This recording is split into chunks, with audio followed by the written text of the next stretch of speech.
The Picture of Dorian Gray. Written by Oscar Wilde. Chapter 1. The studio was filled with the rich odor of roses, and when the light summer wind stirred amid the trees of the garden there came through the open door the heavy scent of the lilac, or the more delicate perfume of the pink flowering thorn. From the corner of the divan of Persian saddlebags on which he was lying, smoking, as was his custom, innumerable cigarettes, Lord Henry Wotton could just catch the gleam of the honey-sweet and honey-colored blossoms of a laburnum, sea whose tremulous branches seemed hardly able to bear the burden of a beauty so flame-like as theirs. And now and then the fantastic shadows of birds in flight flitted across the long tussore silk tea curtains that were stretched in front of the huge window, producing a kind of momentary Japanese effect, and making him think of those pallid jade-faced painters of Tokyo who, through the medium of an art that is necessarily immobile, seek to convey the sense of swiftness and motion. The sullen murmur of the bees shouldering their way through the long unmown grass, or circling with monotonous insistence round the dusty gilt horns of the straggling woodbine, seemed to make the stillness more oppressive.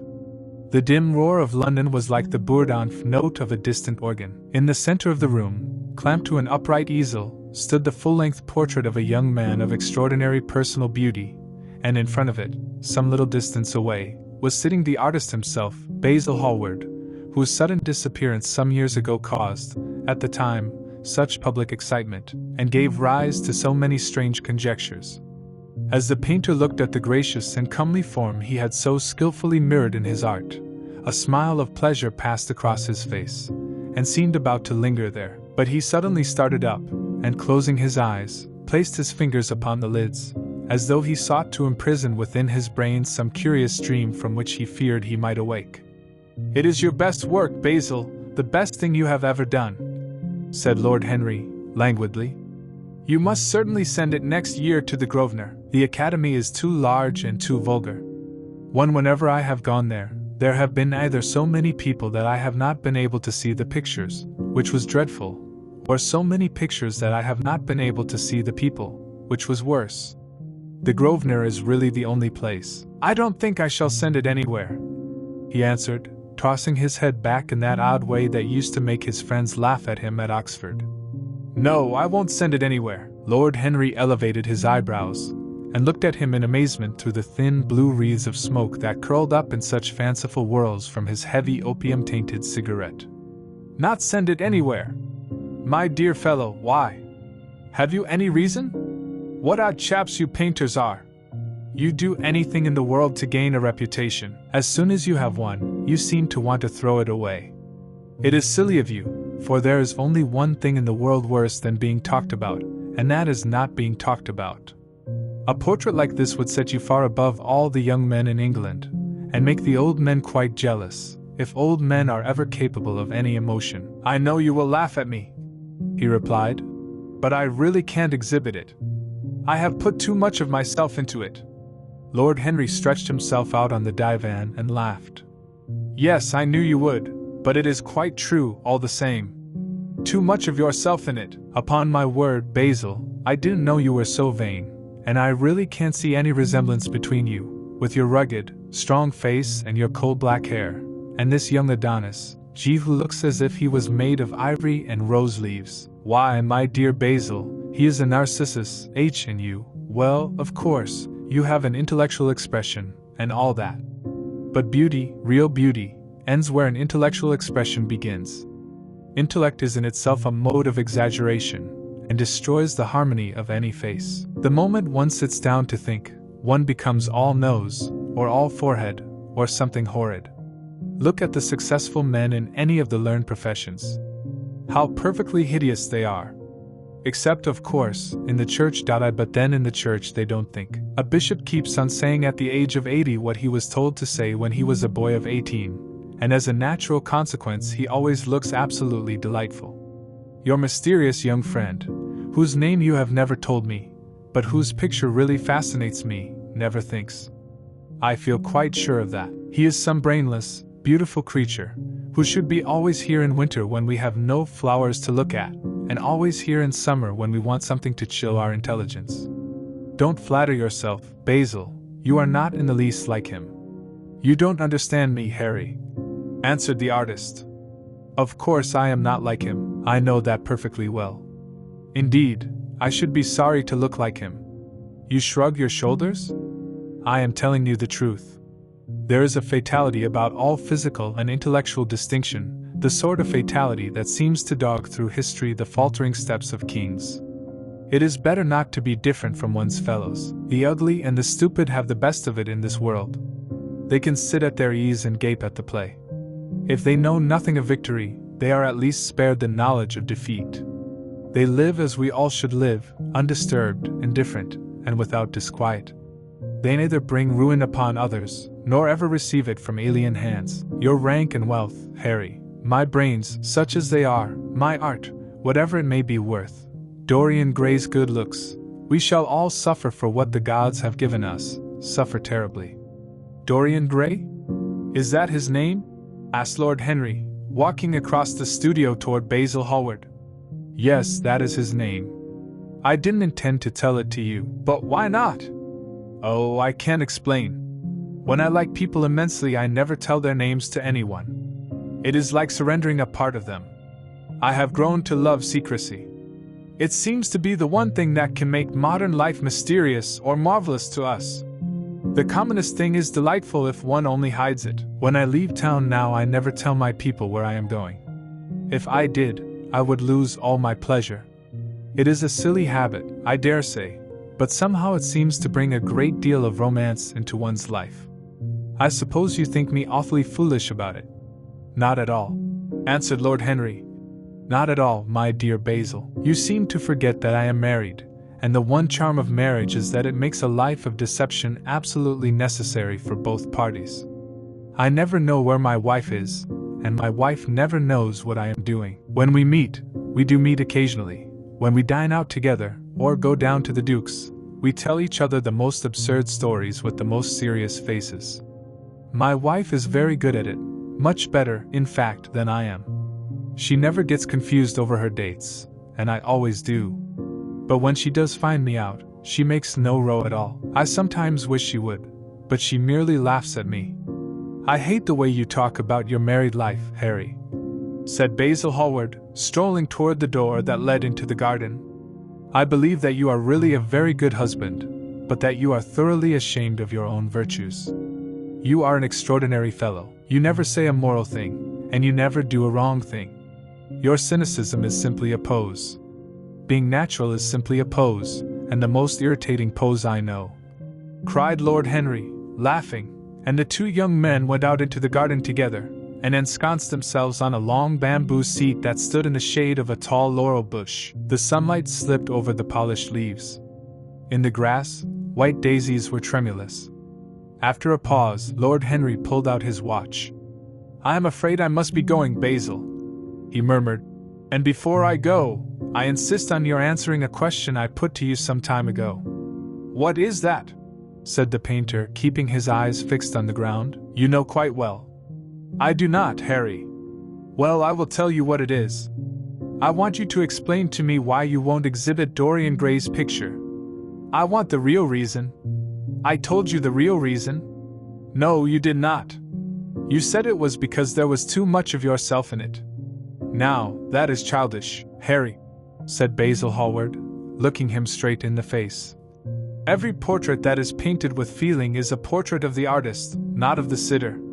The sitter is merely the accident, the occasion. It is not he who is revealed by the painter, it is rather the painter who, on the colored canvas, reveals himself. The reason I will not exhibit this picture is that I am afraid that I have shown in it the secret of my own soul. Lord Henry laughed. And what is that? He asked. I will tell you, said Hallward, but an expression of perplexity came over his face. I am all expectation, Basil, continued his companion, glancing at him. Oh, there is really very little to tell, Harry, answered the painter, and I am afraid you will hardly understand it. Perhaps you will hardly believe it. Lord Henry smiled, and leaning down, plucked a pink-petaled daisy from the grass, and examined it. I am quite sure I shall understand it, he replied, gazing intently at the little golden white-feathered disc. And as for believing things, I can believe anything, provided that it is incredible. The wind shook some blossoms from the trees, and the heavy lilac blooms, with their clustering stars, moved to and fro in the languid air. A grasshopper began to chirp by the wall, and like a blue thread a long thin dragonfly floated past on its brown gauze wings. Lord Henry felt as if he could hear Basil Hallward's heart beating, and wondered what was coming. "The story is simply this," said the painter after some time. "2 months ago I went to a crush at Lady Brandon's. You know we poor artists have to show ourselves in society from time to time, just to remind the public that we are not savages. With an evening coat and a white tie, as you told me once, anybody, even a stockbroker, can gain a reputation for being civilized. Well, after I had been in the room about 10 minutes, talking to huge overdressed dowagers and tedious academicians, I suddenly became conscious that someone was looking at me. I turned halfway round, and saw Dorian Gray for the first time. When our eyes met, I felt that I was growing pale. A curious sensation of terror came over me. I knew that I had come face to face with someone whose mere personality was so fascinating that, if I allowed it to do so, it would absorb my whole nature, my whole soul, my very art itself. I did not want any external influence in my life. You know yourself, Harry, how independent I am by nature. I have always been my own master, had at least always been so, till I met Dorian Gray. Then, but I don't know how to explain it to you. Something seemed to tell me that I was on the verge of a terrible crisis in my life. I had a strange feeling that fate had in store for me exquisite joys and exquisite sorrows. I grew afraid, and turned to quit the room. It was not conscience that made me do so. It was a sort of cowardice. I take no credit to myself for trying to escape. Conscience and cowardice are really the same things, Basil. Conscience is the trade name of the firm point too, that is all. I don't believe that, Harry, and I don't believe you do either. However, whatever was my motive, and it may have been pride, for I used to be very proud, I certainly struggled to the door. There, of course, I stumbled against Lady Brandon. "You are not going to run away so soon, Mr. Hallward?" she screamed out. You know her curiously shrill voice? "Yes, she is a peacock in everything but beauty," said Lord Henry, pulling the daisy to bits with his long, nervous fingers. "I could not get rid of her. She brought me up to royalties, and people with stars and garters, and elderly ladies with gigantic tiaras and parrot noses. She spoke of me as her dearest friend. I had only met her once before, but she took it into her head to Leonize me. I believe some picture of mine had made a great success at the time, at least, had been chattered about in the penny newspapers, which is the 19th century standard of immortality. Suddenly I found myself face to face with the young man whose personality had so strangely stirred me. We were quite close, almost touching. Our eyes met again. It was reckless of me, but I asked Lady Brandon to introduce me to him. Perhaps it was not so reckless, after all. It was simply inevitable. We would have spoken to each other without any introduction. I am sure of that. Dorian told me so afterward. He, too, felt that we were destined to know each other. "And how did Lady Brandon describe this wonderful young man?" asked his companion. "I know she goes in for giving a rapid précis of all her guests. I remember her bringing me up to a truculent and red-faced old gentleman covered all over with orders and ribbons, and hissing into my ear, in a tragic whisper which must have been perfectly audible to everybody in the room, the most astounding details. I simply fled. I like to find out people for myself, but poor Lady Brandon treats her guests exactly as an auctioneer treats his goods. She either explains them entirely away, or tells one everything about them except what one wants to know. Poor Lady Brandon. You are hard on her, Harry, said Hallward, listlessly. My dear fellow, she tried to found a salon, and only succeeded in opening a restaurant. Point 3. How could I admire her? But tell me, what did she say about Mr. Dorian Gray? Oh, something like, charming boy, poor dear mother and I absolutely inseparable. Quite forget what he does. Afraid he doesn't do anything. Oh yes, plays the piano. Or is it the violin, dear Mr. Gray? Neither of us could help laughing, and we became friends at once. Laughter is not at all a bad beginning for a friendship, and it is far the best ending for one, said the young lord, plucking another daisy. Hallward shook his head. You don't understand what friendship is, Harry, he murmured. Or what enmity is, for that matter. You like everyone, that is to say, you are indifferent to everyone. How horribly unjust of you, cried Lord Henry, tilting his hat back, and looking up at the little clouds that, like ravelled skeins of glossy white silk, were drifting across the hollow turquoise of the summer sky. Yes, horribly unjust of you. I make a great difference between people. I choose my friends for their good looks, my acquaintances for their good characters, and my enemies for their good intellects. A man cannot be too careful in the choice of his enemies. I have not got one who is a fool. They are all men of some intellectual power, and consequently they all appreciate me. Is that very vain of me? I think it is rather vain. I should think it was, Harry. But according to your category, I must be merely an acquaintance. My dear old Basil, you are much more than an acquaintance, and much less than a friend. A sort of brother, I suppose? Oh, brothers! I don't care for brothers. My elder brother won't die, and my younger brothers seem never to do anything else. Harry! Exclaimed Hallward, frowning.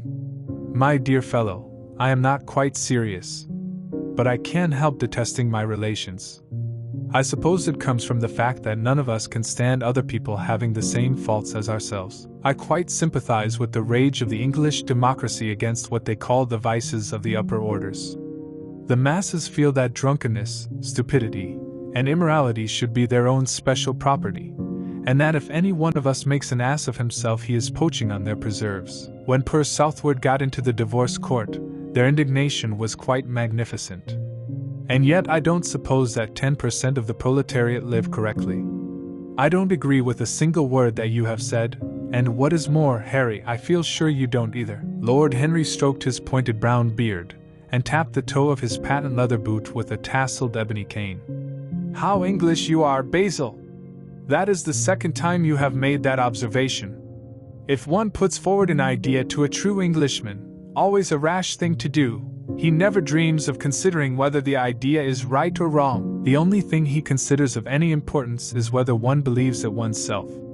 Now, the value of an idea has nothing whatsoever to do with the sincerity of the man who expresses it. Indeed, the probabilities are that the more insincere the man is, the more purely intellectual will the idea be, as in that case it will not be colored by either his wants, his desires, or his prejudices.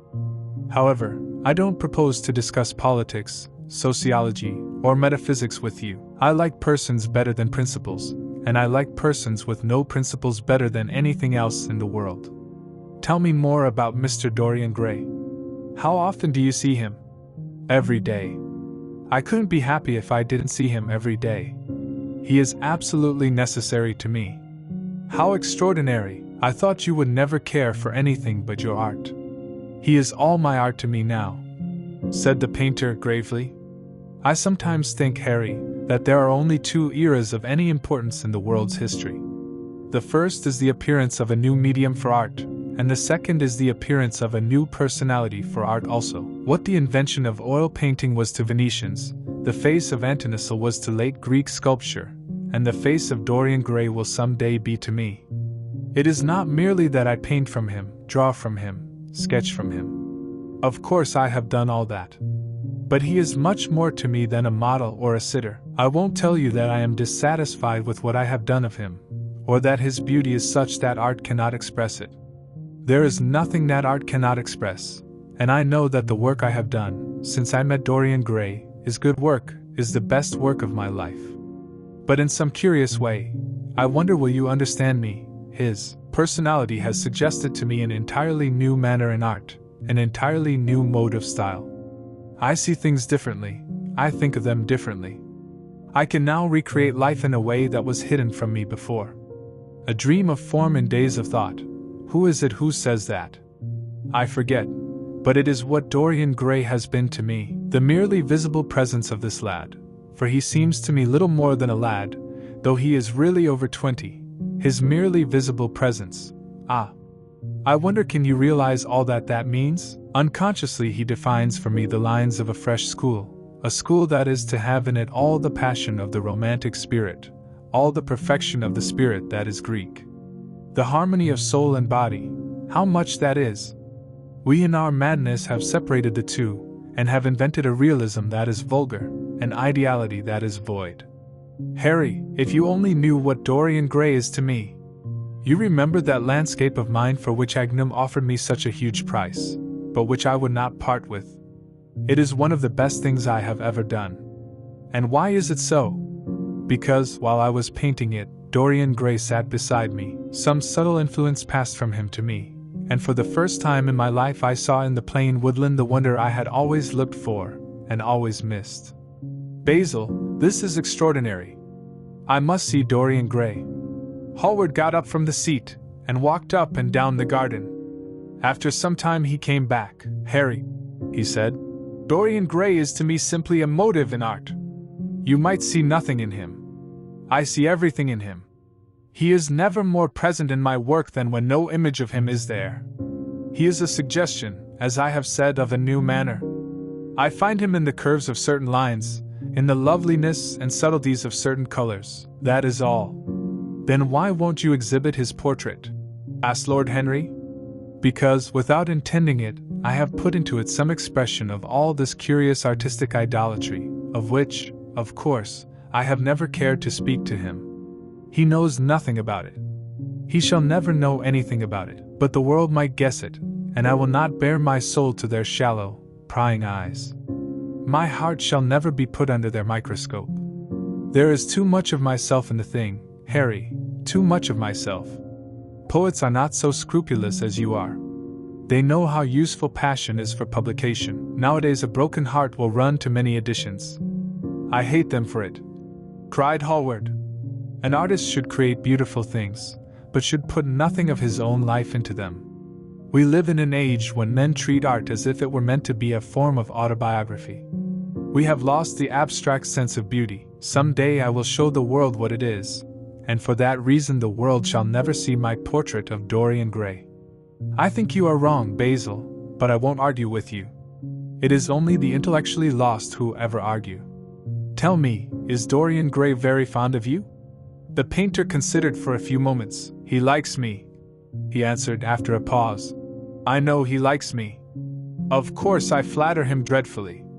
I find a strange pleasure in saying things to him that I know I shall be sorry for having said.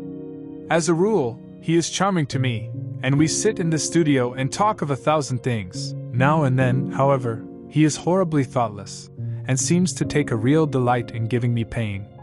Then I feel, Harry, that I have given away my whole soul to someone who treats it as if it were a flower to put in his coat, a bit of decoration to charm his vanity, an ornament for a summer's day. Days in summer, Basil, are apt to linger, murmured Lord Henry. Perhaps you will tire sooner than he will. It is a sad thing to think of, but there is no doubt that genius lasts longer than beauty. That accounts for the fact that we all take such pains to overeducate ourselves. In the wild struggle for existence, we want to have something that endures, and so we fill our minds with rubbish and facts, in the silly hope of keeping our place. The thoroughly well-informed man, that is the modern ideal. And the mind of the thoroughly well-informed man is a dreadful thing. It is like a bric-a-brac shop, all monsters and dust, with everything priced above its proper value.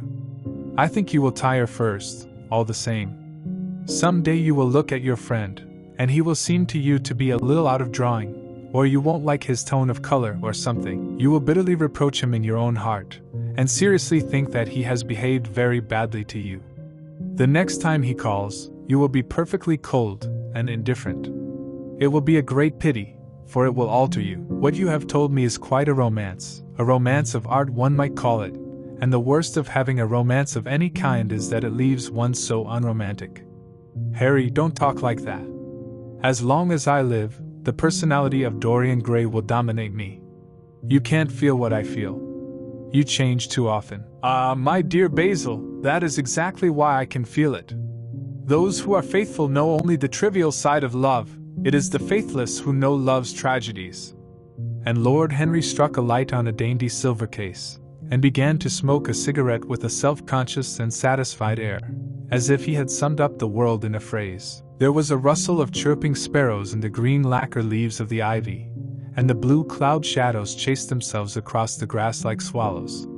How pleasant it was in the garden! And how delightful other people's emotions were! much more delightful than their ideas, it seemed to him. One's own soul, and the passions of one's friends, those were the fascinating things in life.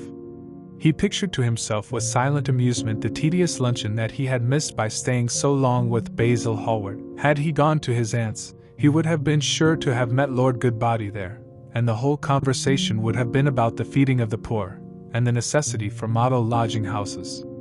Each class would have preached the importance of those virtues, for whose exercise there was no necessity in their own lives. The rich would have spoken on the value of thrift, and the idle grown eloquent over the dignity of labor. It was charming to have escaped all that. As he thought of his aunt, an idea seemed to strike him. He turned to Hallward and said, "My dear fellow, I have just remembered." "Remembered what, Harry?" "Where I heard the name of Dorian Gray." "Where was it?" asked Hallward, with a slight frown. "Don't look so angry, Basil. It was at my Aunt Lady Agatha's. She told me she had discovered a wonderful young man, who was going to help her in the East End, and that his name was Dorian Gray.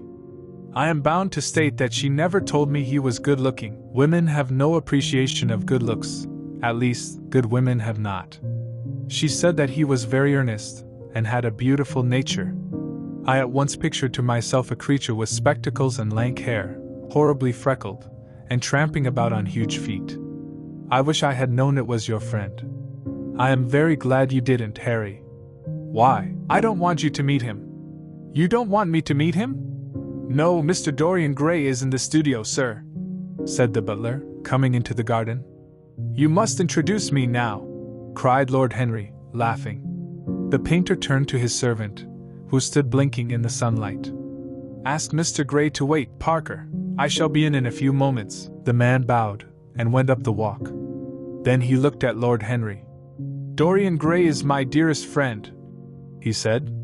"He has a simple and a beautiful nature. Your aunt was quite right in what she said of him. Don't spoil him. Don't try to influence him. Your influence would be bad. The world is wide, and has many marvelous people in it. Don't take away from me the one person who gives to my art whatever charm it possesses. My life as an artist depends on him. Mind, Harry, I trust you." He spoke very slowly, and the words seemed wrung out of him almost against his will. "What nonsense you talk," said Lord Henry, smiling, and taking Hallward by the arm, he almost led him into the house. Chapter 2. As they entered they saw Dorian Gray. He was seated at the piano, with his back to them, turning over the pages of a volume of Schumann's Forest Scenes. "Oh, you must lend me these, Basil," he cried. "I want to learn them. They are perfectly charming." "That entirely depends on how you sit today, Dorian." "Oh, I am tired of sitting, and I don't want a life-size portrait of myself," answered the lad, swinging round on the music stool, in a wilful, petulant manner. When he caught sight of Lord Henry, a faint blush colored his cheeks for a moment, and he started up. "I beg your pardon, Basil, but I didn't know you had anyone with you. This is Lord Henry Wotton, Dorian, an old Oxford friend of mine. I have just been telling him what a capital sitter you were, and now you have spoiled everything." "You have not spoiled my pleasure in meeting you, Mr. Gray," said Lord Henry, stepping forward and extending his hand. "My aunt has often spoken to me about you. You are one of her favorites, and I am afraid, one of her victims also."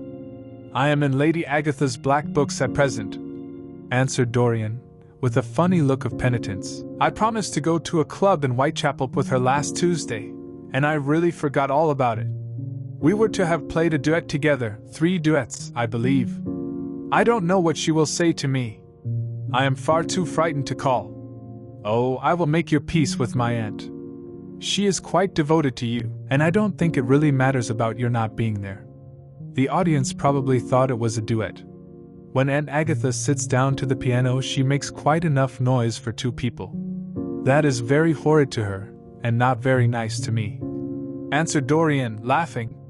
Lord Henry looked at him. Yes, he was certainly wonderfully handsome, with his finely curved scarlet lips, his frank blue eyes, his crisp gold hair. There was something in his face that made one trust him at once. All the candor of youth was there, as well as all youth's passionate purity. One felt that he had kept himself unspotted from the world. No wonder Basil Hallward worshipped him. "You are too charming to go in for philanthropy, Mr. Gray, far too charming." And Lord Henry flung himself down on the divan and opened his cigarette case. The painter had been busy mixing his colors and getting his brushes ready. He was looking worried, and when he heard Lord Henry's last remark, he glanced at him, hesitated for a moment, and then said, "Harry, I want to finish this picture today. Would you think it awfully rude of me if I asked you to go away?" Lord Henry smiled and looked at Dorian Gray. "Am I to go, Mr. Gray?" he asked. "Oh, please don't, Lord Henry. I see that Basil is in one of his sulky moods, and I can't bear him when he sulks. Besides, I want you to tell me why I should not go in for philanthropy." "I don't know that I shall tell you that, Mr. Gray. It is so tedious a subject that one would have to talk seriously about it. But I certainly shall not run away, now that you have asked me to stop. You don't really mind, Basil, do you? You have often told me that you like your sitters to have someone to chat to." Hallward bit his lip. "If Dorian wishes it, of course you must stay. Dorian's whims are laws to everybody, except himself." Lord Henry took up his hat and gloves. "You are very pressing, Basil, but I am afraid I must go. I have promised to meet a man at the Orleans. Goodbye, Mr. Gray. Come and see me some afternoon in Curzon Street. I am nearly always at home at 5 o'clock. Write to me when you are coming." "I should be sorry to miss you, Basil," cried Dorian Gray. "If Lord Henry Wotton goes, I shall go too. You never open your lips while you are painting, and it is horribly dull standing on a platform and trying to look pleasant. Ask him to stay. I insist upon it." "Stay, Harry, to oblige Dorian and to oblige me," said Hallward, gazing intently at his picture. "It is quite true, I never talk when I am working, and never listen either, and it must be dreadfully tedious for my unfortunate sitters. I beg you to stay." "But what about my man at the Orleans?" The painter laughed. "I don't think there will be any difficulty about that. Sit down again, Harry. And now, Dorian, get up on the platform, and don't move about too much, or pay any attention to what Lord Henry says. He has a very bad influence over all his friends, with the single exception of myself." Dorian Gray stepped up on the dais, with the air of a young Greek martyr, and made a little moue of discontent to Lord Henry, to whom he had rather taken a fancy. He was so unlike Basil. They made a delightful contrast. And he had such a beautiful voice. After a few moments he said to him, "Have you really a very bad influence, Lord Henry, as bad as Basil says?" "There is no such thing as a good influence, Mr. Gray. All influence is immoral from the scientific point of view." "Why?" "Because to influence a person is to give him one's own soul. He does not think his natural thoughts, or burn with his natural passions. His virtues are not real to him. His sins, if there are such things as sins, are borrowed. He becomes an echo of someone else's music, an actor of a part that has not been written for him. The aim of life is self-development.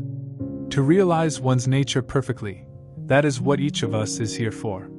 People are afraid of themselves nowadays. They have forgotten the highest of all duties, the duty that one owes to oneself. Of course they are charitable. They feed the hungry and clothe the beggar. But their own souls starve, and are naked. Courage has gone out of our race.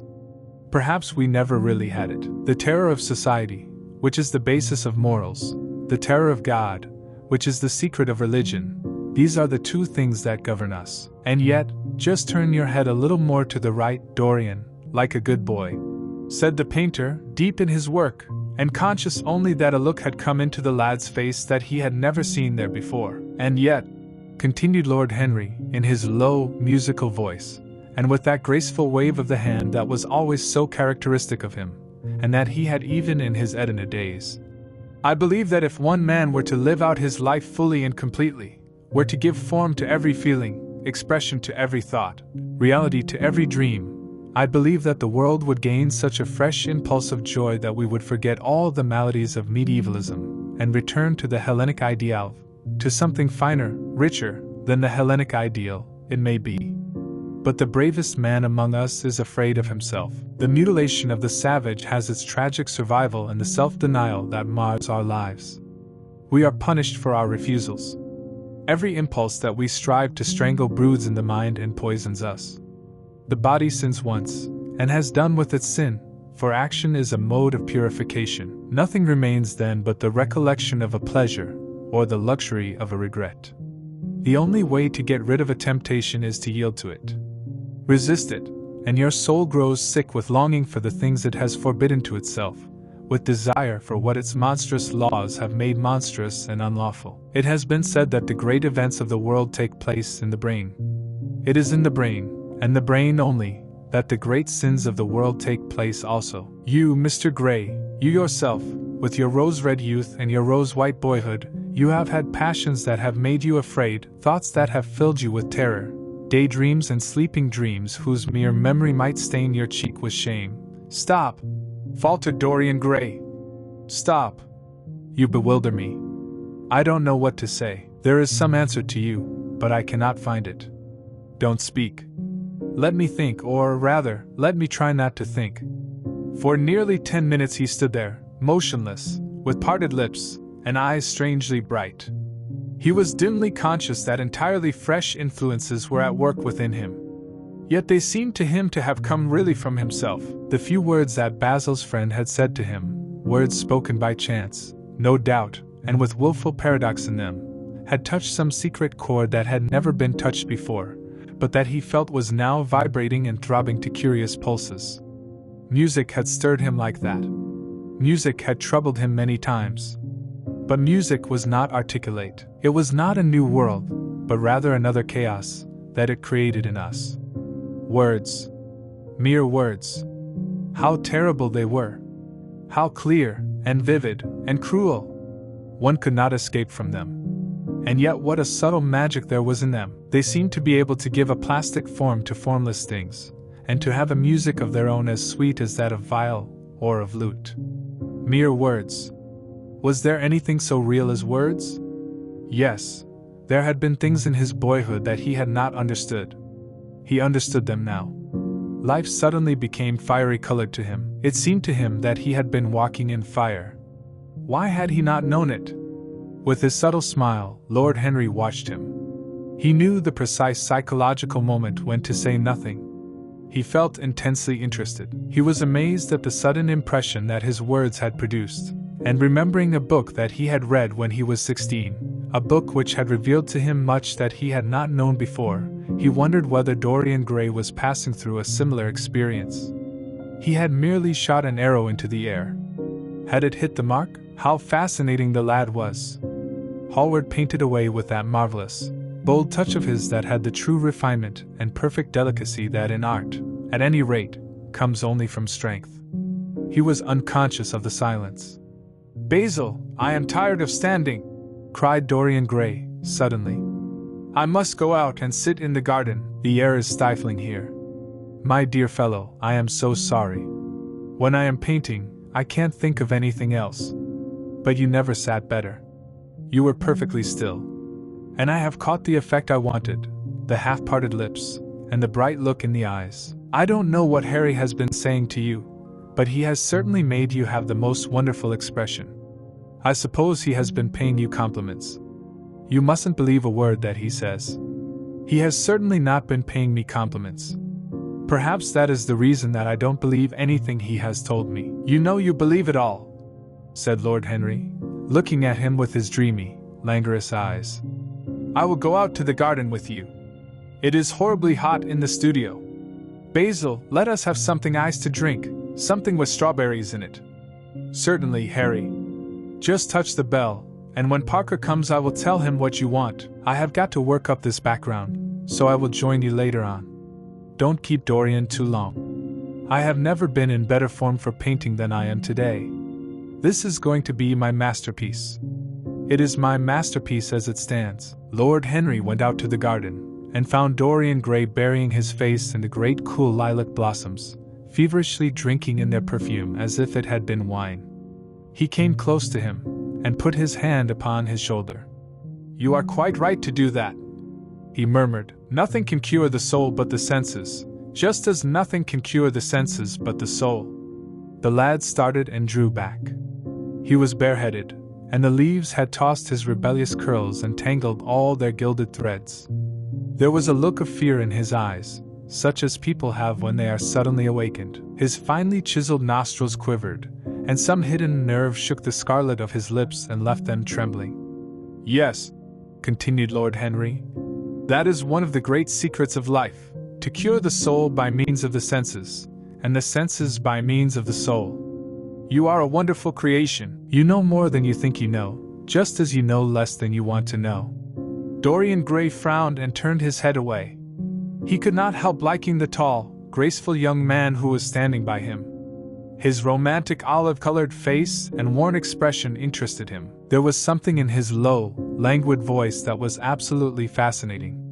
His cool, white, flower-like hands, even, had a curious charm. They moved, as he spoke, like music, and seemed to have a language of their own. But he felt afraid of him, and ashamed of being afraid. Why had it been left for a stranger to reveal him to himself? He had known Basil Hallward for months, but the friendship between them had never altered him. Suddenly there had come someone across his life who seemed to have disclosed to him life's mystery. And yet, what was there to be afraid of? He was not a schoolboy or a girl. It was absurd to be frightened. "Let us go and sit in the shade," said Lord Henry. "Parker has brought out the drinks, and if you stay any longer in this glare you will be quite spoiled, and Basil will never paint you again. You really must not allow yourself to become sunburnt. It would be unbecoming." "What can it matter?" cried Dorian Gray, laughing, as he sat down on the seat at the end of the garden. "It should matter everything to you, Mr. Gray." "Why?" "Because you have the most marvelous youth, and youth is the one thing worth having." "I don't feel that, Lord Henry." "No, you don't feel it now. Some day, when you are old and wrinkled and ugly, when thought has seared your forehead with its lines, and passion branded your lips with its hideous fires, you will feel it terribly. Now wherever you go, you charm the world. Will it always be so? You have a wonderfully beautiful face, Mr. Gray. Don't frown. You have, and beauty is a form of genius, is higher, indeed, than genius, as it needs no explanation. It is of the great facts of the world, like sunlight, or springtime, or the reflection in dark waters of that silver shell we call the moon. It cannot be questioned. It has its divine right of sovereignty. It makes princes of those who have it. You smile? Ah! When you have lost it, you won't smile. People say sometimes that beauty is only superficial. That may be so. But at least it is not so superficial as thought is. To me, beauty is the wonder of wonders. It is only shallow people who do not judge by appearances. The true mystery of the world is the visible, not the invisible. Yes, Mr. Gray, the gods have been good to you. But what the gods give they quickly take away. You have only a few years in which to live really, perfectly, and fully. When your youth goes, your beauty will go with it, and then you will suddenly discover that there are no triumphs left for you, or have to content yourself with those mean triumphs that the memory of your past will make more bitter than defeats. Every month as it wanes brings you nearer to something dreadful. Time is jealous of you, and wars against your lilies and your roses. You will become sallow, and hollow-cheeked, and dull-eyed. You will suffer horribly. Ah!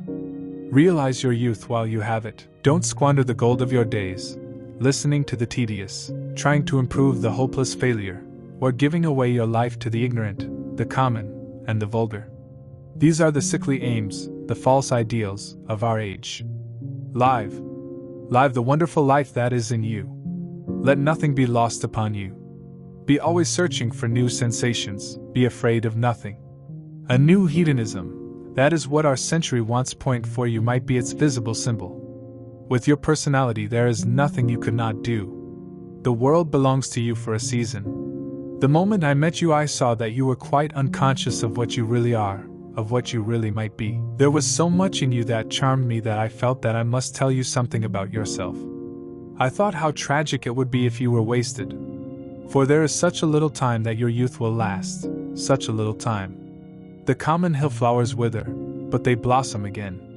The laburnum will be as yellow next June as it is now. In a month there will be purple stars on the clematis, and year after year the green night of its leaves will hold its purple stars.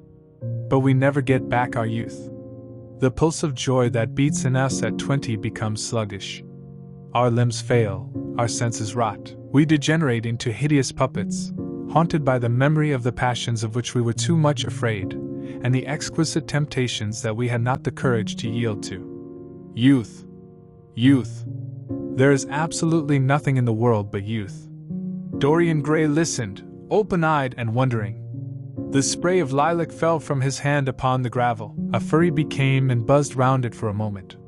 Then it began to scramble all over the oval stellatix globe of the tiny blossoms. He watched it with that strange interest in trivial things that we try to develop when things of high import make us afraid, or when we are stirred by some new emotion for which we cannot find expression, or when some thought that terrifies us lays sudden siege to the brain and calls on us to yield.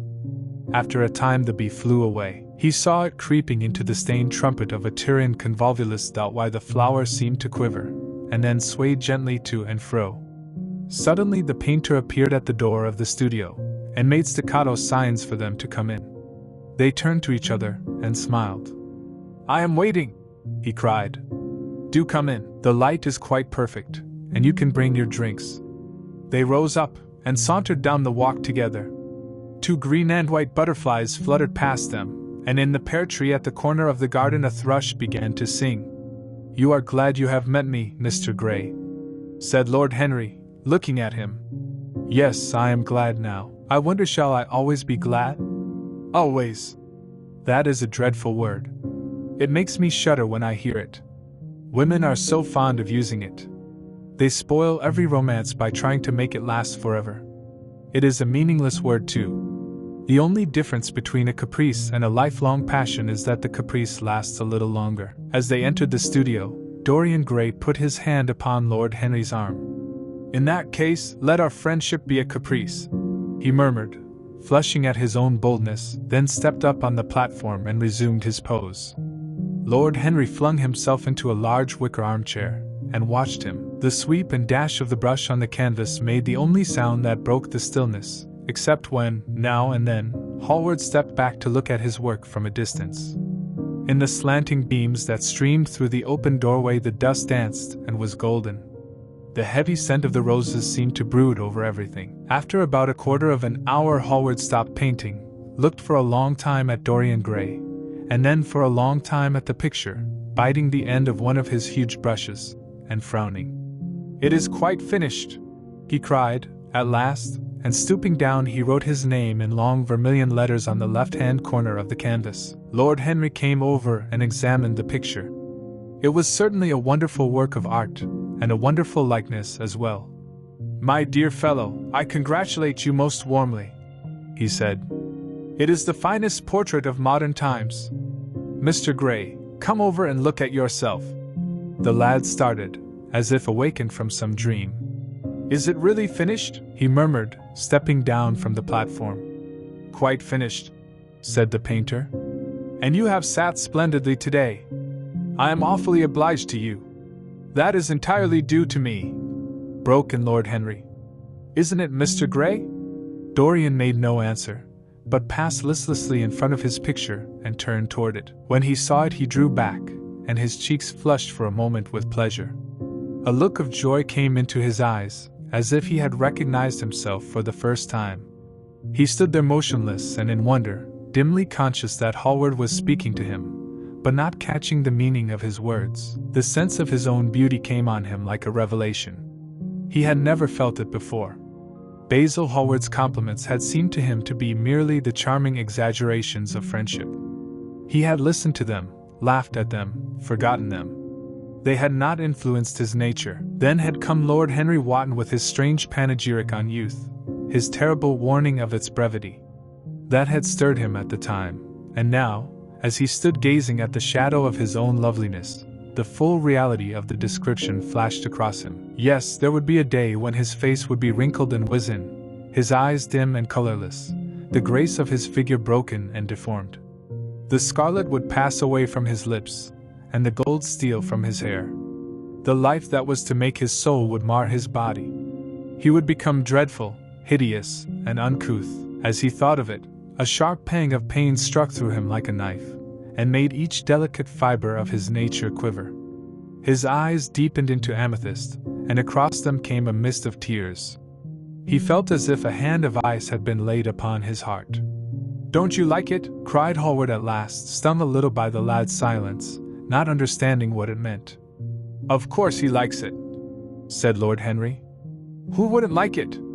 It is one of the greatest things in modern art. I will give you anything you like to ask for it. I must have it. It is not my property, Harry." "Whose property is it?" "Dorian's, of course," answered the painter. "He is a very lucky fellow." "How sad it is," murmured Dorian Gray, with his eyes still fixed upon his own portrait. "How sad it is. I shall grow old, and horrible, and dreadful. But this picture will remain always young.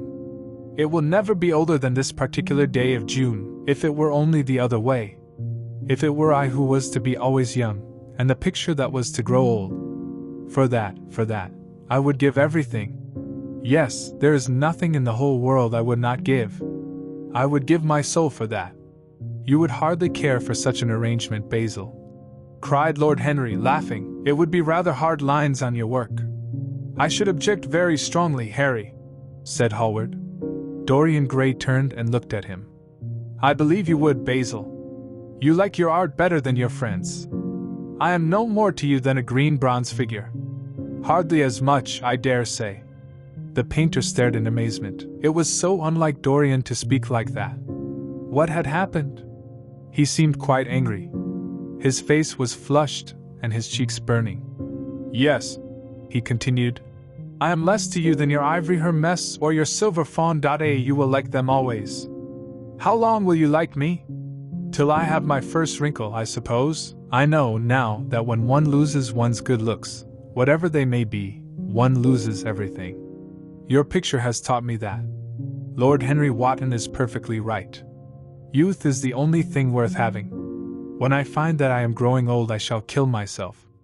Hallward turned pale, and caught his hand. Dorian, he cried. "Don't talk like that. I have never had such a friend as you, and I shall never have such another. You are not jealous of material things, are you, you who are finer than any of them? I am jealous of everything whose beauty does not die. I am jealous of the portrait you have painted of me. Why should it keep what I must lose? Every moment that passes takes something from me, and gives something to it. Oh, if it were only the other way! If the picture could change, and I could be always what I am now! Why did you paint it? It will mock me some day, mock me horribly." The hot tears welled into his eyes. He tore his hand away, and flinging himself on the divan, he buried his face in the cushions, as though he was praying. "This is your doing, Harry," said the painter bitterly. Lord Henry shrugged his shoulders. "It is the real Dorian Gray, that is all. It is not. If it is not, what have I to do with it? You should have gone away when I asked you," he muttered. "I stayed when you asked me," was Lord Henry's answer. "Harry, I can't quarrel with my two best friends at once, but between you both you have made me hate the finest piece of work I have ever done, and I will destroy it. What is it but canvas and color? I will not let it come across our three lives and mar them." Dorian Gray lifted his golden head from the pillow, and with pallid face and tear-stained eyes looked at him, as he walked over to the deal-up painting table that was set beneath the high-curtained window. What was he doing there? His fingers were straying about among the litter of tin tubes and dry brushes, seeking for something. Yes, it was for the long palette knife, with its thin blade of light steel. He had found it at last. He was going to rip up the canvas. With a stifled sob the lad leaped from the couch, and rushing over to Hallward, tore the knife out of his hand, and flung it to the end of the studio. "Don't, Basil, don't!" he cried. "It would be murder!" "I am glad you appreciate my work at last, Dorian," said the painter coldly, when he had recovered from his surprise. "I never thought you would. Appreciate it? I am in love with it, Basil. It is part of myself. I feel that. Well, as soon as you are dry, you shall be varnished, and framed, and sent home. Then you can do what you like with yourself." And he walked across the room and rang the bell for tea. "You will have tea, of course, Dorian, and so will you, Harry?" Or do you object to such simple pleasure? I adore simple pleasures, said Lord Henry. They are the last refuge of the complex. But I don't like scenes, except on the stage. What absurd fellows you are, both of you. I wonder who it was defined man as a rational animal. It was the most premature definition ever given. Man is many things, but he is not rational. I am glad he is not, after all, though I wish you chaps would not squabble over the picture. You had much better let me have it, Basil. This silly boy doesn't really want it, and I really do. If you let anyone have it but me, Basil, I shall never forgive you, cried Dorian Gray. And I don't allow people to call me a silly boy. You know the picture is yours, Dorian. I gave it to you before it existed. And you know you have been a little silly, Mr. Gray, and that you don't really object to being reminded that you are extremely young. I should have objected very strongly this morning, Lord Henry. This morning? You have lived since then. There came a knock at the door, and the butler entered with a laden tea tray and set it down upon a small Japanese table. There was a rattle of cups and saucers and the hissing of a fluted Georgian urn. 2 globe-shaped china dishes were brought in by a page. Dorian Gray went over and poured out the tea. The 2 men sauntered languidly to the table and examined what was under the covers. "Let us go to the theater tonight," said Lord Henry. "There is sure to be something on, somewhere. I have promised to dine at White's, AC, but it is only with an old friend, so I can send him a wire to say that I am ill, or that I am prevented from coming in consequence of a subsequent engagement. I think that would be a rather nice excuse. It would have all the surprise of candor. It is such a bore putting on one's dress clothes," muttered Hallward. "And when one has them on, they are so horrid." "Yes," answered Lord Henry dreamily. "The costume of the 19th century is detestable. It is so somber, so depressing.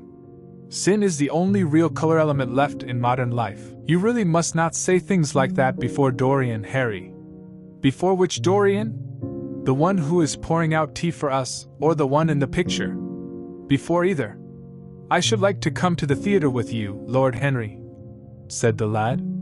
"Then you shall come, and you will come too, Basil, won't you?" "I can't really. I would sooner not. I have a lot of work to do." "Well, then, you and I will go alone, Mr. Gray." "I should like that awfully." The painter bit his lip and walked over, cup in hand, to the picture. "I shall stay with the real Dorian," he said sadly. "Is it the real Dorian?" cried the original of the portrait, strolling across to him. "Am I really like that?" "Yes, you are just like that." "How wonderful, Basil! At least you are like it in appearance." "But it will never alter," sighed Hallward. "That is something. What a fuss people make about fidelity!" exclaimed Lord Henry. "Why, even in love it is purely a question for physiology. It has nothing to do with our own will. Young men want to be faithful, and are not. Old men want to be faithless, and cannot. That is all one can say." "Don't go to the theater tonight, Dorian," said Hallward. "Stop and dine with me." "I can't, Basil." "Why?" "Because I have promised Lord Henry Wotton to go with him. He won't like you the better for keeping your promises. He always breaks his own. I beg you not to go." Dorian Gray laughed and shook his head. "I entreat you." The lad hesitated and looked over at Lord Henry, who was watching them from the tea table with an amused smile. "I must go, Basil," he answered. "Very well," said Hallward, and he went over and laid down his cup on the tray. "It is rather late, and as you have to dress, you had better lose no time. Goodbye, Harry, goodbye, Dorian. Come and see me soon. Come tomorrow." "Certainly. You won't forget?" "No, of course not," cried Dorian. "And, Harry!" "Yes, Basil?" "Remember what I asked you when we were in the garden this morning?" "I have forgotten it." "I trust you." "I wish I could trust myself," said Lord Henry, laughing. "Come, Mr. Gray, my handsome Matt is outside, and I can drop you at your own place. Goodbye, Basil. It has been a most interesting afternoon." As the door closed behind them, the painter flung himself down on a sofa, and a look of pain came into his face.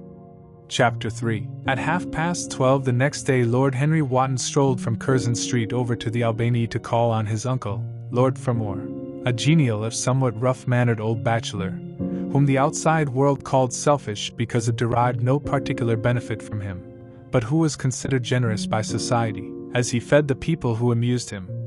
His father had been our ambassador at Madrid when Isabella was young, and primaf unthought of, but had retired from the diplomatic service in a capricious moment of annoyance on not being offered the embassy at Paris, a post to which he considered that he was fully entitled by reason of his birth, his indolence, the good English of his dispatches, and his inordinate passion for pleasure.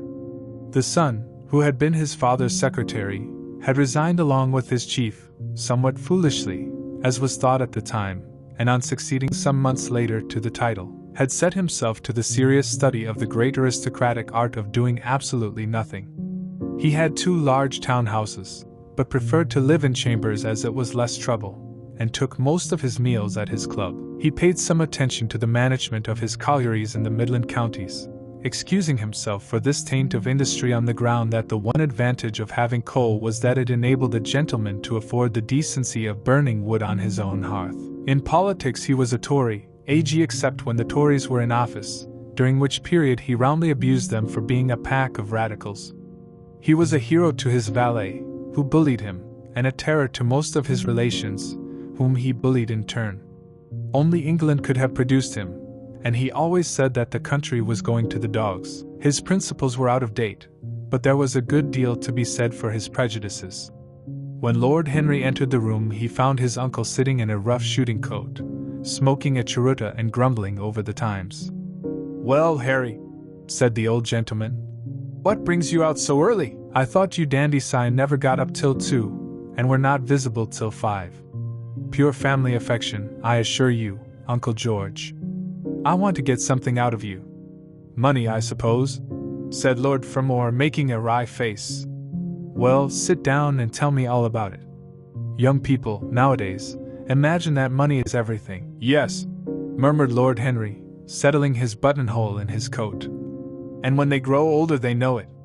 But I don't want money. It is only people who pay their bills who want that, Uncle George, and I never pay mine. Credit is the capital of a younger son, and one lives charmingly upon it. Besides, I always deal with Dartmoor's AJ tradesmen, and consequently they never bother me. What I want is information, not useful information, of course, useless information. Well, I can tell you anything that is in an English blue book, aka Harry, although those fellows nowadays write a lot of nonsense. When I was in the diplomatic, things were much better. But I hear they let them in now by examination. What can you expect? Examinations, sir, are pure humbug from beginning to end. If a man is a gentleman, he knows quite enough, and if he is not a gentleman, whatever he knows is bad for him." "Mr. Dorian Gray does not belong to blue books, Uncle George," said Lord Henry, languidly. "Mr. Dorian Gray? Who is he?" asked Lord Fermor, knitting his bushy white eyebrows. "That is what I have come to learn, Uncle George. Or rather, I know who he is. He is the last Lord Kelso's grandson. His mother was a Devereux, Lady Margaret Devereux. I want you to tell me about this mother. What was she like? Whom did she marry? You have known nearly everybody in your time, so you might have known her. I am very much interested in Mr. Gray at present. I have only just met him." "Kelso's grandson," echoed the old gentleman. "Kelso's grandson. Of course. I knew his mother intimately. I believe I was at her christening. She was an extraordinarily beautiful girl, Margaret Devereux, and made all the men frantic by running away with a penniless young fellow, a mere nobody, a subaltern in a foot regiment, or something of that kind." "Certainly. I remember the whole thing as if it happened yesterday. The poor chap was killed in a duel at Spale a few months after the marriage. There was an ugly story about it. They said Kelso got some rascally adventurer, some Belgian brute, to insult his son-in-law in public, paid him, sir, to do it, paid him, and that the fellow spitted the man as if he had been a pigeon. The thing was hushed up, but egad, Kelso ate his chop alone at the club for some time afterward. He brought his daughter back with him, I was told, and she never spoke to him again. Oh yes, it was a bad business. The girl died too, died within a year. So she left a son, did she? I had forgotten that. What sort of boy is he? If he is like his mother, he must be a good-looking chap. He is very good-looking, assented Lord Henry. I hope he will fall into proper hands, continued the old man. He should have a pot of money waiting for him if Kelso did the right thing by him. His mother had money too. All the Selby property came to her, through her grandfather. Her grandfather hated Kelso, thought him a mean dog. He was, too. Came to Madrid once when I was there. Egad, I was ashamed of him. The Queen used to ask me about the English noble who was always quarreling with the camp men about their fares. They made quite a story of it. I didn't dare show my face at court for a month. I hope he treated his grandson better than he did the Jarvies. I don't know, answered Lord Henry. I fancy that the boy will be well off. He is not of age yet. He has Selby, I know. He told me so. And his mother was very beautiful? Margaret Devereux was one of the loveliest creatures I ever saw, Harry. What on earth induced her to behave as she did, I never could understand. She could have married anybody she chose. Carlington was mad after her.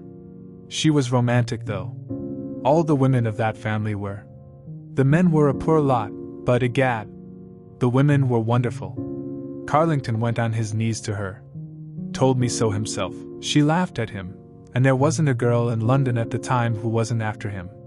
And by the way, Harry, talking about silly marriages, what is this humbug your father tells me about Dartmoor wanting to marry an American? Ain't English girls good enough for him? It is rather fashionable to marry Americans just now, Uncle George. I'll back English women against the world, Harry, said Lord Fermor, striking the table with his fist. The betting is on the Americans. They don't last, I am told, muttered his uncle. A long engagement exhausts them, but they are capital at a steeplechase. They take things flying. I don't think Dartmoor has a chance. Who are her people? Grumbled the old gentleman. Has she got any? Lord Henry shook his head. American girls are as clever at concealing their parents as English women are at concealing their past, he said, rising to go. They are pork packers, I suppose? I hope so, Uncle George, for Dartmoor's sake. I am told pork packing is the most lucrative profession in America, after politics. Is she pretty? She behaves as if she was beautiful. Most American women do. It is the secret of their charm. Why can't these American women stay in their own country? They are always telling us that it is the paradise for women. It is. That is the reason why, like Eve, they are so excessively anxious to get out of it, said Lord Henry. Goodbye, Uncle George. I shall be late for lunch if I stop any longer. Thanks for giving me the information I wanted. I always like to know everything about my new friends, and nothing about my old ones. Where are you lunching, Harry? At Aunt Agatha's. I have asked myself and Mr. Gray. He is her latest protégé. Hump! Tell your Aunt Agatha, Harry, not to bother me any more with charity appeals. I am sick of them. Why, the good woman thinks that I have nothing to do but to write checks for her silly fads. All right, Uncle George, I'll tell her, but it won't have any effect. Philanthropic people lose all sense of humanity. It is their distinguishing characteristic. The old gentleman growled approvingly, and rang the bell for his servant. Lord Henry passed up the low arcade into Burlington Street, and turned his steps in the direction of Berkeley Square. And so that was the story of Dorian Gray's parentage. Crudely as it had been told to him, it had yet stirred him by its suggestion of a strange, almost modern romance. A beautiful woman risking everything for a mad passion. A few wild weeks of happiness cut short by a hideous, treacherous crime. Months of voiceless agony, and then a child born in pain. The mother snatched away by death, the boy left to solitude and the tyranny of an old and loveless man. Yes, it was an interesting background. It posed the lad, made him more perfect as it were. Behind every exquisite thing that existed, there was something tragic. Worlds had to be in travail, that the meanest flower might blow. And how charming he had been at dinner the night before, as with startled eyes and lips parted in frightened pleasure he had sat opposite to him at the club, the red candle shade staining to a richer rose the awakening wonder of his face. Talking to him was like playing upon an exquisite violin. He answered to every touch and thrill of the bow. There was something terribly enthralling in the exercise of influence. No other activity was like it. To project one's soul into some gracious form, and let it tarry there for a moment. To hear one's own intellectual views echoed back to one with all the added music of passion and youth. To convey one's temperament into another, as though it were a subtle fluid or a strange perfume. There was a real joy in that. Perhaps the most satisfying joy left to us in an age so limited and vulgar as our own, an age grossly carnal in its pleasures, and grossly common in its aims. He was a marvelous type, too, this lad, whom by so curious a chance he had met in Basil's studio, or could be fashioned into a marvelous type, at any rate. Grace was his, and the white purity of boyhood, and beauty such as old Greek marbles kept for us. There was nothing that one could not do with him. He could be made a titanio or a toy. What a pity it was that such beauty was destined to fade. And Basil? From a psychological point of view, how interesting he was. The new manner in art, the fresh mode of looking at life, suggested so strangely by the merely visible presence of one who was unconscious of it all. The silent spirit that dwelt in dim woodland, and walked unseen in open field, suddenly showing herself, dryad-like and not afraid, because in his soul who sought for her there had been awakened that wonderful vision to which alone are wonderful things revealed, the mere shapes and pattern of things becoming, as it were, refined, and gaining a kind of symbolical value, as though they were themselves patterns of some other and more perfect form whose shadow they made real. How strange it all was! He remembered something like it in history. Was it not Plato, that artist in thought, who had first analyzed it?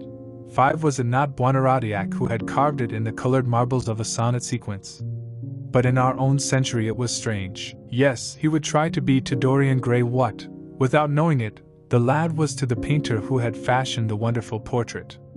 He would seek to dominate him, had already indeed half done so.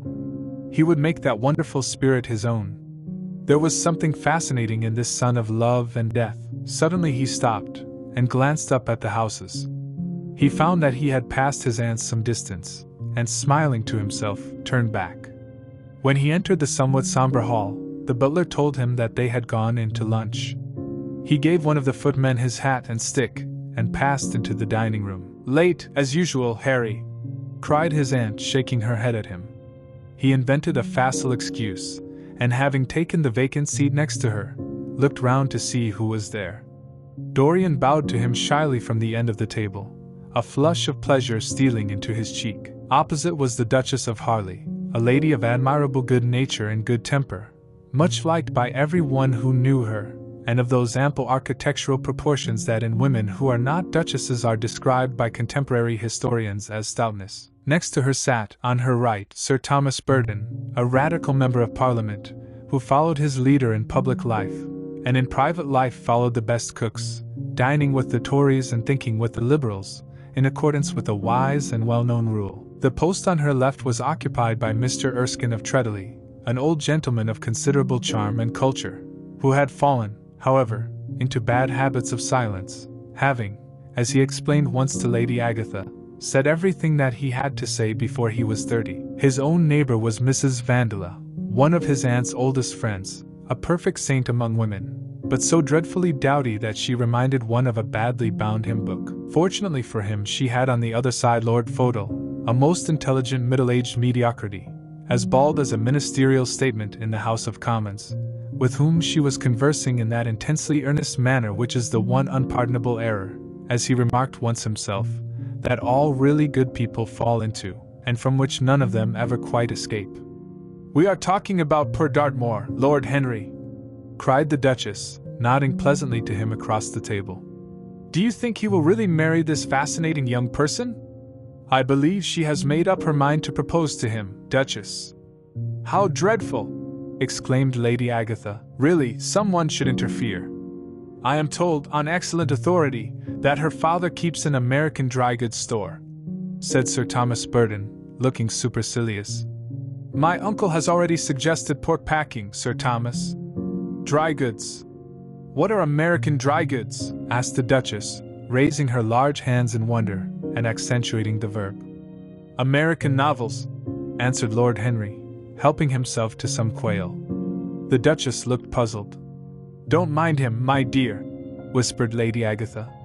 "He never means anything that he says." "When America was discovered," said the radical member, and he began to give some wearisome facts. Like all people who try to exhaust a subject, he exhausted his listeners. The Duchess sighed and exercised her privilege of interruption. "I wish to goodness it never had been discovered at all," she exclaimed. "Really, our girls have no chance nowadays. It is most unfair.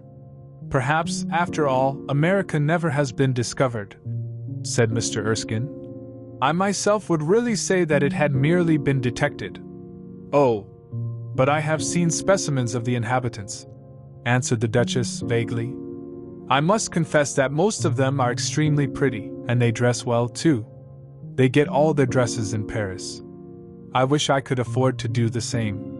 They say that when good Americans die they go to Paris," chuckled Sir Thomas, who had a large wardrobe of humorous cast-off clothes. "Really?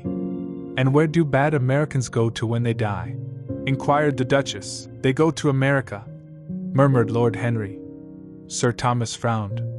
"I am afraid that your nephew is prejudiced against that great country," he said to Lady Agatha. "I have traveled all over it, in cars provided by the directors, who, in such matters, are extremely civil. I assure you that it is an education to visit it." "But must we really see Chicago in order to be educated?" asked Mr. Erskine, plaintively. "I don't feel up to the journey." Sir Thomas waved his hand. "Mr. Erskine of Treadley has the world on his shelves. We practical men like to see things, not to read about them. The Americans are an extremely interesting people. They are absolutely reasonable. I think that is their distinguishing characteristic." "Yes, Mr. Erskine, an absolutely reasonable people. I assure you there is no nonsense about the Americans." "How dreadful!" cried Lord Henry. "I can stand brute force, but brute reason is quite unbearable. There is something unfair about its use. It is hitting below the intellect." "I do not understand you," said Sir Thomas, growing rather red. "I do, Lord Henry," murmured Mr. Erskine, with a smile. "Paradoxes are all very well in their way," rejoined the baronet. "Was that a paradox?" asked Mr. Erskine. "I did not think so." "Perhaps it was. Well, the way of paradoxes is the way of truth. To test reality we must see it on the tightrope. When the verities become acrobats we can judge them." "Dear me," said Lady Agatha. "How you men argue! I am sure I never can make out what you are talking about." "Oh, Harry, I am quite vexed with you. Why do you try to persuade our nice Mr. Dorian Gray to give up the East End? I assure you he would be quite invaluable. They would love his playing. I want him to play to me," cried Lord Henry, smiling, and he looked down the table and caught a bright answering glance. "But they are so unhappy in Whitechapel," continued Lady Agatha. "I can sympathize with everything, except suffering," said Lord Henry, shrugging his shoulders. "I cannot sympathize with that. It is too ugly, too horrible, too distressing. There is something terribly morbid in the modern sympathy with pain. One should sympathize with the color, the beauty, the joy of life. The less said about life soars the better." "Still, the East End is a very important problem," remarked Sir Thomas, with a grave shake of the head. "Quite so," answered the young lord. "It is the problem of slavery, and we try to solve it by amusing the slaves." The politician looked at him keenly. "What change do you propose, then?" he asked. Lord Henry laughed. "I don't desire to change anything in England except the weather," he answered. "I am quite content with philosophic contemplation. But as the 19th century has gone bankrupt through an overexpenditure of sympathy, I would suggest that we should appeal to science to put us straight. The advantage of the emotions is that they lead us astray, and the advantage of science is that it is not emotional." "But we have such grave responsibilities," ventured Mrs. Vandeleur timidly. "Terribly grave," echoed Lady Agatha. Lord Henry looked over at Mr. Erskine. "Humanity takes itself too seriously. It is the world's original sin. If the caveman had known how to laugh, history would have been different. You are really very comforting, warbled the Duchess. I have always felt rather guilty when I came to see your dear aunt, for I take no interest at all in the East End. For the future I shall be able to look her in the face without a blush. A blush is very becoming, Duchess, remarked Lord Henry. Only when one is young, she answered. When an old woman like myself blushes, it is a very bad sign.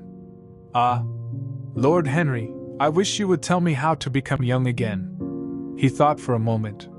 Can you remember any great error that you committed in your early days, Duchess? He asked, looking at her across the table. A great many, I fear, she cried.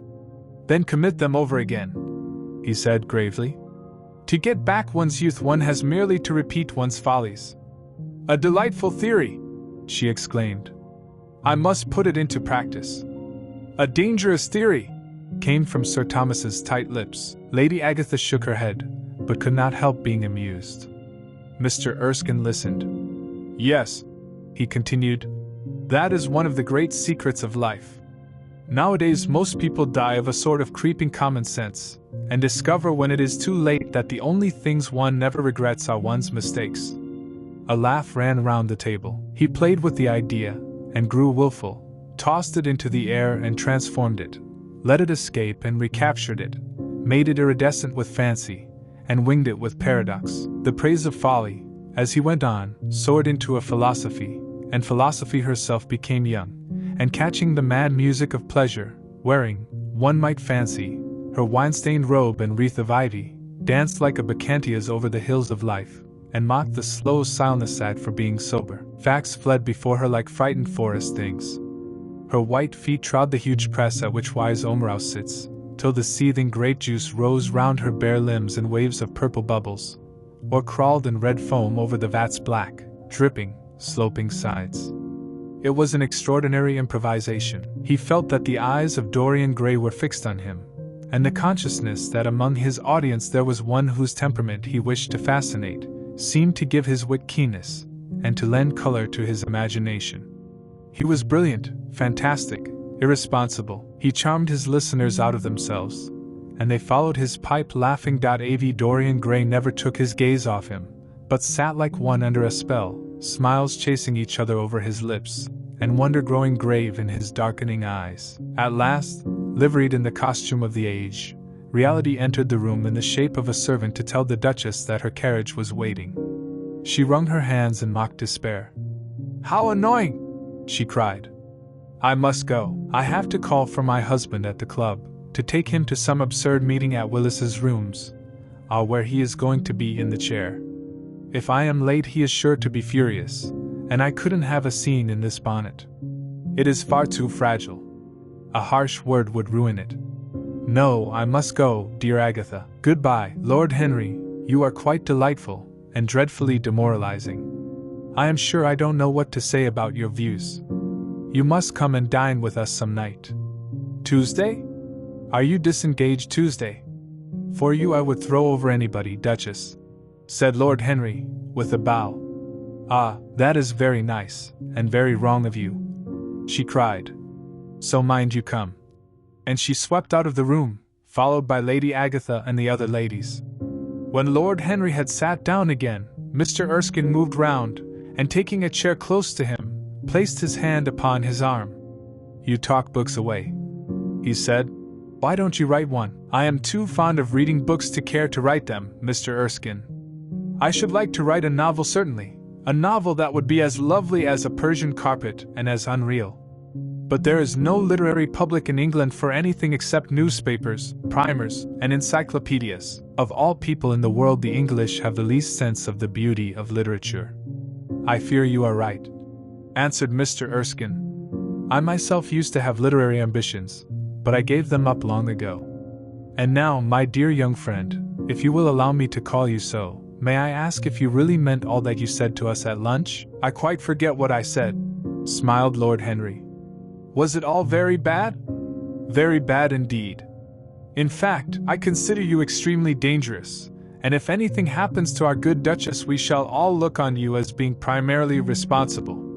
But I should like to talk to you about life. The generation into which I was born was tedious. Some day, when you are tired of London, come down to Treadley, and expound to me your philosophy of pleasure over some admirable Burgundy I am fortunate enough to possess. I shall be charmed. A visit to Treadley would be a great privilege. It has a perfect host and a perfect library. You will complete it, answered the old gentleman, with a courteous bow. And now I must bid goodbye to your excellent aunt. I am due at the Athenaeum. It is the hour when we sleep there. All of you, Mr. Erskine? 40 of us, in 40 armchairs. We are practicing for an English Academy of Letters. Lord Henry laughed and rose. I am going to the park, he cried. As he was passing out of the door, Dorian Gray touched him on the arm. Let me come with you, he murmured. But I thought you had promised Basil Hallward to go and see him, answered Lord Henry. I would sooner come with you. Yes, I feel I must come with you.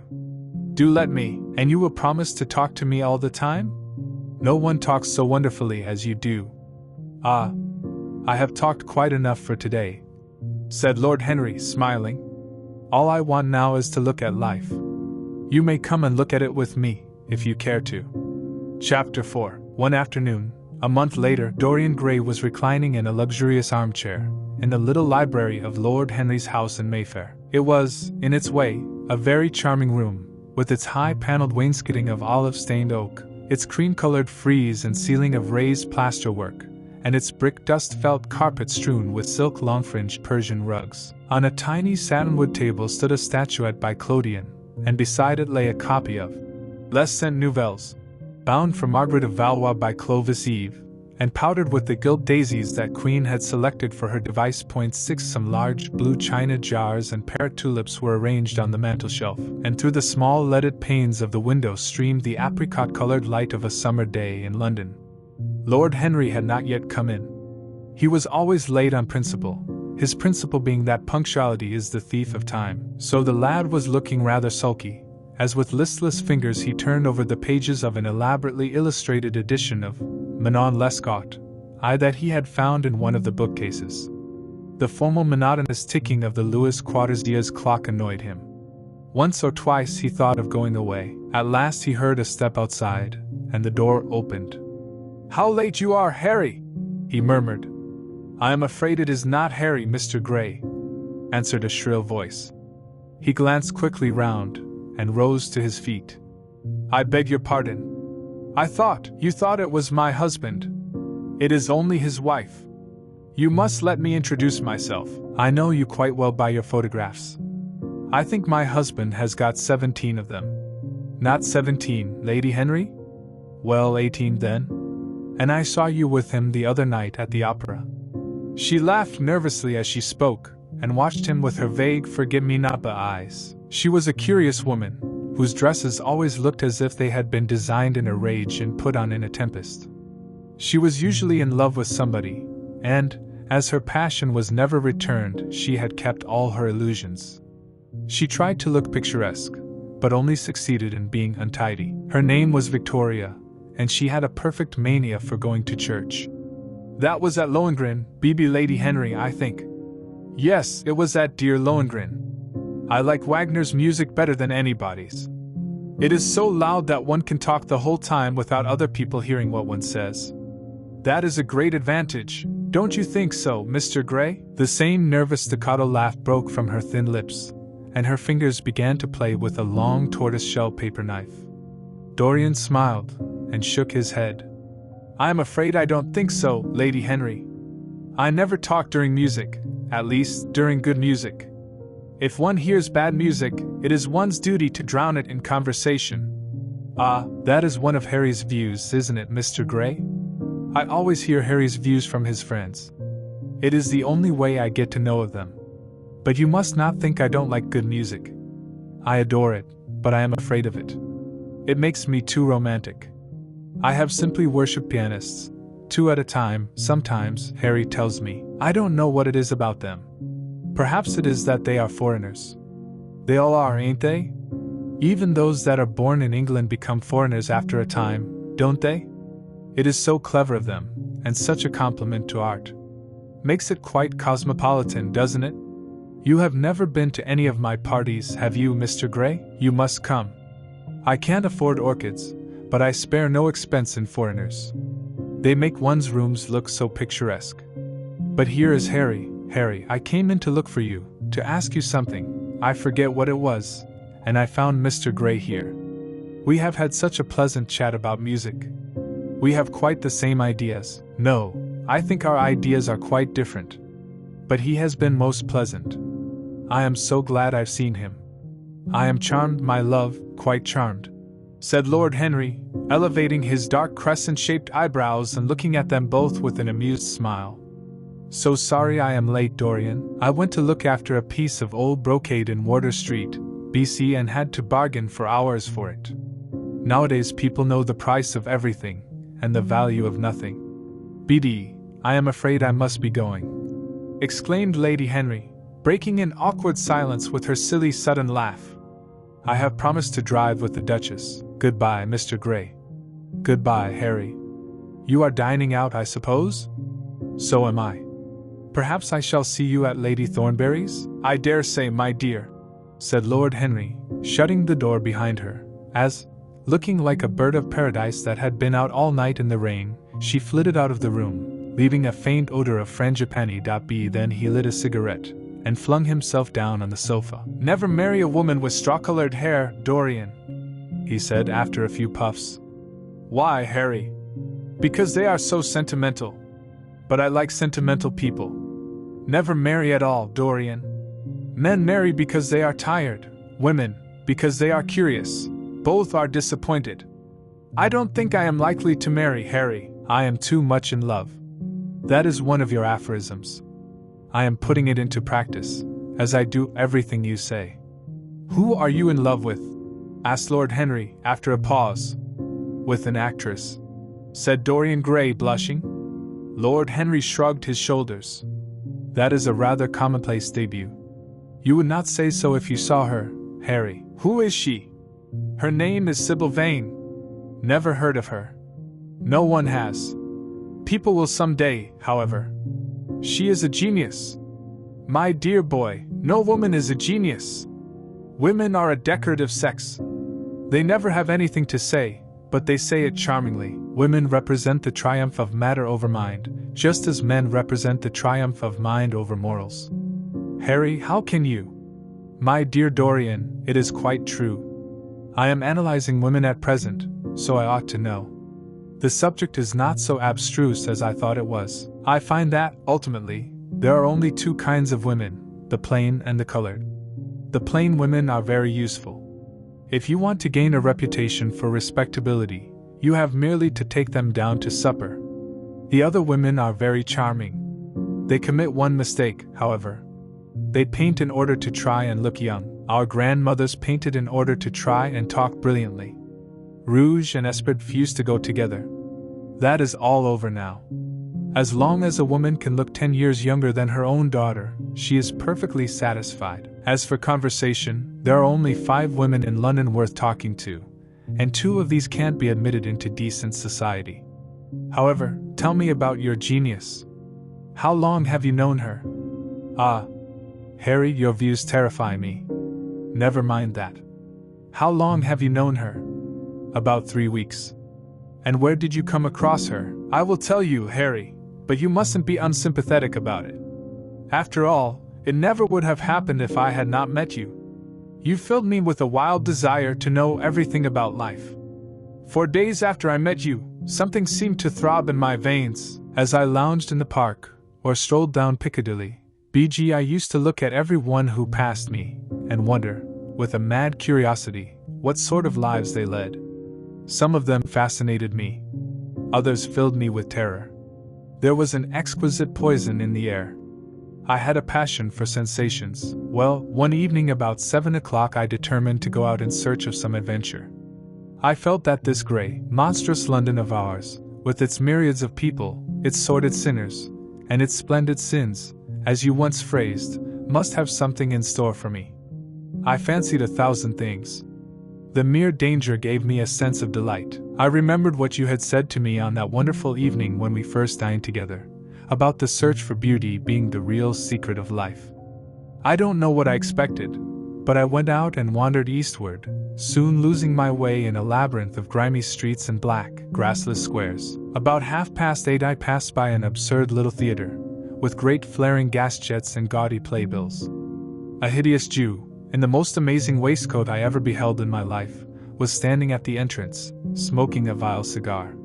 He had greasy ringlets, and an enormous diamond blazed in the center of a soiled shirt.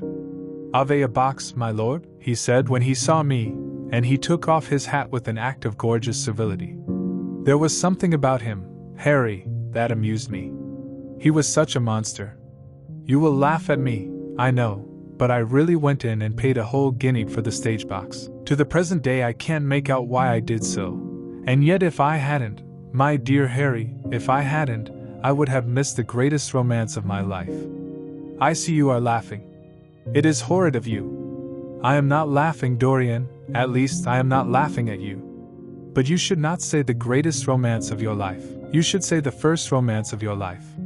You will always be loved, and you will always be in love with love. A grande passion is the privilege of people who have nothing to do. That is the one use of the idle classes of a country. Don't be afraid. There are exquisite things in store for you. This is merely the beginning. Do you think my nature so shallow? Cried Dorian Gray angrily. No, I think your nature so deep. How do you mean? My dear boy, the people who love only once in their lives are really the shallow people. What they call their loyalty and their fidelity, I call either the lethargy of custom or their lack of imagination. Faithfulness is to the emotional life what consistency is to the life of the intellect. Simply a confession of failure. Faithfulness. I must analyze it someday. The passion for property is in it. There are many things that we would throw away if we were not afraid that others might pick them up. But I don't want to interrupt you. Go on with your story. Well, I found myself seated in a horrid little private box, with a vulgar drop scene staring me in the face. I looked out from behind the curtain, and surveyed the house. It was a tawdry affair, all cupids and cornucopias, like a third-rate wedding cake. The gallery and pit were fairly full, but the 2 rows of dingy stalls were quite empty, and there was hardly a person in what I suppose they called the dress circle.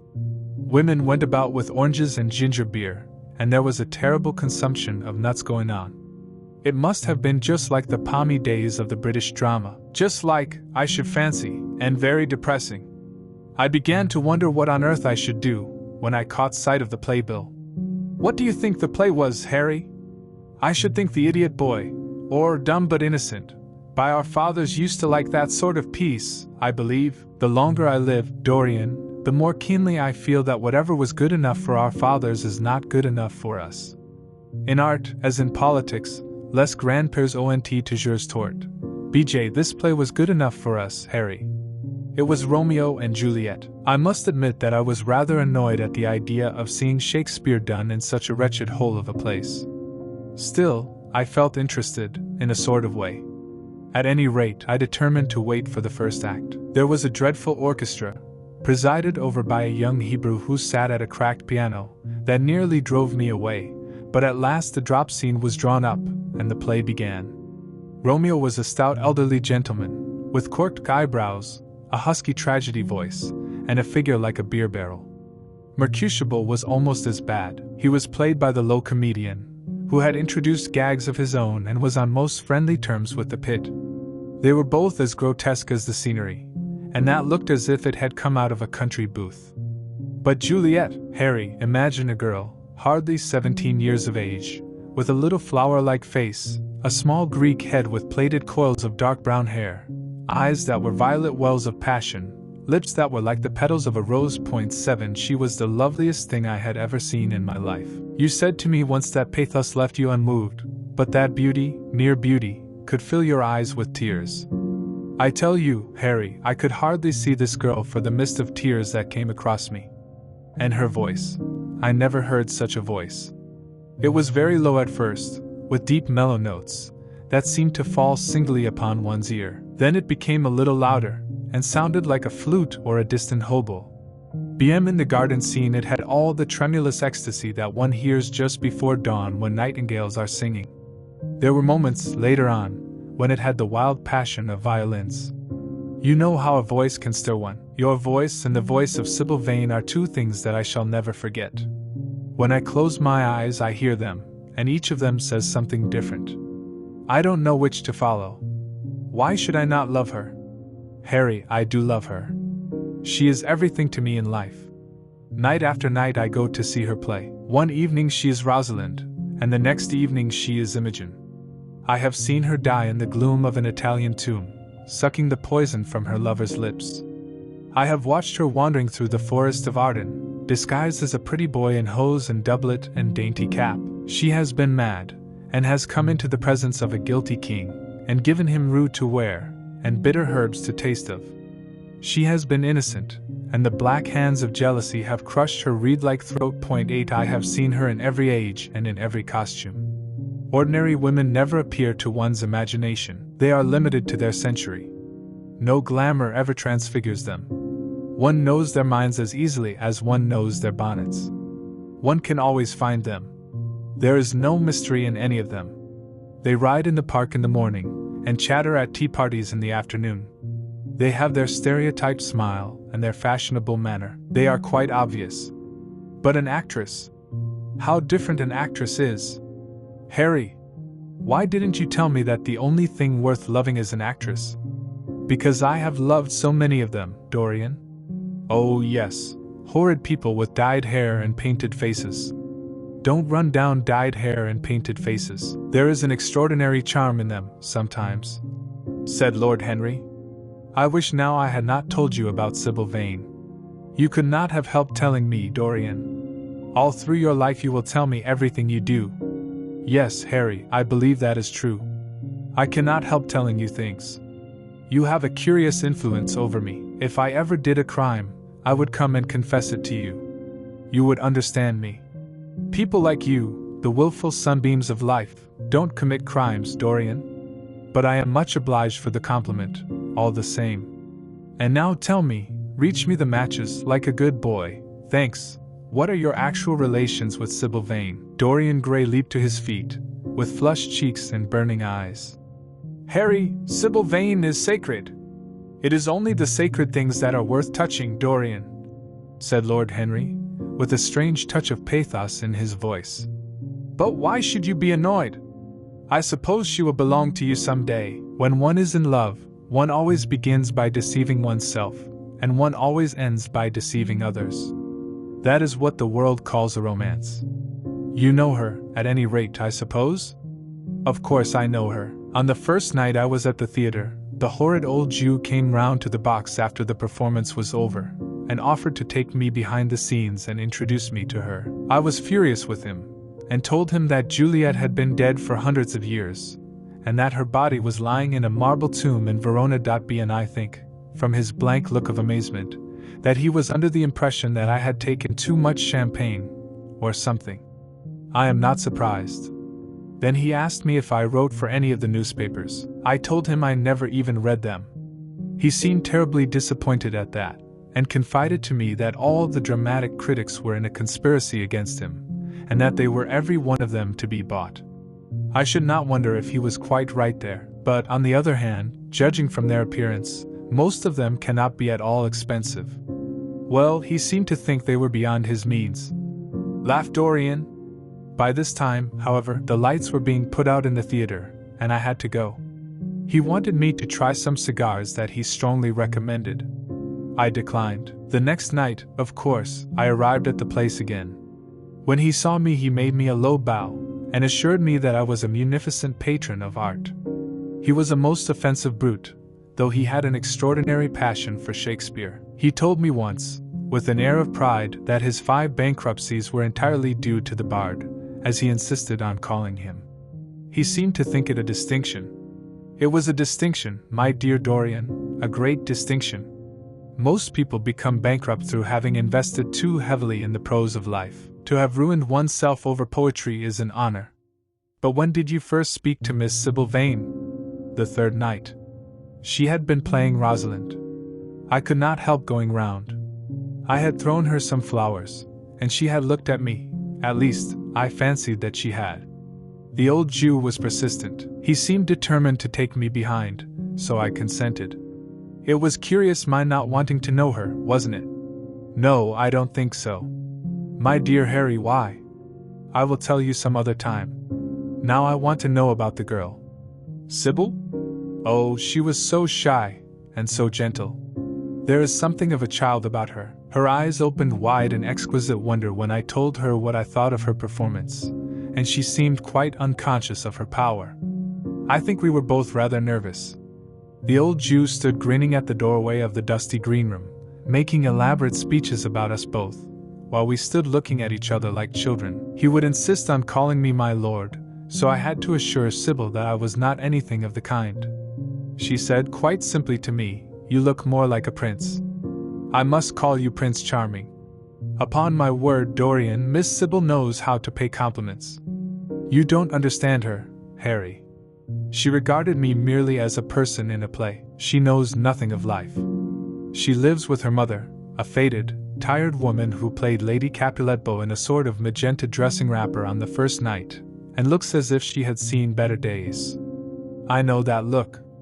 It depresses me, murmured Lord Henry, examining his rings. The Jew wanted to tell me her history, but I said it did not interest me. You were quite right. There is always something infinitely mean about other people's tragedies. Sybil is the only thing I care about. What is it to me where she came from? From her little head to her little feet, she is absolutely and entirely divine. Every night of my life I go to see her act, and every night she is more marvelous. That is the reason, I suppose, that you never dine with me now. I thought you must have some curious romance on hand. You have, but it is not quite what I expected. My dear Harry, we either lunch or sup together every day, and I have been to the opera with you several times, said Dorian, opening his blue eyes in wonder. You always come dreadfully late. Well, I can't help going to see Sybil play, he cried. Even if it is only a single act, I get hungry for her presence, and when I think of the wonderful soul that is hidden away in that little ivory body, I am filled with awe. You can dine with me tonight, Dorian, can't you? He shook his head. Tonight she is Imogen, he answered, and tomorrow night she will be Juliet. When is she Sybil Vane? Never. I congratulate you. How horrid you are! She is all the great heroines of the world in one. She is more than an individual. You laugh, but I tell you she has genius. I love her, and I must make her love me. You, who know all the secrets of life, tell me how to charm Sybil Vane to love me. I want to make Romeo jealous. I want the dead lovers of the world to hear our laughter and grow sad. I want a breath of our passion to stir their dust into consciousness, to wake their ashes into pain. My God, Harry, how I worship her! He was walking up and down the room as he spoke. Hectic spots of red burned on his cheeks. He was terribly excited. Lord Henry watched him with a subtle sense of pleasure. How different he was now from the shy, frightened boy he had met in Basil Hallward's studio. His nature had developed like a flower, had borne blossoms of scarlet flame. Out of its secret hiding place had crept his soul, and desire had come to meet it on the way. And what do you propose to do? Said Lord Henry at last. I want you and Basil to come with me some night and see her act. I have not the slightest fear of the result. You are certain to acknowledge her genius. Then we must get her out of the Jew's hands. She is bound to him for 3 years, at least for 2 years and 8 months from the present time. I shall have to pay him something, of course. When all that is settled, I shall take a West End theatre and bring her out properly. She will make the world as mad as she has made me. That would be impossible, my dear boy. Yes, she will. She has not merely consummate art instinct, in her, but she has personality also, and you have often told me that it is personalities, not principles, that move the age. Well, what night shall we go? Let me see. Today is Tuesday. Let us fix tomorrow. She plays Juliet tomorrow. All right, the Bristol at 8 o'clock, and I will get Basil. Not 8, Harry, please. 6:30. We must be there before the curtain rises. You must see her in the first act, where she meets Romeo. 6:30. What an hour! It will be like having a meat TBQ or reading an English novel. It must be 7. No gentleman dines before 7. Shall you see Basil between this and then? Or shall I write to him? Dear Basil, I have not laid eyes on him for a week. It is rather horrid of me, as he has sent me my portrait in the most wonderful frame, specially designed by himself, and though I am a little jealous of the picture for being a whole month younger than I am, I must admit that I delight in it. Perhaps you had better write to him. I don't want to see him alone. He says things that annoy me. He gives me good advice. Lord Henry smiled. People are very fond of giving away what they need most themselves. It is what I call the depth of generosity. Oh, Basil is the best of fellows, but he seems to me to be just a bit of a Philistine. Since I have known you, Harry, I have discovered that Basil, my dear boy, puts everything that is charming in him into his work. The consequence is that he has nothing left for life but his prejudices, his principles, and his common sense. The only artists I have ever known who are personally delightful are bad artists. Good artists exist simply in what they make, and consequently are perfectly uninteresting in what they are. A great poet, a really great poet, is the most unpoetical of all creatures. But inferior poets are absolutely fascinating. The worse their rhymes are, the more picturesque they look. The mere fact of having published a book of second-rate sonnets makes a man quite irresistible. He lives the poetry that he cannot write. The others write the poetry that they dare not realize. I wonder, is that really so, Harry? Said Dorian Gray, putting some perfume on his handkerchief out of a large gold-topped bottle that stood on the table. It must be if you say it. And now I am off. Imogen is waiting for me. Don't forget about tomorrow. Goodbye. As he left the room, Lord Henry's heavy eyelids drooped, and he began to think. Certainly few people had ever interested him so much as Dorian Gray, and yet the lad's mad adoration of someone else caused him not the slightest pang of annoyance or jealousy. He was pleased by it. It made him a more interesting study. He had been always enthralled by the methods of natural science, but the ordinary subject matter of that science had seemed to him trivial and of no import. And so he had begun by vivisecting himself, as he had ended by vivisecting others. Human life, that appeared to him the one thing worth investigating. Compared to it, there was nothing else of any value. It was true that as one watched life in its curious crucible of pain and pleasure, one could not wear over one's face a mask of glass, nor keep the sulphurous fumes from troubling the brain and making the imagination turbid with monstrous fancies and the shapen dreams. There were poisons so subtle that to know their properties one had to sicken of them. There were maladies so strange that one had to pass through them if one sought to understand their nature. And yet what a great reward one received! How wonderful the whole world became to one, to note the curious hard logic of passion, and the emotional colored life of the intellect, to observe where they met, and where they separated, at what point they were in unison, and at what point they were at discord. There was a delight in that. What matter what the cost was? One could never pay too high a price for any sensation. He was conscious, and the thought brought a gleam of pleasure into his brown agate eyes, that it was through certain words of his, musical words said with musical utterance, that Dorian Gray's soul had turned to this white girl and bowed in worship before her.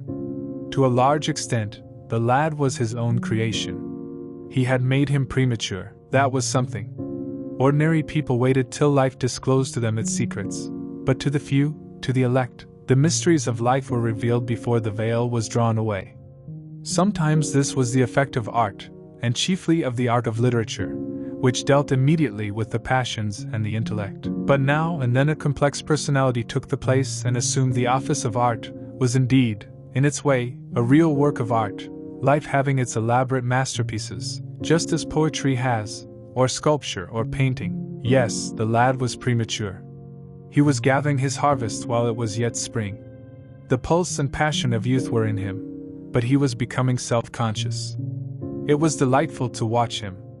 With his beautiful face and his beautiful soul, he was a thing to wonder at. It was no matter how it all ended, or was destined to end. He was like one of those gracious figures in a pageant or a play, whose joys seem to be remote from one, but whose sorrows stir one's sense of beauty, and whose wounds are like red roses that be our soul and body, body and soul. How mysterious they were! There was animalism in the soul, and the body had its moments of spirituality. The senses could refine, and the intellect could degrade.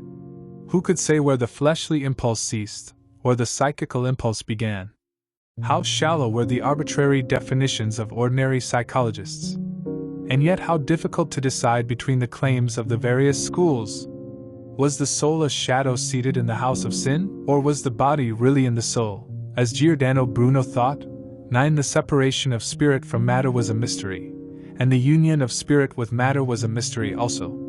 He began to wonder whether he could ever make psychology so absolute a science that each little spring of life would be revealed to us. As it was, we always misunderstood ourselves, and rarely understood others.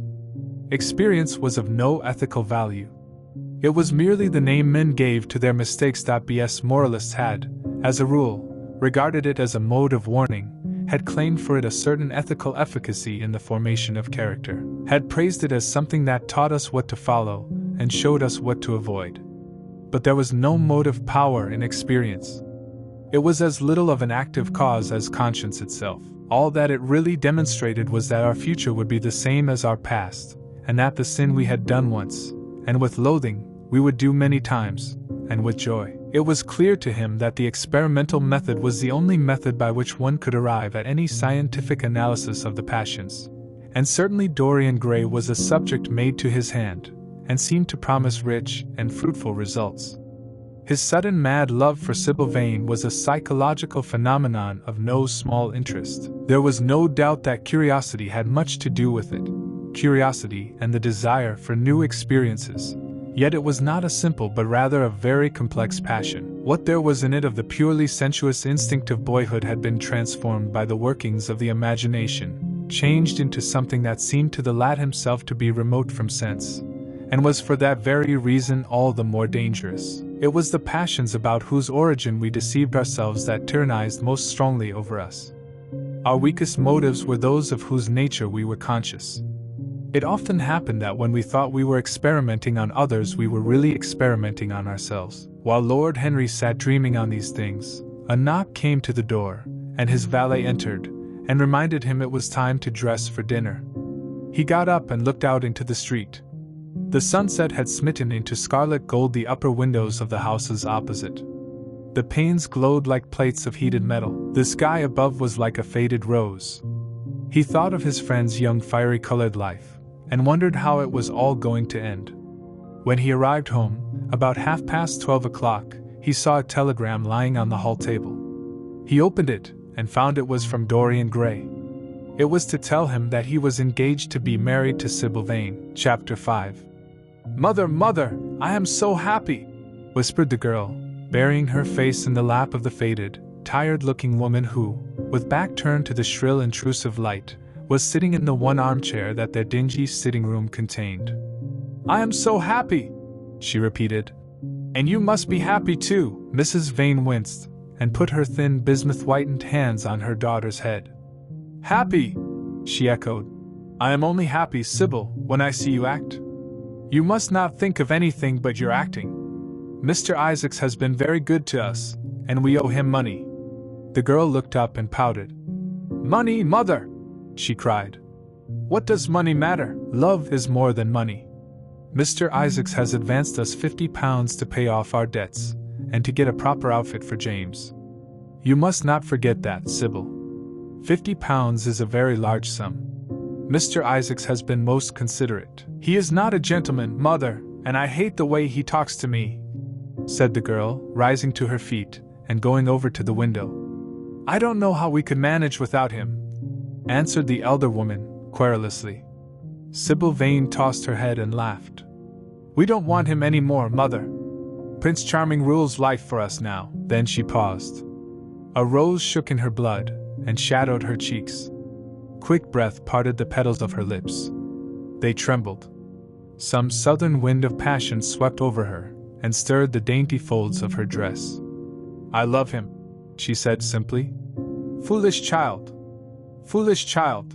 was the parrot phrase flung in answer. The waving of crooked, false-jeweled fingers gave an added grotesqueness to the words. The girl laughed again. The joy of a caged bird was in her voice. Her eyes caught the melody, and echoed it in radiance, then closed for a moment, as though to hide their secret. When they opened, the mist of a dream had passed across them. Thin-lipped wisdom spoke at her from the worn chair, hinted at prudence, quoted from that book of cowardice whose author apes the name of common sense. She did not listen. She was free in her prison of passion. Her prince, Prince Charming, was with her. She had called on memory to remake him. She had sent her soul to search for him, and it had brought him back. His kiss burned again upon her mouth. Her eyelids were warm with his breath. Then wisdom altered its method and spoke of espial and discovery. This young man might be rich. If so, marriage should be thought of. Against the shell of her ear broke the waves of worldly cunning. The arrows of craft shot by her. She saw the thin lips moving and smiled. Suddenly she felt the need to speak. The wordy silence troubled her. "Mother! Mother!" she cried. "Why does he love me so much? I know why I love him. I love him because he is like what love himself should be. But what does he see in me? I am not worthy of him, and yet, why, I cannot tell. Though I feel so much beneath him, I don't feel humble. I feel proud, terribly proud. Mother, did you love my father as I love Prince Charming?" The elder woman grew pale beneath the coarse powder that daubed her cheeks, and her dry lips twitched with a spasm of pain. Sybil rushed to her, flung her arms around her neck, and kissed her. "Forgive me, Mother. I know it pains you to talk about our father, but it only pains you because you loved him so much. Don't look so sad. I am as happy today as you were 20 years ago. Let me be happy forever, my child. You are far too young to think of falling in love. Besides, what do you know of this young man? You don't even know his name. The whole thing is most inconvenient, and really, when James is going away to Australia, and I have so much to think of, I must say that you should have shown more consideration. However, as I said before, if he is rich. Mother, let me be happy." Mrs. Vane glanced at her, and with one of those false theatrical gestures that so often become a mode of second nature to a stage player, clasped her in her arms. At this moment the door opened, and a young lad with rough brown hair came into the room. He was thick-set of figure, and his hands and feet were large, and somewhat clumsy in movement. He was not so finely bred as his sister. One would hardly have guessed the close relationship that existed between them. Mrs. Vane fixed her eyes on him, and intensified her smile. She mentally elevated her son to the dignity of an audience. She felt sure that the tableau was interesting. "You might keep some of your kisses for me, Sybil, I think," said the lad, with a good-natured grumble. But you don't like being kissed, Jim," she cried. "You are a dreadful old bear." And she ran across the room and hugged him. James Vane looked into his sister's face with tenderness. "I want you to come out with me for a walk, Sybil. I don't suppose I shall ever see this horrid London again. I am sure I don't want to." "My son, don't say such dreadful things," murmured Mrs. Vane, taking up a tawdry theatrical dress, with a sigh, and beginning to patch it. She felt a little disappointed that he had not joined the group. It would have increased the theatrical picturesqueness of the situation. "Why not, Mother? I mean it. You pain me, my son. I trust you will return from Australia in a position of affluence. I believe there is no society of any kind in the colonies, nothing that I would call society. So when you have made your fortune you must come back and assert yourself in London." "Society," muttered the lad. "I don't want to know anything about that. I should like to make some money to take you and Sybil off the stage." "I hate it." "Oh, Jim," said Sybil, laughing. "How unkind of you. But are you really going for a walk with me? That will be nice. I was afraid you were going to say goodbye to some of your friends, to Tom Hardy, who gave you that hideous pipe, or Ned Langton, who makes fun of you for smoking it. It is very sweet of you to let me have your last afternoon. Where shall we go?" "Let us go to the park." "I am too shabby," he answered, frowning. "Only swell people go to the park." "Nonsense, Jim," she whispered, stroking the sleeve of his coat. He hesitated for a moment. "Very well," he said at last, "but don't be too long dressing." She danced out of the door. One could hear her singing as she ran upstairs. Her little feet pattered overhead. He walked up and down the room 2 or 3 times. Then he turned to the still figure in the chair. "Mother, are my things ready?" he asked. "Quite ready, James," she answered, keeping her eyes on her work. For some months past she had felt ill at ease when she was alone with this rough, stern son of hers. Her shallow, secret nature was troubled when their eyes met. She used to wonder if he suspected anything. The silence, for he made no other observation, became intolerable to her.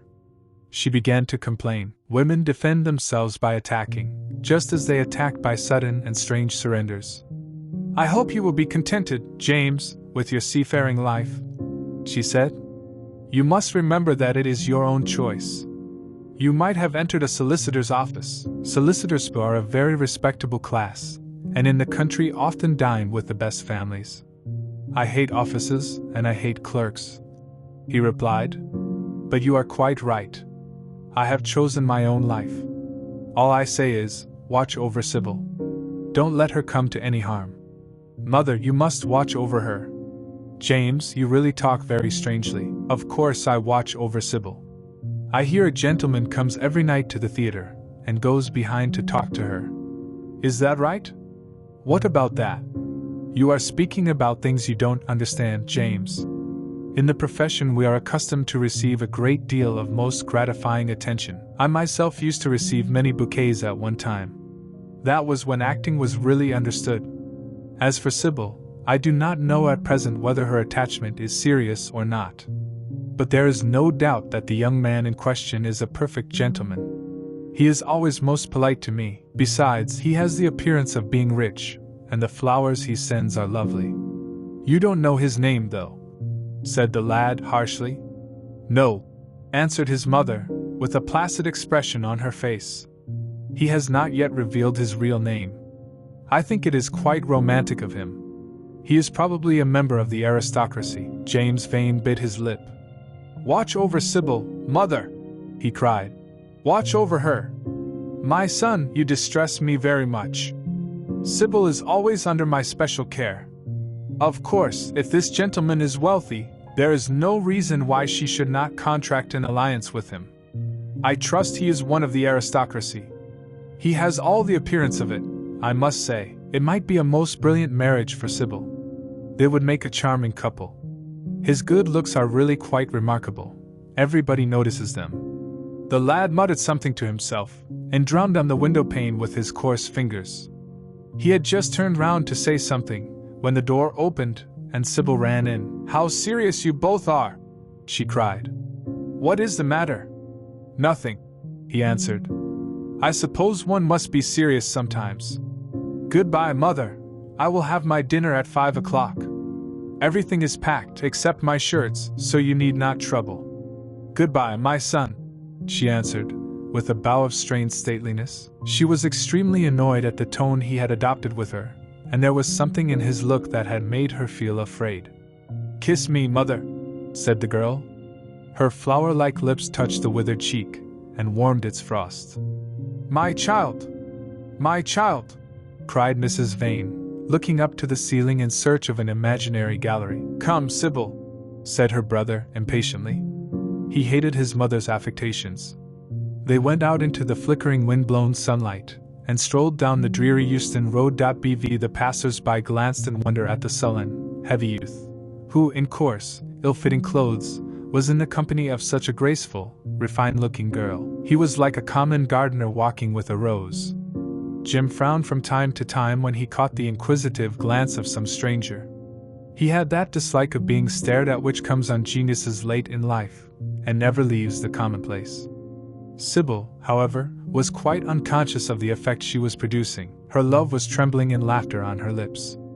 She was thinking of Prince Charming, and that she might think of him all the more, she did not talk of him, but prattled on about the ship in which Jim was going to sail, about the gold he was certain to find, about the wonderful heiress whose life he was to save from the wicked, red-shirted bushrangers. Bw For he was not to remain a sailor, or a supercargo, BX or whatever he was going to be.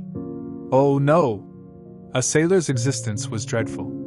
Fancy being cooped up in a horrid ship, with a hoarse, humpbacked waves trying to get in, and a black wind blowing the masts down, and tearing the sails into long, screaming ribbons. He was to leave the vessel at Melbourne, bid a polite goodbye to the captain, and go off at once to the gold fields. Before a week was over he was to come across a large nugget of pure gold, the largest nugget that had ever been discovered, and bring it down to the coast in a wagon guarded by 6 mounted policemen. The bushrangers were to attack them 3 times, and be defeated with immense slaughter. Or no. He was not to go to the gold fields at all.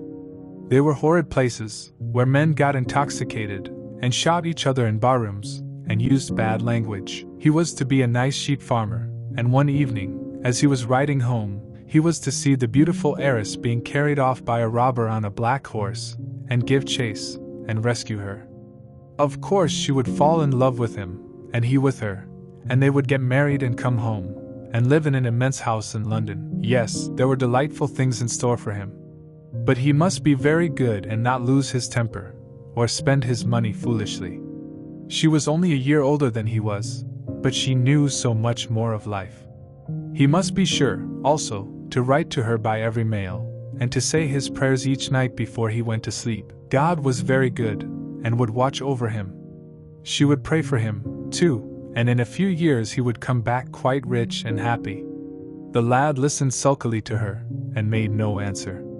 He was heartsick at leaving home. Yet it was not this alone that made him gloomy and morose. Inexperienced though he was, he had still a strong sense of the danger of Sybil's position. This young dandy who was making love to her could mean her no good. He was a gentleman, and he hated him for that, hated him through some curious race instinct for which he could not account, and which for that reason was all the more dominant in him. He was conscious also of the shallowness and vanity of his mother's nature, and in that saw infinite peril for Sybil and Sybil's happiness. Children begin by loving their parents. As they grow older they judge them. Sometimes they forgive them. By his mother, he had something on his mind to ask of her, something that he had brooded on for many months of silence. A chance phrase that he had heard at the theater, a whispered sneer that had reached his ears one night as he waited at the stage door had set loose a train of horrible thoughts. He remembered it as if it had been the lash of a hunting crop across his face. His brows knit together into a wedge-like furrow, and with a twitch of pain he bit his underlip. "You are not listening to a word I am saying, Jim," cried Sybil. "And I am making the most delightful plans for your future. Do say something." "What do you want me to say?" "Oh, that you will be a good boy, and not forget us," she answered, smiling at him. He shrugged his shoulders. "You are more likely to forget me than I am to forget you, Sybil." She flushed. "What do you mean, Jim?" she asked. "You have a new friend, I hear. Who is he? Why have you not told me about him?" "He means you no good." "Stop, Jim," she exclaimed. "You must not say anything about him. I love him." "Why, you don't even know his name," answered the lad. "Who is he?" "I have a right to know. He is called Prince Charming. Don't you like the name?" "Oh, you silly boy. You should never forget it. If you only saw him, you would think him the most wonderful person in the world. Some day you will meet him, when you come back from Australia. You will like him so much. Everybody likes him, and I love him. I wish you could come to the theater tonight. He is going to be there, and I am to play Juliet. Oh, how I shall play it! Fancy, Jim, to be in love and play Juliet. To have him sitting there. To play for his delight. I am afraid I may frighten the company, frighten or enthrall them. To be in love is to surpass oneself. Poor dreadful Mr. Isaacs will be shouting genius to his loafers at the bar. He has preached me as a dogma. Tonight he will announce me as a revelation. I feel it. And it is all his only, Prince Charming, my wonderful lover, my God of graces. But I am poor beside him. Poor? What does that matter? When poverty creeps in at the door, love flies in through the window. Our proverbs want rewriting. They were made in winter, and it is summer now, springtime for me, I think, a very dance of blossoms and blue skies. He is a gentleman, said the lad, suddenly. A prince, she cried musically. What more do you want? He wants to enslave you. I shudder at the thought of being free. I want you to beware of him. To see him is to worship him. To know him is to trust him. Sybil, you are mad about him." She laughed and took his arm. "You dear old Jim, you talk as if you were 100. Someday you will be in love yourself. Then you will know what it is. Don't look so sulky. Surely you should be glad to think that, though you are going away, you leave me happier than I have ever been before. Life has been hard for us both, terribly hard and difficult. But it will be different now. You are going to a new world, and I have found one. Here are 2 chairs. Let us sit down and see the smart people go by." They took their seats amid a crowd of watchers. The tulip bed across the road flamed like throbbing rings of fire. A white dust, tremulous cloud of orris ribs it seemed, hung in the panting air. The brightly colored parasols danced and dipped like monstrous butterflies. She made her brother talk of himself, his hopes, his prospects. He spoke slowly and with effort. They passed words to each other as players at a game pass counters. Sybil felt oppressed. She could not communicate her joy. A faint smile curving that sullen mouth was all the echo she could win. After some time she became silent. Suddenly she caught a glimpse of golden hair and laughing lips, and in an open carriage with 2 ladies Dorian Gray drove past. She started to her feet. "There he is!" she cried. "Who?" said Jim Vane. "Prince Charming," she answered, looking after the Victoria. He jumped up and seized her roughly by the arm. "Show him to me." "Which is he? Point him out." "I must see him," he exclaimed.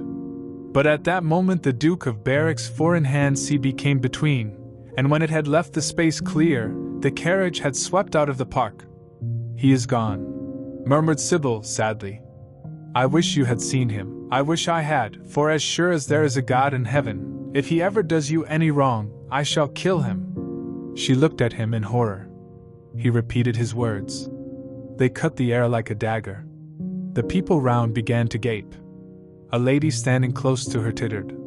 "Come away, Jim, come away," she whispered. He followed her doggedly as she passed through the crowd. He felt glad at what he had said. When they reached the Achilles statue, she turned round. There was pity in her eyes that became laughter on her lips. She shook her head at him. "You are foolish, Jim, utterly foolish. A bad-tempered boy, that is all. How can you say such horrible things? You don't know what you are talking about. You are simply jealous and unkind. Ah, I wish you would fall in love. Love makes people good, and what you said was wicked." "I am 16, he answered, "and I know what I am about. Mother is no help to you. She doesn't understand how to look after you. I wish now that I was not going to Australia at all. I have a great mind to chuck the whole thing up. I would, if my articles hadn't been signed. Oh, don't be so serious, Jim. You are like one of the heroes of those silly melodramas Mother used to be so fond of acting in. I am not going to quarrel with you. I have seen him, and oh, to see him is perfect happiness. We won't quarrel. I know you would never harm anyone I love, would you? Not as long as you love him, I suppose," was the sullen answer. "I shall love him forever," she cried. "And he? Forever too. He had better." She shrank from him. Then she laughed and put her hand on his arm. He was merely a boy. At the Marble Arch they hailed an omnibus, which left them close to their shabby home in the Euston Road. It was after 5 o'clock, and Sybil had to lie down for a couple of hours before acting. Jim insisted that she should do so. He said that he would sooner part with her when their mother was not present. She would be sure to make a scene, and he detested scenes of every kind. In Sybil's own room they parted. There was jealousy in the lad's heart, and a fierce, murderous hatred of the stranger who, as it seemed to him, had come between them. Yet when her arms were flung round his neck, and her fingers strayed through his hair, he softened, and kissed her with real affection. There were tears in his eyes as he went downstairs. His mother was waiting for him below. She grumbled at his unpunctuality as he entered. He made no answer, but sat down to his meager meal. The flies buzzed round the table, and crawled over the stained cloth. Through the rumble of omnibuses, and the clatter of street cabs, he could hear the droning voice devouring each minute that was left to him. After some time he thrust away his plate and put his head in his hands. He felt that he had a right to know. It should have been told to him before, if it was as he suspected. Leaden with fear, his mother watched him. Words dropped mechanically from her lips. A tattered lace handkerchief twitched in her fingers. When the clock struck 6, he got up and went to the door. Then he turned back and looked at her. Their eyes met. In hers he saw a wild appeal for mercy. It enraged him. "Mother, I have something to ask you," he said. Her eyes wandered vaguely about the room. She made no answer. "Tell me the truth. I have a right to know. Were you married to my father?" She heaved a deep sigh. It was a sigh of relief. The terrible moment, the moment that night and day, for weeks and months she had dreaded, had come at last, and yet she felt no terror. Indeed, in some measure it was a disappointment to her. The vulgar directness of the question called for a direct answer. The situation had not been gradually led up to. It was crude, it reminded her of a bad rehearsal. "No," she answered, wondering at the harsh simplicity of life. "My father was a scoundrel, then!" cried the lad, clenching his fists. She shook her head. "I knew he was not free. We loved each other very much. If he had lived, he would have made provision for us. Don't speak against him, my son. He was your father, and a gentleman. Indeed, he was highly connected." An oath broke from his lips. "I don't care for myself," he exclaimed. "But don't let Sybil. It is a gentleman, isn't it, who is in love with her, or says he is? Highly connected too, I suppose?" For a moment a hideous sense of humiliation came over the woman. Her head drooped. She wiped her eyes with shaking hands. "Sybil has a mother," she murmured. "I had none." The lad was touched. He went toward her, and stooping down he kissed her. "I am sorry if I have pained you by asking about my father," he said, "but I could not help it. I must go now. Goodbye. Don't forget that you will have only one child now to look after, and believe me that if this man wrongs my sister, I will find out who he is, track him down, and kill him like a dog. I swear it." The exaggerated folly of the threat, the passionate gesture that accompanied it, the mad melodramatic words, made life seem more vivid to her. She was familiar with the atmosphere. She breathed more freely, and for the first time for many months she really admired her son. She would have liked to have continued the scene on the same emotional scale, but he cut her short. Trunks had to be carried down, and mufflers looked for. The lodging-house drudge bustled in and out. There was the bargaining with the cabman. The moment was lost in vulgar details. It was with a renewed feeling of disappointment that she waved the tattered lace handkerchief from the window as her son drove away. She was conscious that a great opportunity had been wasted. She consoled herself by telling Sybil how desolate she felt her life would be, now that she had only one child to look after. She remembered the phrase. It had pleased her. Of the threat she said nothing. It was vividly and dramatically expressed. She felt that they would all laugh at it someday. Chapter 6. "I suppose you have heard the news, Basil?" said Lord Henry that evening, as Hallward was shown into a little private room at the Bristol, where dinner had been laid for 3. "No, Harry," answered the artist, giving his hat and coat to the bowing waiter. "What is it?" "Nothing about politics, I hope?" "They don't interest me. There is hardly a single person in the House of Commons worth painting, though many of them would be the better for a little whitewashing." "Dorian Gray is engaged to be married," said Lord Henry, watching him as he spoke. Hallward started, and then frowned. "Dorian engaged to be married?" he cried. "Impossible." "It is perfectly true." "To whom? To some little actress or other?" "I can't believe it. Dorian is far too sensible. Dorian is far too wise not to do foolish things now and then, my dear Basil. Marriage is hardly a thing that one can do now and then, Harry." "Except in America," rejoined Lord Henry, languidly. "But I didn't say that he was married. I said he was engaged to be married. There is a great difference. I have a distinct remembrance of being married, but I have no recollection at all of being engaged. I am inclined to think that I never was engaged. But think of Dorian's birth, and position, and wealth. It would be absurd for him to marry so much beneath him. If you want him to marry this girl, tell him that, Basil. He is sure to do it then. Whenever a man does a thoroughly stupid thing, it is always from the noblest motives. I hope the girl is good, Harry. I don't want to see Dorian tied to some vile creature who might degrade his nature and ruin his intellect. Oh, she is better than good, she is beautiful, murmured Lord Henry, sipping a glass of vermouth and orange bitters. Dorian says she is beautiful, and he is not often wrong about things of that kind. Your portrait of him has quickened his appreciation of the personal appearance of other people. It has had that excellent effect, among others. You can't approve of it, possibly. It is some silly infatuation. I never approve or disapprove of anything now. It is an absurd attitude to take toward life. We are not sent into the world to air our moral prejudices. I never take any notice of what common people say, and I never interfere with what charming people do. If a personality fascinates me, whatever mode of expression that personality selects is absolutely delightful to me. Dorian Gray falls in love with a beautiful girl who acts Juliet, and proposes to marry her. Why not? If he wedded Messalines, he would be none the less interesting. You know I am not a champion of marriage. The real drawback to marriage is that it makes one unselfish. And unselfish people are colorless. They lack individuality. Still, there are certain temperaments that marriage makes more complex. They retain their egotism, and add to it many other egos. They are forced to have more than one life. They become more highly organized, and to be highly organized is, I should fancy, the object of man's existence.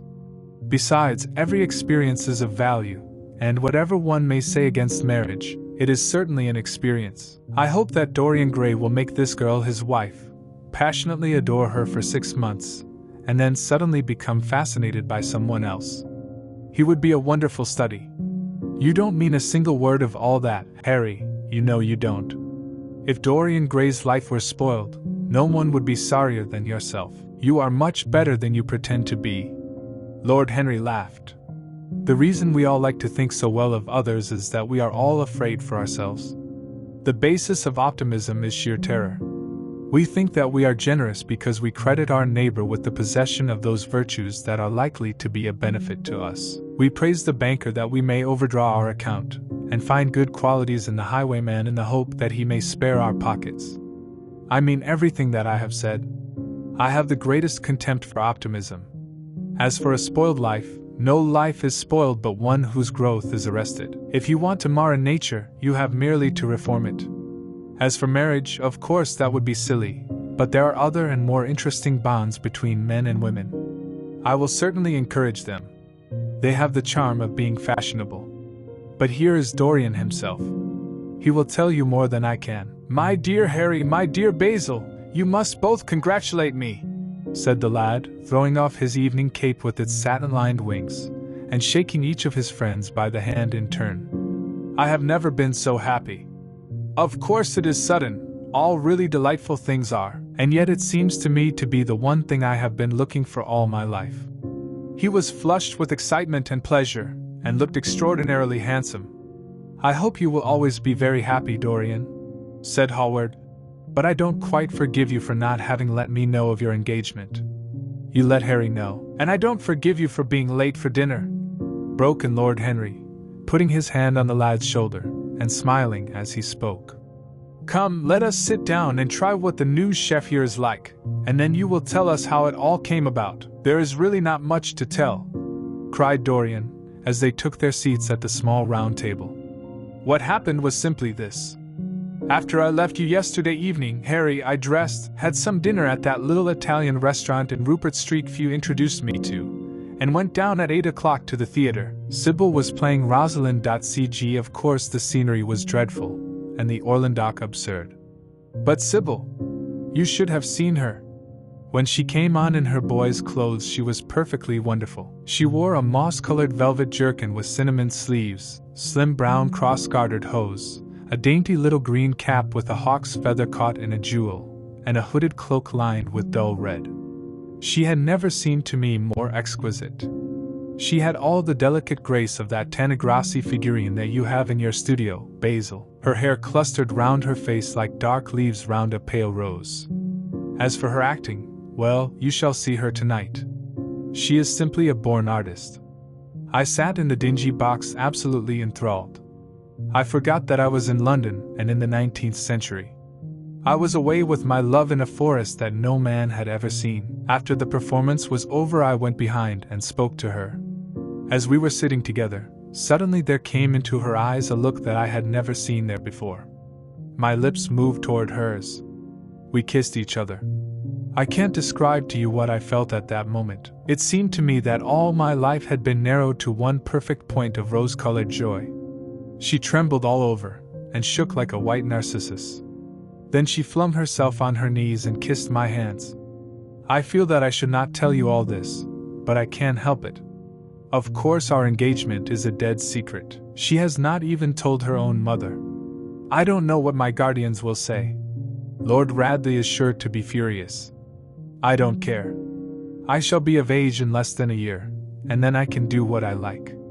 I have been right, Basil, haven't I, to take my love out of poetry, and to find my wife in Shakespeare's plays? Lips that Shakespeare taught to speak have whispered their secret in my ear. I have had the arms of Rosalind around me, and kissed Juliet on the mouth.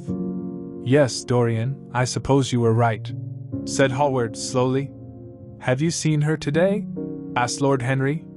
Dorian Gray shook his head. I left her in the forest of Arden. I shall find her in an orchard in Verona. Lord Henry sipped his champagne in a meditative manner. At what particular point did you mention the word marriage, Dorian? And what did she say in answer?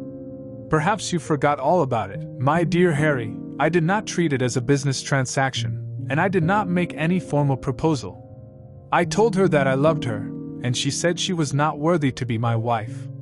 Not worthy? Why, the whole world is nothing to me compared with her. Women are wonderfully practical, murmured Lord Henry. Much more practical than we are. In situations of that kind we often forget to say anything about marriage, and they always remind us. Hallward laid his hand upon his arm. Don't, Harry. You have annoyed Dorian. He is not like other men. He would never bring misery upon anyone. His nature is too fine for that.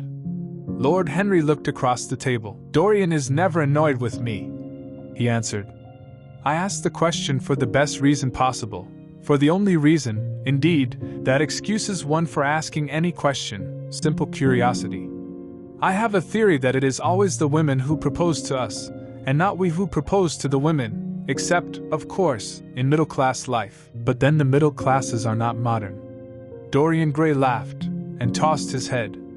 You are quite incorrigible, Harry, but I don't mind. It is impossible to be angry with you.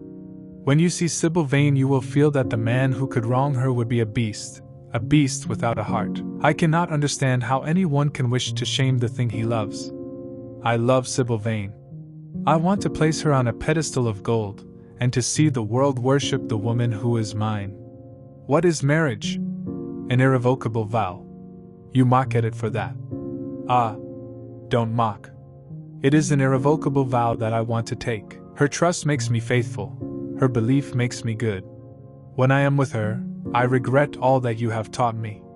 I become different from what you have known me to be. I am changed, and the mere touch of Sybil Vane's hand makes me forget you and all your wrong, fascinating, poisonous, delightful theories. And those are, asked Lord Henry, helping himself to some salad. Oh, your theories about life, your theories about love, your theories about pleasure. All your theories, in fact, Harry. Pleasure is the only thing worth having a theory about, he answered in his slow, melodious voice. But I am afraid I cannot claim my theory as my own. It belongs to nature, not to me. Pleasure is nature's test, her sign of approval. When we are happy we are always good, but when we are good we are not always happy. Ah, but what do you mean by good? Cried Basil Hallward. Yes, echoed Dorian, leaning back in his chair, and looking at Lord Henry over the heavy clusters of purple-lipped irises that stood in the center of the table. What do you mean by good, Harry? To be good is to be in harmony with oneself, he replied, touching the thin stem of his glass with his pale, fine-pointed fingers. Discord is to be forced to be in harmony with others. One's own life, that is the important thing. As for the lives of one's neighbors, if one wishes to be a prig or a Puritan, one can flaunt one's moral views about them, but they are not one's concern. Besides, individualism has really the higher aim. Modern morality consists in accepting the standard of one's age. I consider that for any man of culture to accept the standard of his age is a form of the grossest immorality.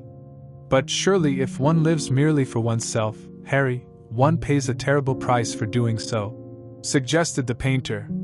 Yes, we are overcharged for everything nowadays. I should fancy that the real tragedy of the poor is that they can afford nothing but self-denial. Beautiful sins, like beautiful things, are the privilege of the rich. One has to pay in other ways but money. What sort of ways, Basil? Oh, I should fancy in remorse, in suffering, in the consciousness of degradation. Lord Henry shrugged his shoulders. My dear fellow, medieval art is charming, but medieval emotions are out of date. One can use them in fiction, of course. But then the only things that one can use in fiction are the things that one has ceased to use in fact. Believe me, no civilized man ever regrets a pleasure, and no uncivilized man ever knows what a pleasure is. I know what pleasure is, cried Dorian Gray. It is to adore someone. That is certainly better than being adored, he answered, toying with some fruits. Being adored is a nuisance. Women treat us just as humanity treats its gods. They worship us, and are always bothering us to do something for them. I should have said that whatever they ask for they had first given to us, murmured the lad gravely. They create love in our natures. They have a right to demand it back. That is quite true, Dorian, cried Hallward. Nothing is ever quite true, said Lord Henry. This is, interrupted Dorian. You must admit, Harry, that women give to men the very gold of their lives. Possibly, he sighed. But they invariably want it back in such very small change. That is the worry. Women, as some witty Frenchman once put it, inspire us with the desire to do masterpieces, and always prevent us from carrying them out. Harry, you are dreadful. I don't know why I like you so much. You will always like me, Dorian, he replied. Will you have some coffee, you fellows? Waiter, bring coffee, and fine champagne, CJ, and some cigarettes. No, don't mind the cigarettes. I have some. Basil, I can't allow you to smoke cigars. You must have a cigarette. A cigarette is the perfect type of a perfect pleasure. It is exquisite, and it leaves one unsatisfied. What more can one want? Yes, Dorian, you will always be fond of me. I represent to you all the sins you have never had the courage to commit. What nonsense you talk, Harry, cried the lad, taking a light from a fire-breathing silver dragon that the waiter had placed on the table. Let us go down to the theater. When Sybil comes on the stage you will have a new ideal of life. She will represent something to you that you have never known. I have known everything, said Lord Henry, with a tired look in his eyes. But I am always ready for a new emotion. I am afraid, however, that for me at any rate, there is no such thing. Still, your wonderful girl may thrill me. I love acting. It is so much more real than life. Let us go. Dorian, you will come with me. I am so sorry, Basil, but there is only room for two in the brougham.ck. You must follow us in a hansom. They got up and put on their coats, sipping their coffee standing. The painter was silent and preoccupied. There was a gloom over him. He could not bear this marriage, and yet it seemed to him to be better than many other things that might have happened. After a few minutes, they all passed downstairs. He drove off by himself, as had been arranged, and watched the flashing lights of the little brougham in front of him. A strange sense of loss came over him. He felt that Dorian Gray would never again be to him all that he had been in the past. Life had come between them. His eyes darkened, and the crowded, flaring streets became blurred to his eyes. When the cab drew up at the theater it seemed to him that he had grown years older. Chapter 7. For some reason or other the house was crowded that night, and the fat Jew manager who met them at the door was beaming from ear to ear with an oily, tremulous smile. He escorted them to their box with a sort of pompous humility, waving his fat jeweled hands, and talking at the top of his voice. Dorian Gray loathed him more than ever. He felt as if he had come to look for Miranda and had been met by Caliban. C.L. Lord Henry, upon the other hand, rather liked him, at least he declared he did, and insisted on shaking him by the hand, and assuring him that he was proud to meet a man who had discovered a real genius and gone bankrupt over a poet. Hallward amused himself with watching the faces in the pit. The heat was terribly oppressive, and the huge sunlight flamed like a monstrous dahlia with petals of yellow fire. The youths in the gallery had taken off their coats and waistcoats and hung them over the side. They talked to each other across the theater, and shared their oranges with the tawdry girls who sat beside them. Some women were laughing in the pit. Their voices were horribly shrill and discordant. The sound of the popping of corks came from the bar. "What a place to find one's divinity in," said Lord Henry. "Yes," answered Dorian Gray. "It was here I found her, and she is divine beyond all living things. When she acts, you will forget everything. These common, rough people, with their coarse faces and brutal gestures, become quite different when she is on the stage. They sit silently and watch her. They weep and laugh as she wills them to do. She makes them as responsive as a violin. She spiritualizes them, and one feels that they are of the same flesh and blood as oneself. The same flesh and blood as oneself." "Oh, I hope not," exclaimed Lord Henry, who was scanning the occupants of the gallery through his opera glass. "Don't pay any attention to him, Dorian," said the painter. "I understand what you mean, and I believe in this girl. Any one you love must be marvelous, and any girl that has the effect you describe must be fine and noble.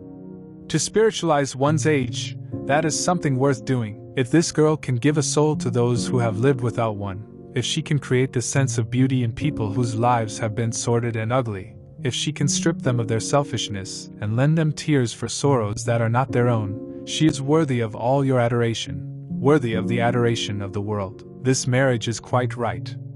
I did not think so at first, but I admit it now. The gods made Sybil Vane for you. Without her you would have been incomplete." "Thanks, Basil," answered Dorian Gray, pressing his hand. "I knew that you would understand me. Harry is so cynical, he terrifies me. But here is the orchestra. It is quite dreadful, but it only lasts for about 5 minutes. Then the curtain rises, and you will see the girl to whom I am going to give all my life, to whom I have given everything that is good in me." A quarter of an hour afterward, amid an extraordinary turmoil of applause, Sybil Vane stepped onto the stage. Yes, she was certainly lovely to look at, one of the loveliest creatures, Lord Henry thought, that he had ever seen. There was something of the fawn in her shy grace and startled eyes. A faint blush, like the shadow of a rose in a mirror of silver, came to her cheeks as she glanced at the crowded, enthusiastic house. She stepped back a few paces, and her lips seemed to tremble. Basil Hallward leaped to his feet and began to applaud. Motionless, and as one in a dream, sat Dorian Gray, gazing at her. Lord Henry peered through his glasses, murmuring, "Charming! Charming!" The scene was the hall of Capulet's house, and Romeo in his pilgrim's dress had entered with Mercutio and his other friends. The band, such as it was, struck up a few bars of music, and the dance began.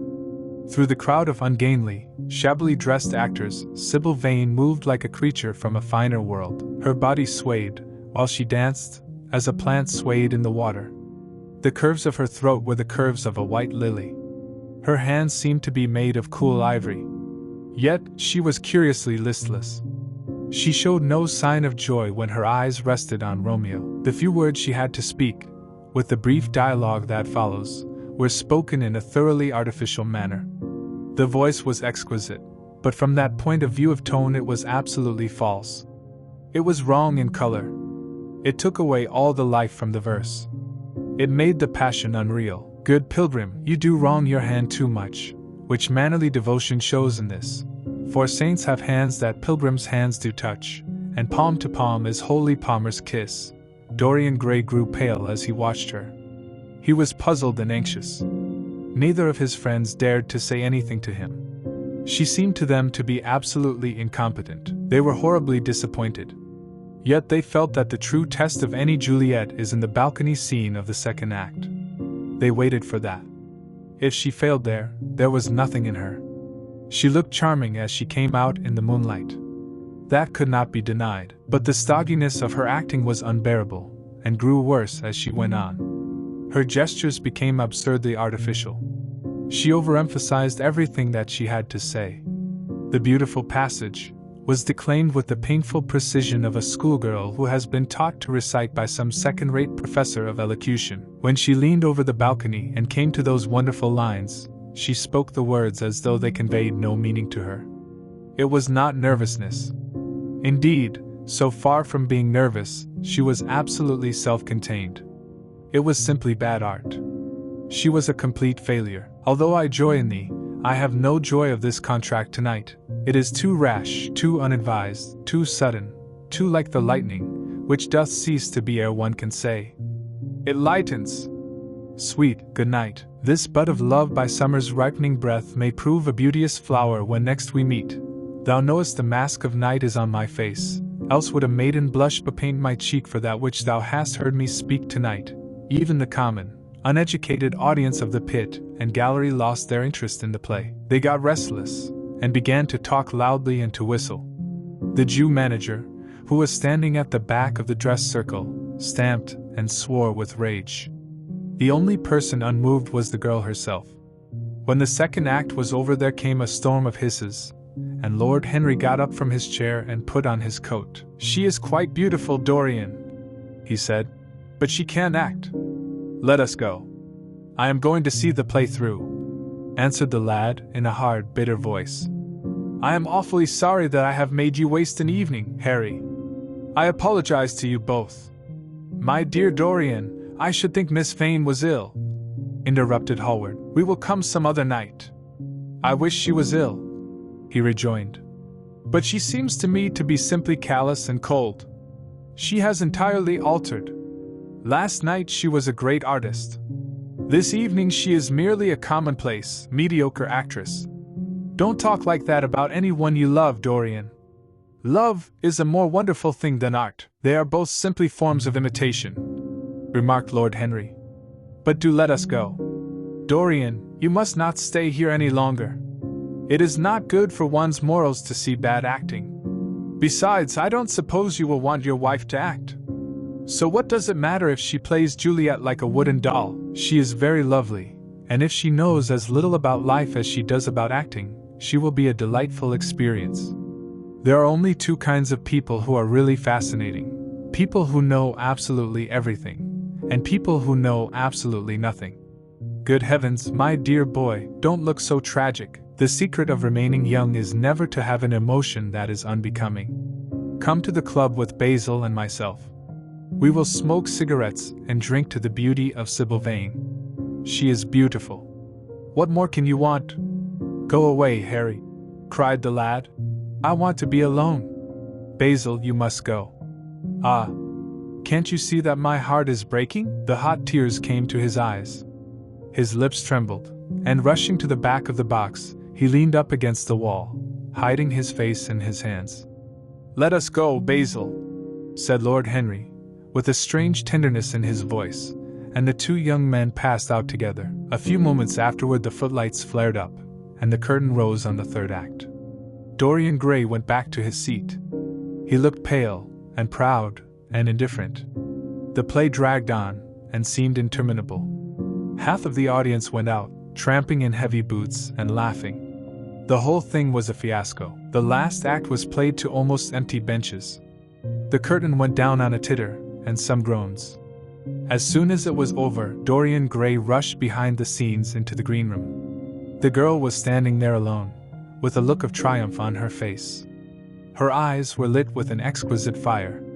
There was a radiance about her. Her parted lips were smiling over some secret of their own. When he entered, she looked at him, and an expression of infinite joy came over her. How badly I acted tonight, Dorian, she cried. Horribly, he answered, gazing at her in amazement. Horribly. It was dreadful. Are you ill? You have no idea what it was. You have no idea what I suffered. The girl smiled. Dorian, she answered, lingering over his name with long-drawn music in her voice, as though it were sweeter than honey to the red petals of her mouth. Dorian, you should have understood. But you understand now, don't you? Understand what? He asked angrily. Why I was so bad tonight, why I shall always be bad. Why I shall never act well again. He shrugged his shoulders. You are ill, I suppose? When you are ill, you shouldn't act. You make yourself ridiculous. My friends were bored. I was bored. She seemed not to listen to him. She was transfigured with joy. An ecstasy of happiness dominated her. Dorian, Dorian, she cried. Before I knew you, acting was the one reality of my life. It was only in the theater that I lived. I thought that it was all true. I was Rosalind one night, and Portia the other. The joy of Beatrice was my joy, and the sorrows of Cordelia were mine also. I believed in everything. The common people who acted with me seemed to me to be godlike. The painted scenes were my world. I knew nothing but shadows, and I thought them real. You came, oh, my beautiful love, and you freed my soul from prison. You taught me what reality really is. Tonight, for the first time in my life, I saw through the hollowness, the sham, the silliness of the empty pageant in which I had always played. Tonight, for the first time, I became conscious that the Romeo was hideous, and old, and painted, that the moonlight in the orchard was false, that the scenery was vulgar, and that the words I had to speak were unreal, were not my words, were not what I wanted to say. You had brought me something higher, something of which all art is but a reflection. You had made me understand what love really is. My love! My love! Prince Charming! Prince of Life! I have grown sick of shadows. 10 You are more to me than all art can ever be. What have I to do with the puppets of a play? When I came on tonight, I could not understand how it was that everything had gone from me. I thought that I was going to be wonderful. I found that I could do nothing. Suddenly it dawned on my soul what it all meant. The knowledge was exquisite to me. I heard them hissing, and I smiled. What could they know of love such as ours? Take me away, Dorian, take me away with you, where we can be quite alone. I hate the stage. I might mimic a passion that I do not feel, but I cannot mimic one that burns me like fire. Oh, Dorian, Dorian, you understand now what it signifies? Even if I could do it, it would be profanation for me to play at being in love. You have made me see that. He flung himself down on the sofa, and turned away his face. You have killed my love, he muttered. She looked at him in wonder, and laughed. He made no answer.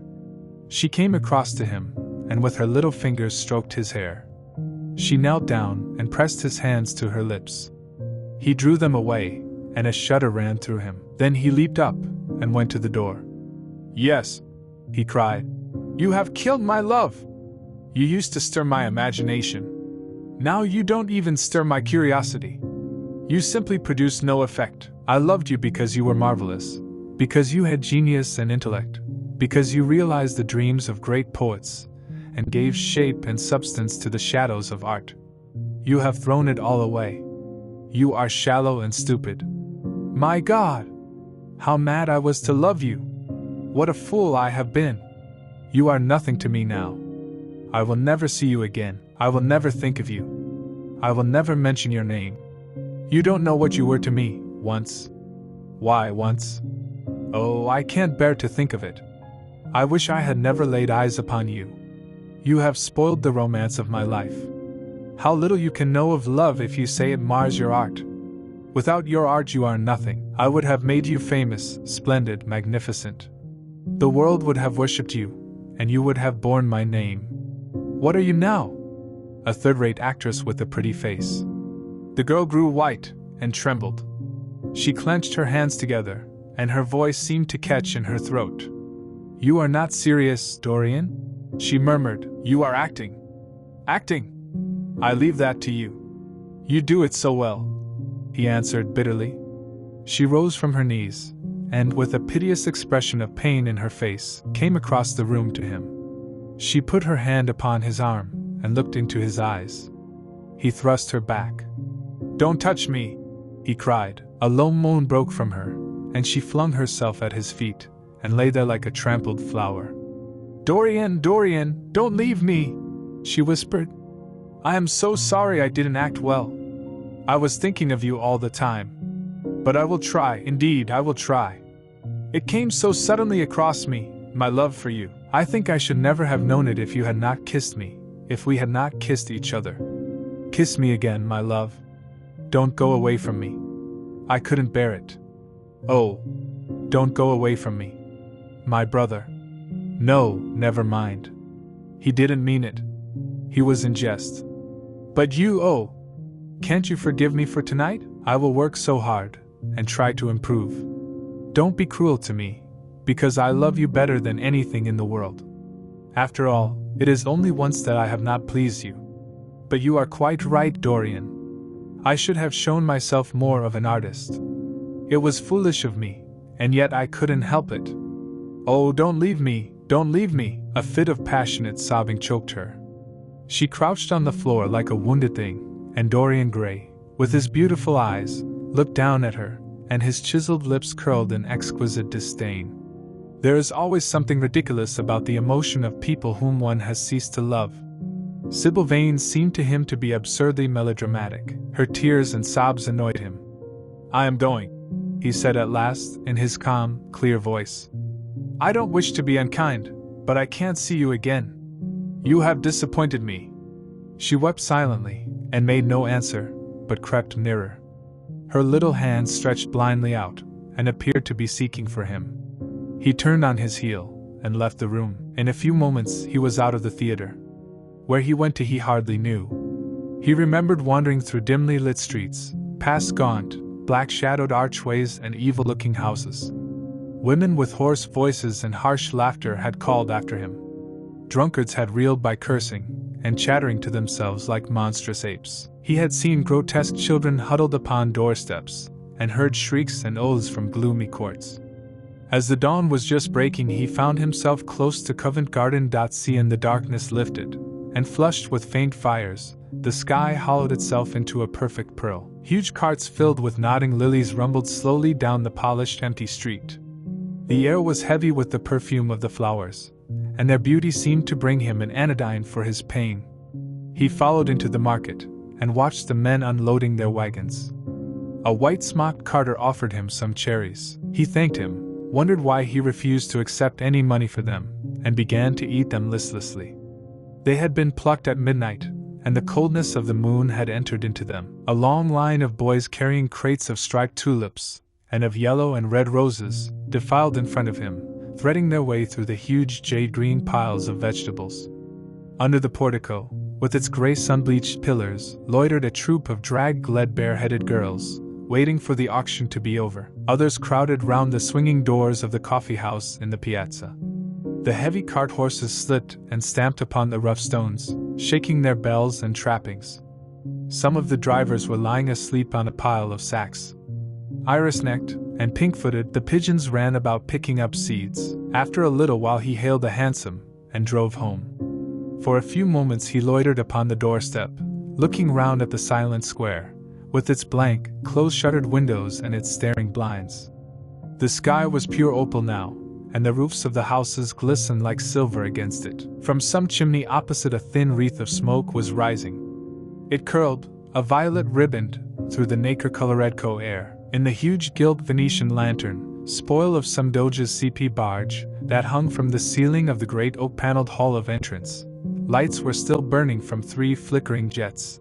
Thin blue petals of flame they seemed, rimmed with white fire. He turned them out, and having thrown his hat and cape on the table, passed through the library toward the door of his bedroom, a large octagonal chamber on the ground floor that, in his newborn feeling for luxury, he had just had decorated for himself, and hung with some curious Renaissance tapestries that had been discovered stored in a disused attic at Selby Royal. CQ. As he was turning the handle of the door his eyes fell upon the portrait Basil Hallward had painted of him. He started back as if in surprise. Then he went on into his own room, looking somewhat puzzled. After he had taken the buttonhole out of his coat, he seemed to hesitate. Finally he came back, went over to the picture, and examined it.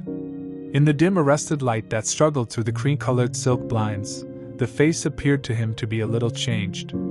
The expression looked different. One would have said that there was a touch of cruelty in the mouth. It was certainly strange. He turned round, and walking to the window, drew up the blinds. The bright dawn flooded the room, and swept the fantastic shadows into dusty corners, where they lay shuddering. But the strange expression that he had noticed in the face of the portrait seemed to linger there, to be more intensified even. The quivering, ardent sunlight showed him the lines of cruelty round the mouth as clearly as if he had been looking into a mirror after he had done some dreadful thing. He winced, and taking up from the table an oval glass framed in ivory cupids, one of Lord Henry's many presents to him, glanced hurriedly into its polished depths. No line like that warped his red lips. What did it mean? He rubbed his eyes, and came close to the picture, and examined it again. There were no signs of any change when he looked into the actual painting, and yet there was no doubt that the whole expression had altered. It was not a mere fancy of his own. The thing was horribly apparent. He threw himself into a chair, and began to think. Suddenly there flashed across his mind what he had said in Basil Hallward's studio the day the picture had been finished. Yes, he remembered it perfectly. He had uttered a mad wish that he himself might remain young and the portrait grow old, that his own beauty might be untarnished, and the face on the canvas bear the burden of his passions and his sins, that the painted image might be seared with the lines of suffering and thought, and that he might keep all the delicate bloom and loveliness of his then just conscious boyhood. Surely his wish had not been fulfilled. Such things were impossible. It seemed monstrous even to think of them. And yet there was the picture before him, with the touch of cruelty in the mouth. Cruelty! Had he been cruel? It was the girl's fault, not his. He had dreamed of her as a great artist, had given his love to her because he had thought her great. Then she had disappointed him. She had been shallow and unworthy. And yet a feeling of infinite regret came over him as he thought of her lying at his feet sobbing like a little child. He remembered with what callousness he had watched her. Why had he been made like that? Why had such a soul been given to him? But he had suffered also.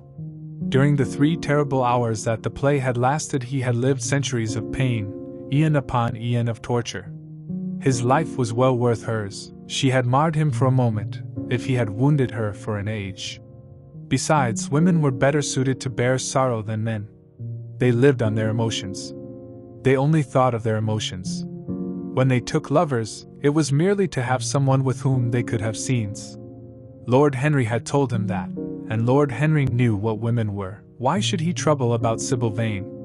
She was nothing to him now. But the picture? What was he to say of that?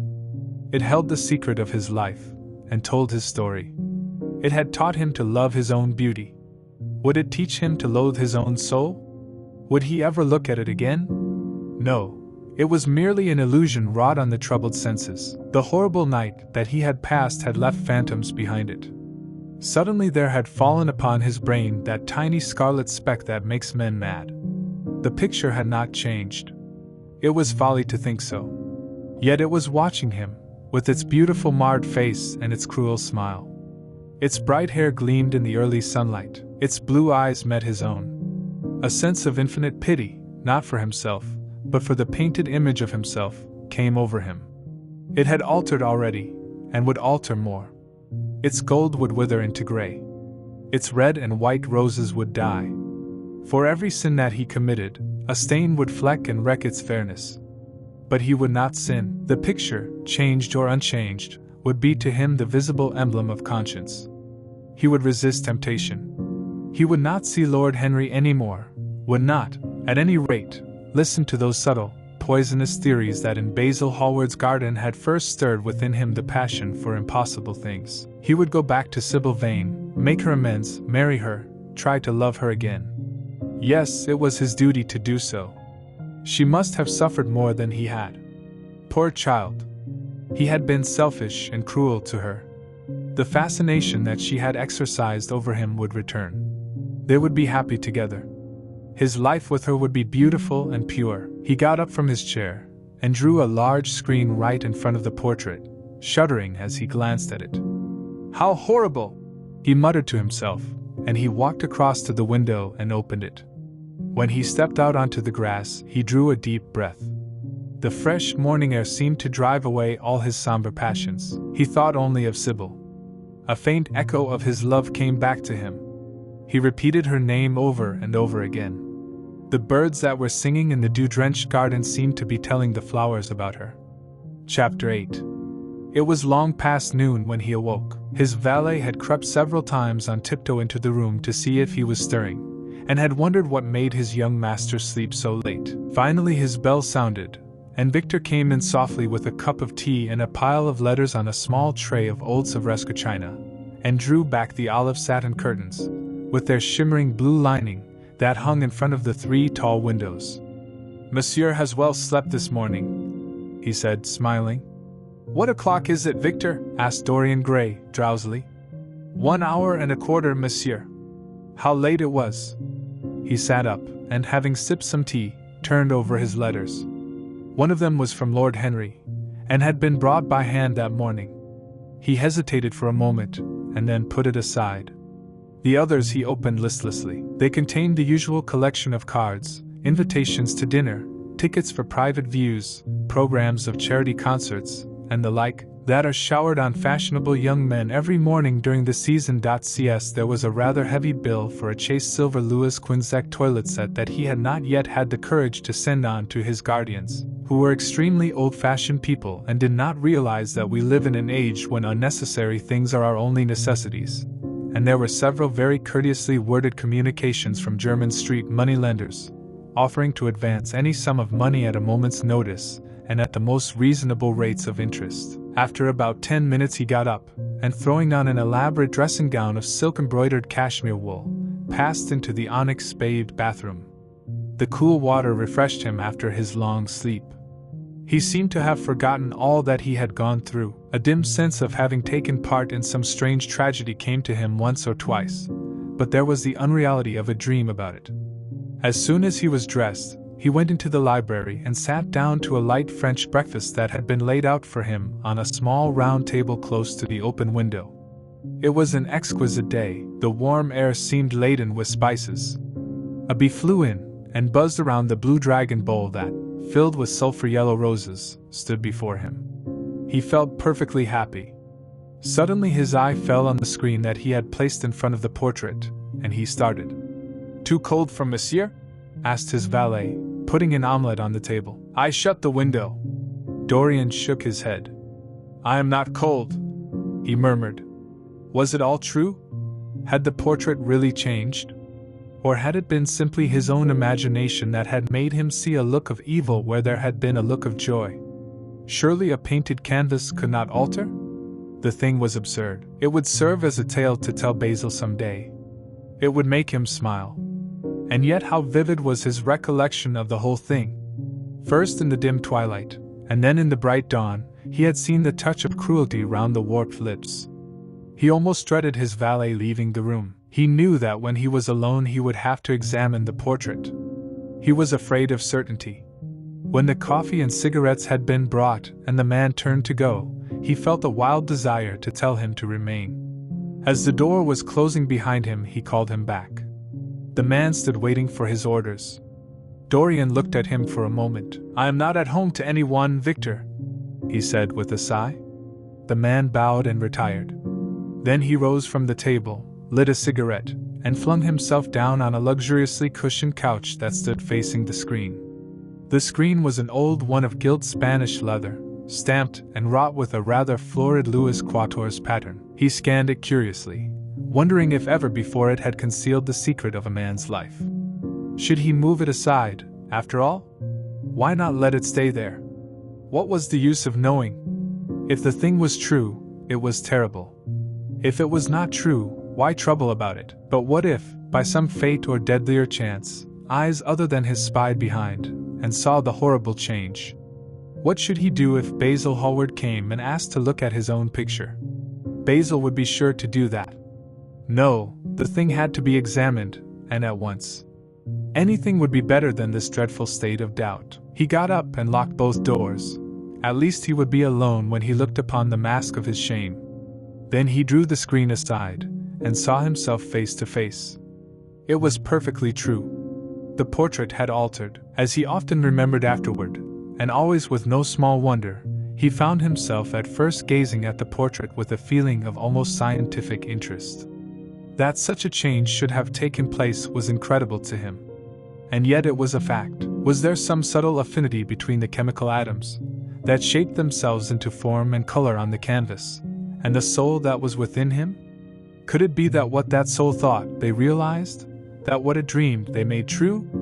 Or was there some other, more terrible reason? He shuddered and felt afraid, and going back to the couch, lay there, gazing at the picture in sickened horror. One thing, however, he felt that it had done for him. It had made him conscious how unjust, how cruel, he had been to Sybil Vane. It was not too late to make reparation for that. She could still be his wife. His unreal and selfish love would yield to some higher influence, would be transformed into some nobler passion, and the portrait that Basil Hallward had painted of him would be a guide to him through life, would be to him what holiness is to some, and conscience to others, and the fear of God to us all. There were opiates for remorse, drugs that could lull the moral sense to sleep. But here was a visible symbol of the degradation of sin. Here was an ever-present sign of the ruin men brought upon their souls. 3 o'clock struck, and 4, and the half-hour rang its double chime. But Dorian Gray did not stir. He was trying to gather up the scarlet threads of life, and to weave them into a pattern, to find his way through the sanguine labyrinth of passion through which he was wandering. He did not know what to do or what to think. Finally, he went over to the table and wrote a passionate letter to the girl he loved, imploring her forgiveness, and accusing himself of madness. He covered page after page with wild words of sorrow, and wilder words of pain. There is a luxury in self-reproach. When we blame ourselves, we feel that no one else has a right to blame us. It is the confession, not the priest, that gives us absolution. When Dorian Gray had finished the letter, he felt that he had been forgiven. Suddenly there came a knock at the door, and he heard Lord Henry's voice outside. "My dear boy, I must see you. Let me in at once. I can't bear your shutting yourself up like this." He made no answer at first, but remained quite still. The knocking still continued, and grew louder. Yes, it was better to let Lord Henry in, and to explain to him the new life he was going to lead, to quarrel with him if it became necessary to quarrel, to part, if parting was inevitable. He jumped up, drew the screen hastily across the picture, and unlocked the door. "I am sorry for it all, Dorian," said Lord Henry as he entered. "But you must not think too much about it." "Do you mean about Sybil Vane?" asked the lad. "Yes, of course," answered Lord Henry, sinking into a chair, and slowly pulling off his yellow gloves. "It is dreadful, from one point of view, but it was not your fault.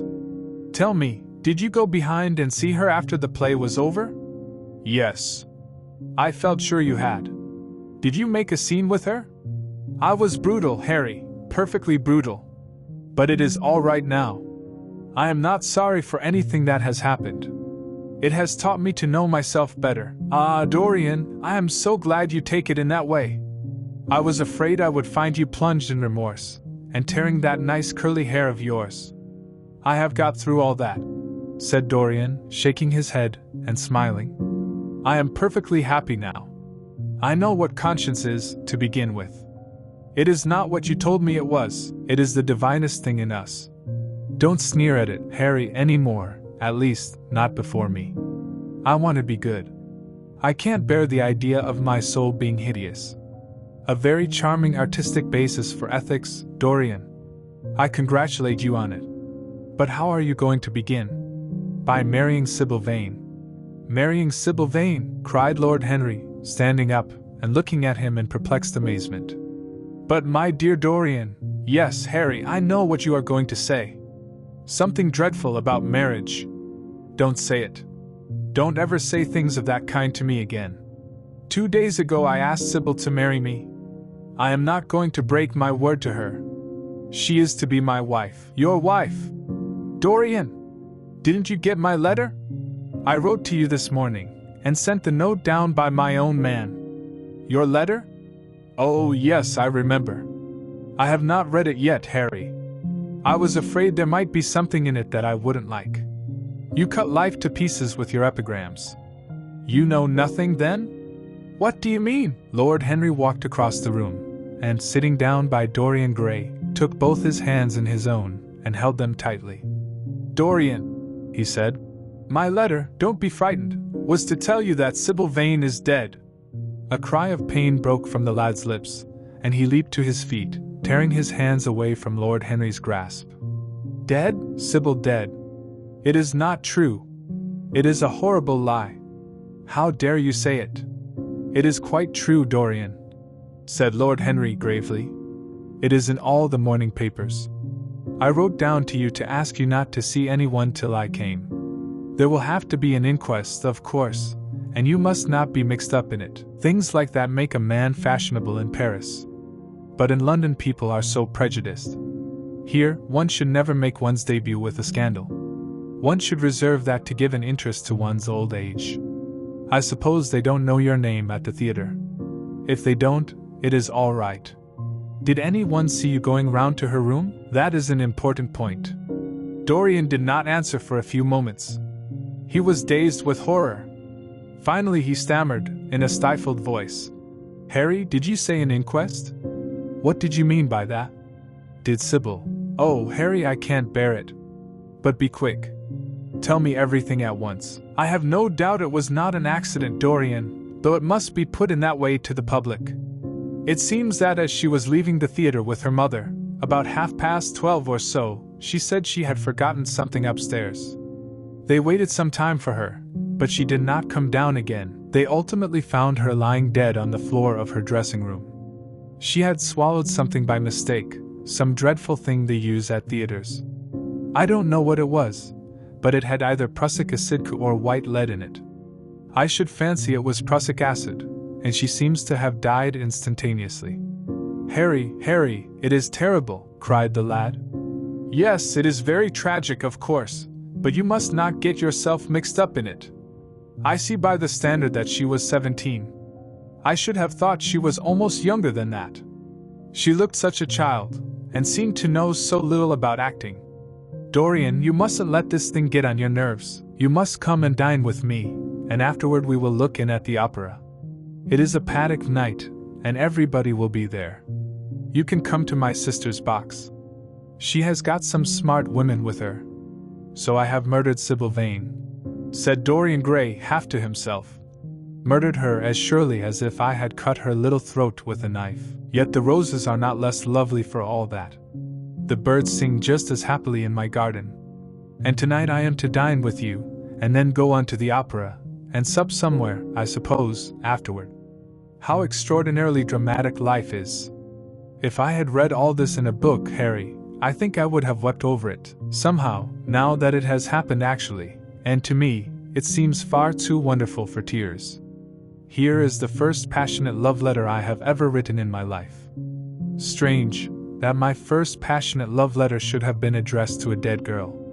Can they feel, I wonder, those white silent people we call the dead? Sybil, can she feel, or know, or listen? Oh, Harry, how I loved her once. It seems years ago to me now. She was everything to me. Then came that dreadful night, was it really only last night, when she played so badly, and my heart almost broke. She explained it all to me. It was terribly pathetic. But I was not moved a bit. I thought her shallow. Suddenly something happened that made me afraid. I can't tell you what it was, but it was terrible.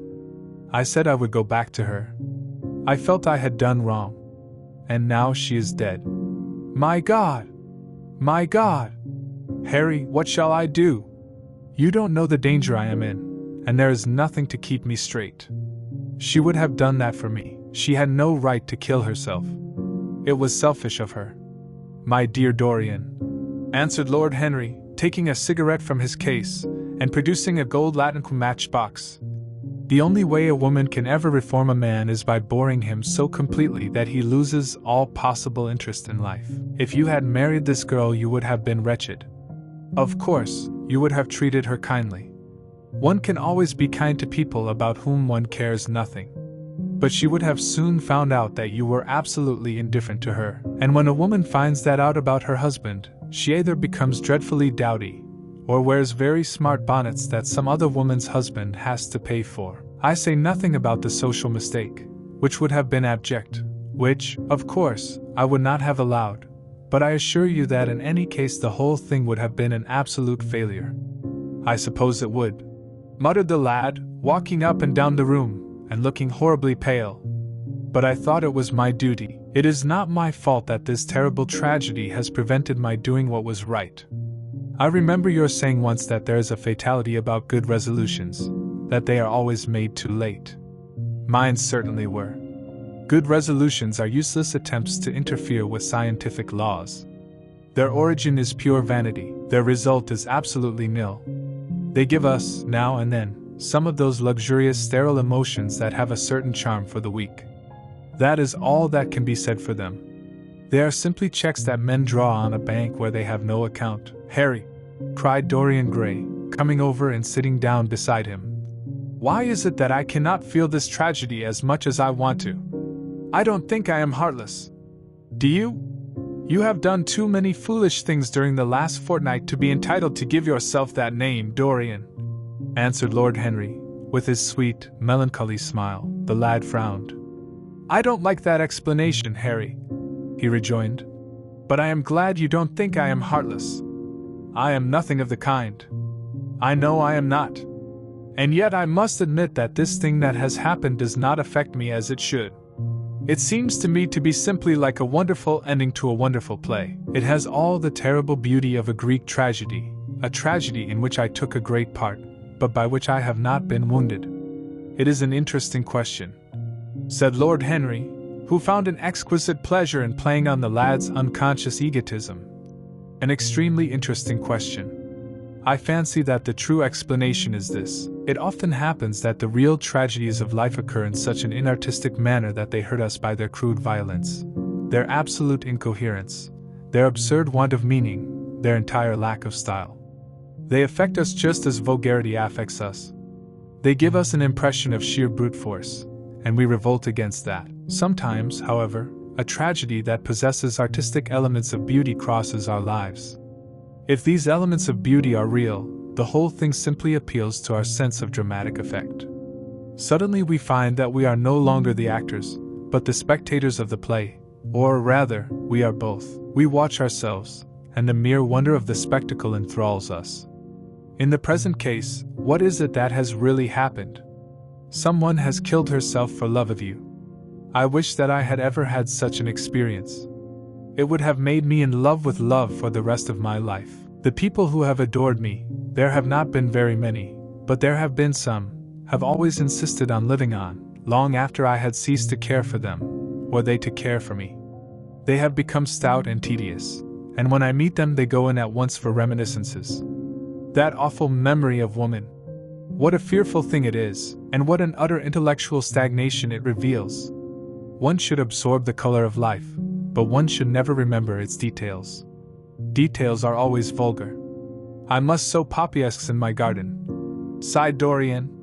There is no necessity, rejoined his companion. Life has always poppies in her hands. Of course, now and then things linger. I once wore nothing but violets all through one season, as a form of artistic mourning for a romance that would not die. Ultimately, however, it did die. I forget what killed it. I think it was her proposing to sacrifice the whole world for me. That is always a dreadful moment. It fills one with the terror of eternity. Well, would you believe it? A week ago, at Lady Hampshire's, I found myself seated at dinner next to the lady in question, and she insisted on going over the whole thing again, and digging up the past, and raking up the future. I had buried my romance in a bed of asphodel. See why she dragged it out again, and assured me that I had spoiled her life. I am bound to state that she ate an enormous dinner, so I did not feel any anxiety. But what a lack of taste she showed. The one charm of the past is that it is the past. But women never know when the curtain has fallen. They always want a sixth act, and as soon as the interest of the play is entirely over they propose to continue it. If they were allowed their own way, every comedy would have a tragic ending, and every tragedy would culminate in a farce. They are charmingly artificial, but they have no sense of art. You are more fortunate than I am. I assure you, Dorian, that not one of the women I have known would have done for me what Sybil Vane did for you. Ordinary women always console themselves. Some of them do it by going in for sentimental colors. Never trust a woman who wears mauve, CZ whatever her age may be, or a woman over 35 who is fond of pink ribbons. It always means that they have a history. Others find a great consolation in suddenly discovering the good qualities of their husbands. They flaunt their conjugal felicity in one's face, as if it were the most fascinating of sins. Religion consoles some. Its mysteries have all the charm of a flirtation, a woman once told me, and I can quite understand it. Besides, nothing makes one so vain as being told that one is a sinner. Conscience makes egotists of us all. Yes, there is really no end to the consolations that women find in modern life. Indeed, I have not mentioned the most important one. What is that, Harry? Said the lad listlessly. Oh, the obvious consolation, taking someone else's admirer when one loses one's own. In good society that always whitewashes a woman. But really, Dorian, how different Sybil Vane must have been from all the women one meets. There is something to me quite beautiful about her death. I am glad I am living in a century when such wonders happen. They make one believe in the reality of the things we all play with, such as romance, passion, and love. I was terribly cruel to her. You forget that. I am afraid that women appreciate cruelty, downright cruelty, more than anything else. They have wonderfully primitive instincts. We have emancipated them, but they remain slaves looking for their masters, all the same. They love being dominated. I am sure you were splendid. I have never seen you really and absolutely angry, but I can fancy how delightful you looked. And after all, you said something to me the day before yesterday that seemed to me at the time to be merely fanciful, but that I see now was absolutely true, and it holds the key to everything. What was that, Harry? You said to me that Sybil Vane represented to you all the heroines of romance, that she was Desdemona one night, and Ophelia the other, that if she died as Juliet, she came to life as Imogen. She will never come to life again now, muttered the lad, burying his face in his hands. No, she will never come to life.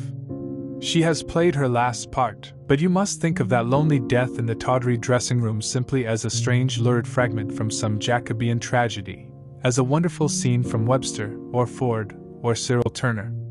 11 The girl never really lived, and so she has never really died. To you at least she was always a dream, a phantom that flitted through Shakespeare's plays and left them lovelier for its presence, a reed through which Shakespeare's music sounded richer and more full of joy.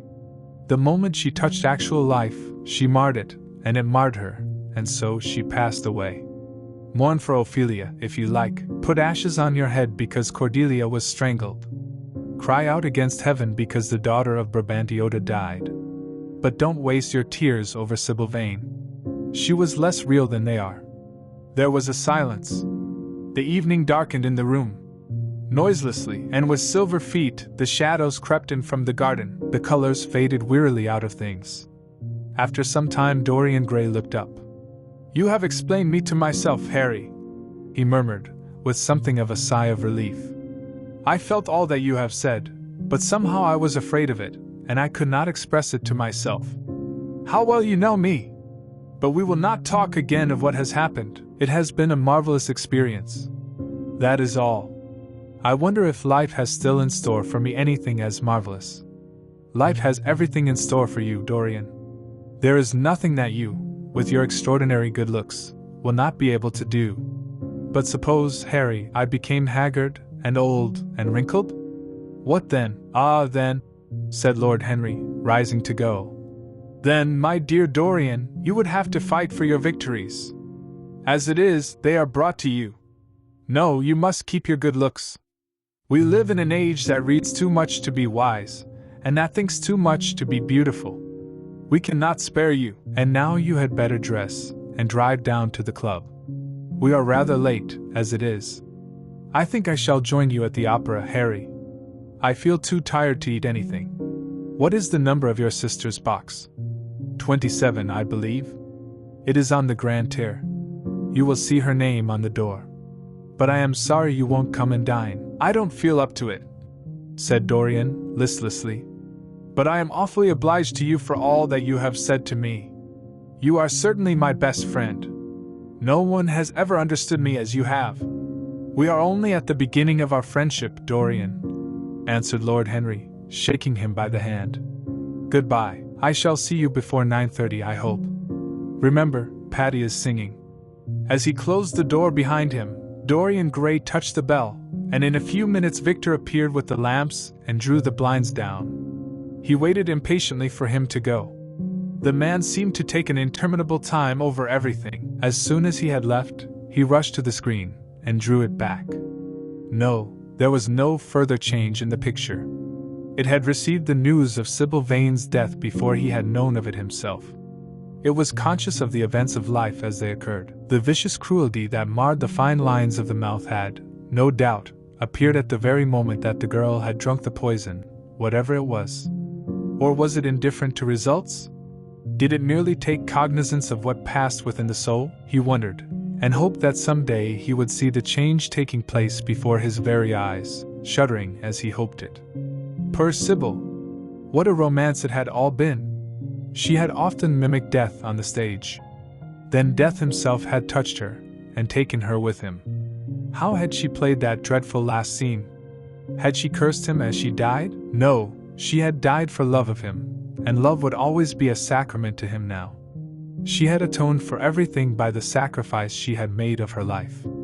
He would not think any more of what she had made him go through on that horrible night at the theater. When he thought of her, it would be as a wonderful tragic figure sent on to the world's stage to show the supreme reality of love. A wonderful tragic figure? Tears came to his eyes as he remembered her childlike look and winsome fanciful ways and shy tremulous grace. He brushed them away hastily, and looked again at the picture. He felt that the time had really come for making his choice. Or had his choice already been made? Yes, life had decided that for him. Life, and his own infinite curiosity about life. Eternal youth, infinite passion, pleasures subtle and secret, wild joys and wilder sins. He was to have all these things. The portrait was to bear the burden of his shame, that was all. A feeling of pain crept over him as he thought of the desecration that was in store for the fair face on the canvas. Once, in boyish mockery of Narcissus, he had kissed, or feigned to kiss, those painted lips that now smiled so cruelly at him. Morning after morning he had sat before the portrait wondering at its beauty, almost enamored of it, as it seemed to him at times. Was it to alter now with every mood to which he yielded? Was it to become a monstrous and loathsome thing, to be hidden away in a locked room, to be shut out from the sunlight that had so often touched to brighter gold the waving wonder of its hair? The pity of it! The pity of it! For a moment he thought of praying that the horrible sympathy that existed between him and the picture might cease. It had changed in answer to a prayer.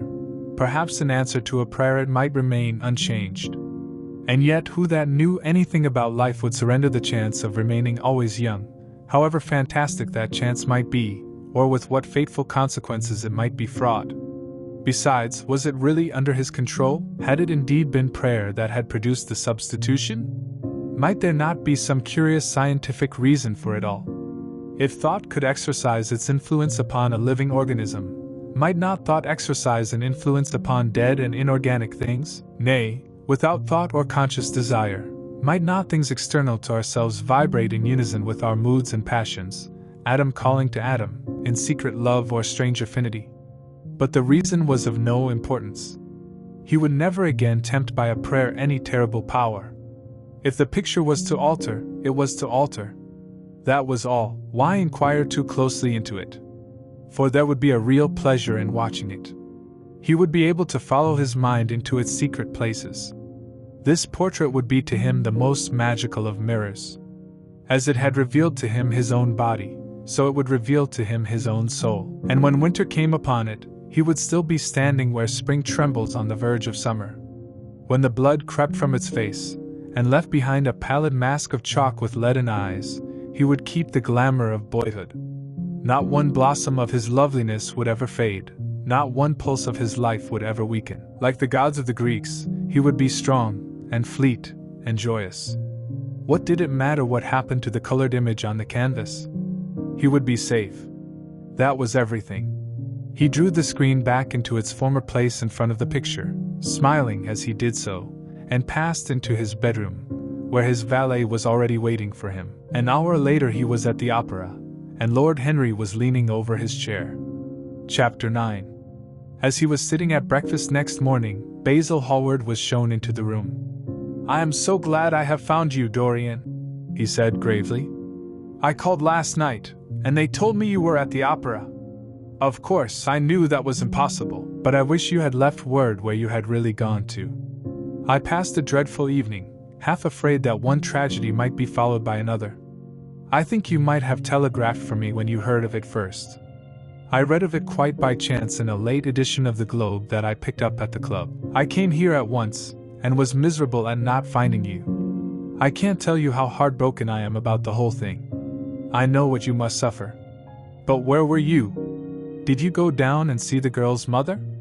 For a moment I thought of following you there. They gave the address in the paper. Somewhere in the Euston Road, isn't it? But I was afraid of intruding upon a sorrow that I could not lighten. Poor woman! What a state she must be in! And her only child, too! What did she say about it all?" "My dear Basil, how do I know?" murmured Dorian Gray, sipping some pale yellow wine from a delicate gold-beaded bubble of Venetian glass, and looking dreadfully bored. "I was at the opera. You should have come on there. I met Lady Gwendolen, Harry's sister, for the first time. We were in her box. She is perfectly charming, and Patty sung divinely. Don't talk about horrid subjects. If one doesn't talk about a thing, it has never happened. It is simply expression, as Harry says, that gives reality to things. I may mention that she was not the woman's only child. There is a son, a charming fellow, I believe. But he is not on the stage. He is a sailor, or something. And now, tell me about yourself and what you are painting." "You went to the opera?" said Hallward, speaking very slowly, and with a strained touch of pain in his voice. "You went to the opera while Sybil Vane was lying dead in some sordid lodging? You can talk to me of other women being charming, and of Patty singing divinely, before the girl you loved has even the quiet of a grave to sleep in. Why, man, there are horrors in store for that little white body of hers." "Stop, Basil! I won't hear it," cried Dorian, leaping to his feet. "You must not tell me about things. What is done is done. What is past is past. You called yesterday the past? What has the actual lapse of time got to do with it? It is only shallow people who require years to get rid of an emotion. A man who is master of himself can end a sorrow as easily as he can invent a pleasure. I don't want to be at the mercy of my emotions. I want to use them, to enjoy them, and to dominate them. Dorian, this is horrible.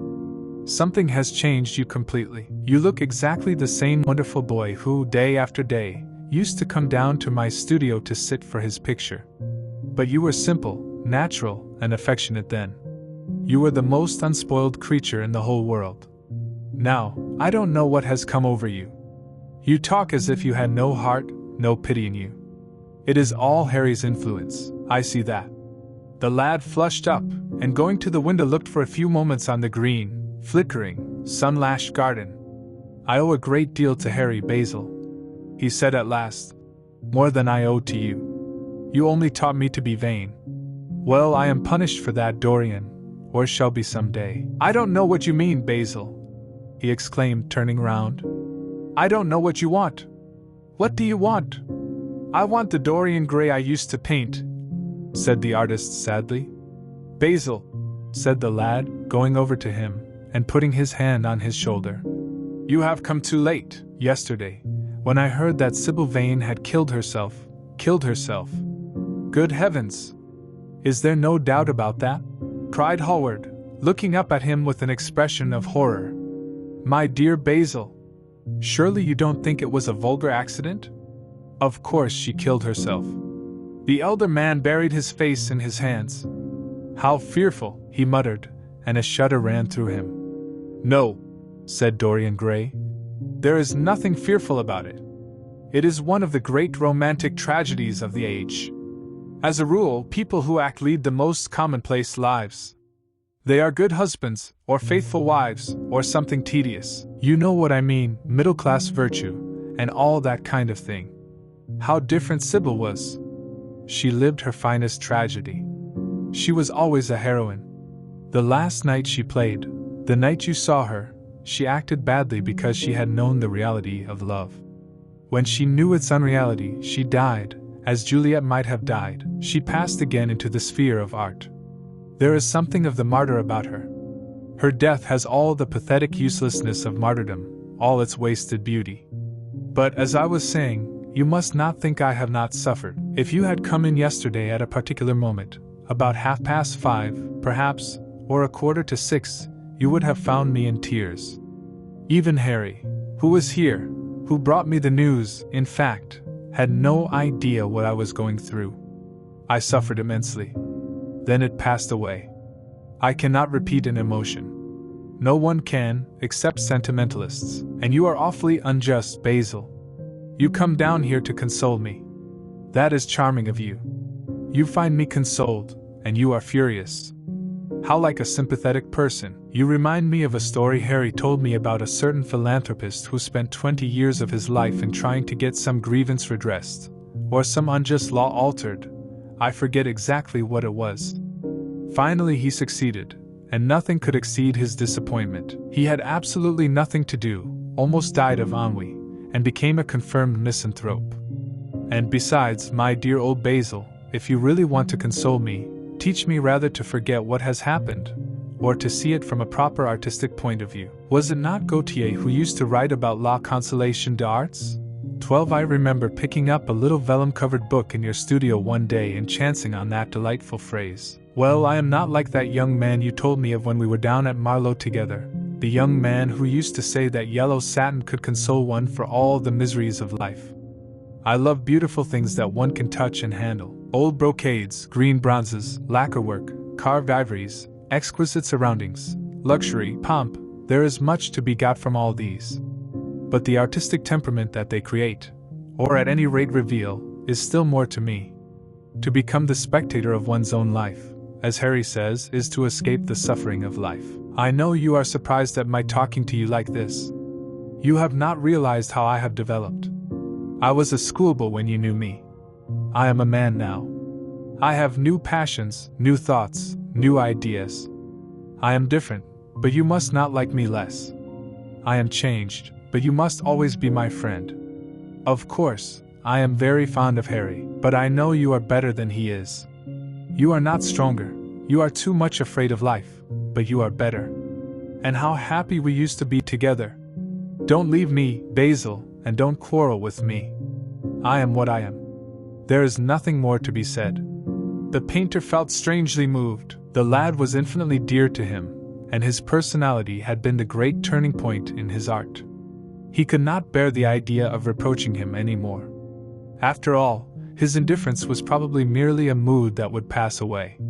There was so much in him that was good, so much in him that was noble. Well, Dorian, he said at length, with a sad smile, I won't speak to you again about this horrible thing after today. I only trust your name won't be mentioned in connection with it. The inquest is to take place this afternoon. Have they summoned you? Dorian shook his head, and a look of annoyance passed over his face at the mention of the word inquest. There was something so crude and vulgar about everything of the kind. They don't know my name, he answered. But surely she did? Only my Christian name, and that I am quite sure she never mentioned to anyone. She told me once that they were all rather curious to learn who I was, and that she invariably told them my name was Prince Charming. It was pretty of her. You must do me a drawing of Sybil, Basil. I should like to have something more of her than the memory of a few kisses and some broken, pathetic words. I will try and do something, Dorian, if it would please you. But you must come and sit to me yourself again. I can't get on without you. I can never sit to you again, Basil. It is impossible, he exclaimed, starting back. The painter stared at him. My dear boy, what nonsense, he cried. Do you mean to say you don't like what I did of you? Where is it? Why have you pulled the screen in front of it? Let me look at it. It is the best thing I have ever done. Do take the screen away, Dorian. It is simply disgraceful of your servant hiding my work like that. I felt the room look different as I came in. My servant has nothing to do with it, Basil. You don't imagine I let him arrange my room for me? He settles my flowers for me sometimes, that is all. No, I did it myself. The light was too strong on the portrait. Too strong? Impossible, my dear fellow. It is an admirable place for it. Let me see it. And Hallward walked toward the corner of the room. A cry of terror broke from Dorian Gray's lips, and he rushed between the painter and the screen. Basil, he said, looking very pale. You must not look at it. I don't wish you to. Not look at my own work. You are not serious. Why shouldn't I look at it? Exclaimed Hallward, laughing. If you try to look at it, Basil, on my word of honor I will never speak to you again as long as I live. I am quite serious. I don't offer any explanation, and you are not to ask for any. But remember, if you touch this screen, everything is over between us. Hallward was thunderstruck. He looked at Dorian Gray in absolute amazement. He had never seen him like this before. The lad was actually pallid with rage. His hands were clenched, and the pupils of his eyes were like discs of blue fire. He was trembling all over. Dorian! Don't speak! But what is the matter? Of course, I won't look at it if you don't want me to, he said rather coldly, turning on his heel and going over toward the window. But really, it seems rather absurd that I shouldn't see my own work, especially as I am going to exhibit it in Paris in the autumn. I shall probably have to give it another coat of varnish before that, so I must see it some day, and why not today? To exhibit it. You want to exhibit it? Exclaimed Dorian Gray, a strange sense of terror creeping over him. Was the world going to be shown his secret? Were people to gape at the mystery of his life? That was impossible. Something, he did not know what, had to be done at once. Yes, I don't suppose you will object to that. Georges Petit is going to collect all my best pictures for a special exhibition in the Rue de Cise, which will open the first week in October. The portrait will only be away a month. I should think you could easily spare it for that time. In fact, you are sure to be out of town. And if you keep it always behind a screen, you can't care much about it. Dorian Gray passed his hand over his forehead. There were beads of perspiration there. He felt that he was on the brink of a horrible danger. You told me a month ago that you would never exhibit it, he cried. Why have you changed your mind? You people who go in for being consistent have just as many moods as others have. The only difference is that your moods are rather meaningless. You can't have forgotten that you assured me most solemnly that nothing in the world would induce you to send it to any exhibition. You told Harry exactly the same thing. He stopped suddenly, and a gleam of light came into his eyes. He remembered that Lord Henry had said to him once, half seriously and half in jest, "If you want to have a strange quarter of an hour, get Basil to tell you why he won't exhibit your picture." He told me why he wouldn't, and it was a revelation to me. Yes, perhaps Basil, too, had his secret. He would ask him and try. "Basil," he said, coming over quite close and looking him straight in the face, "we have each of us a secret. Let me know yours, and I shall tell you mine. What was your reason for refusing to exhibit my picture?" The painter shuddered in spite of himself. "Dorian, if I told you, you might like me less than you do, and you would certainly laugh at me. I could not bear your doing either of those two things. If you wish me never to look at your picture again, I am content. I have always you to look at. If you wish the best work I have ever done to be hidden from the world, I am satisfied. Your friendship is dearer to me than any fame or reputation." "No, Basil, you must tell me," insisted Dorian Gray. "I think I have a right to know." His feeling of terror had passed away, and curiosity had taken its place. He was determined to find out Basil Hallward's mystery. "Let us sit down, Dorian," said the painter, looking troubled. "Let us sit down. And just answer me one question. Have you noticed in the picture something curious? Something that probably at first did not strike you, but that revealed itself to you suddenly?" "Basil!" cried the lad, clutching the arms of his chair with trembling hands, and gazing at him with wild, startled eyes. "I see you did. Don't speak, wait till you hear what I have to say. Dorian, from the moment I met you, your personality had the most extraordinary influence over me. I was dominated, soul, brain, and power by you. You became to me the visible incarnation of that unseen ideal whose memory haunts us artists like an exquisite dream. I worshipped you. I grew jealous of everyone to whom you spoke. I wanted to have you all to myself. I was only happy when I was with you. When you were away from me, you were still present in my art. Of course, I never let you know anything about this. It would have been impossible. You would not have understood it. I hardly understood it myself. I only knew that I had seen perfection face to face, and that the world had become wonderful to my eyes. Too wonderful, perhaps, for in such mad worships there is peril, the peril of losing them, no less than the peril of keeping them. Weeks and weeks went on, and I grew more and more absorbed in you. Then came a new development. I had drawn you as Paris in dainty armor, and as Adonis with huntsman's cloak and polished boar spear. Crowned with heavy lotus blossoms, you had sat on the prow of Adrian's barge, Didi gazing across the green turbid Nile. You had leaned over the still pool of some Greek woodland, and seen in the water's silent silver the marvel of your own face. And it had all been what art should be, unconscious, ideal, and remote. One day, a fatal day, I sometimes think, I determined to paint a wonderful portrait of you as you actually are, not in the costume of dead ages, but in your own dress and in your own time.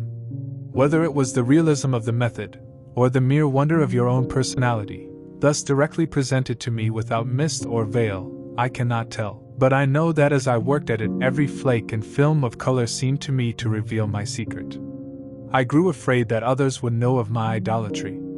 I felt, Dorian, that I had told too much, that I had put too much of myself into it. Then it was that I resolved never to allow the picture to be exhibited. You were a little annoyed, but then you did not realize all that it meant to me. Harry, to whom I talked about it, laughed at me.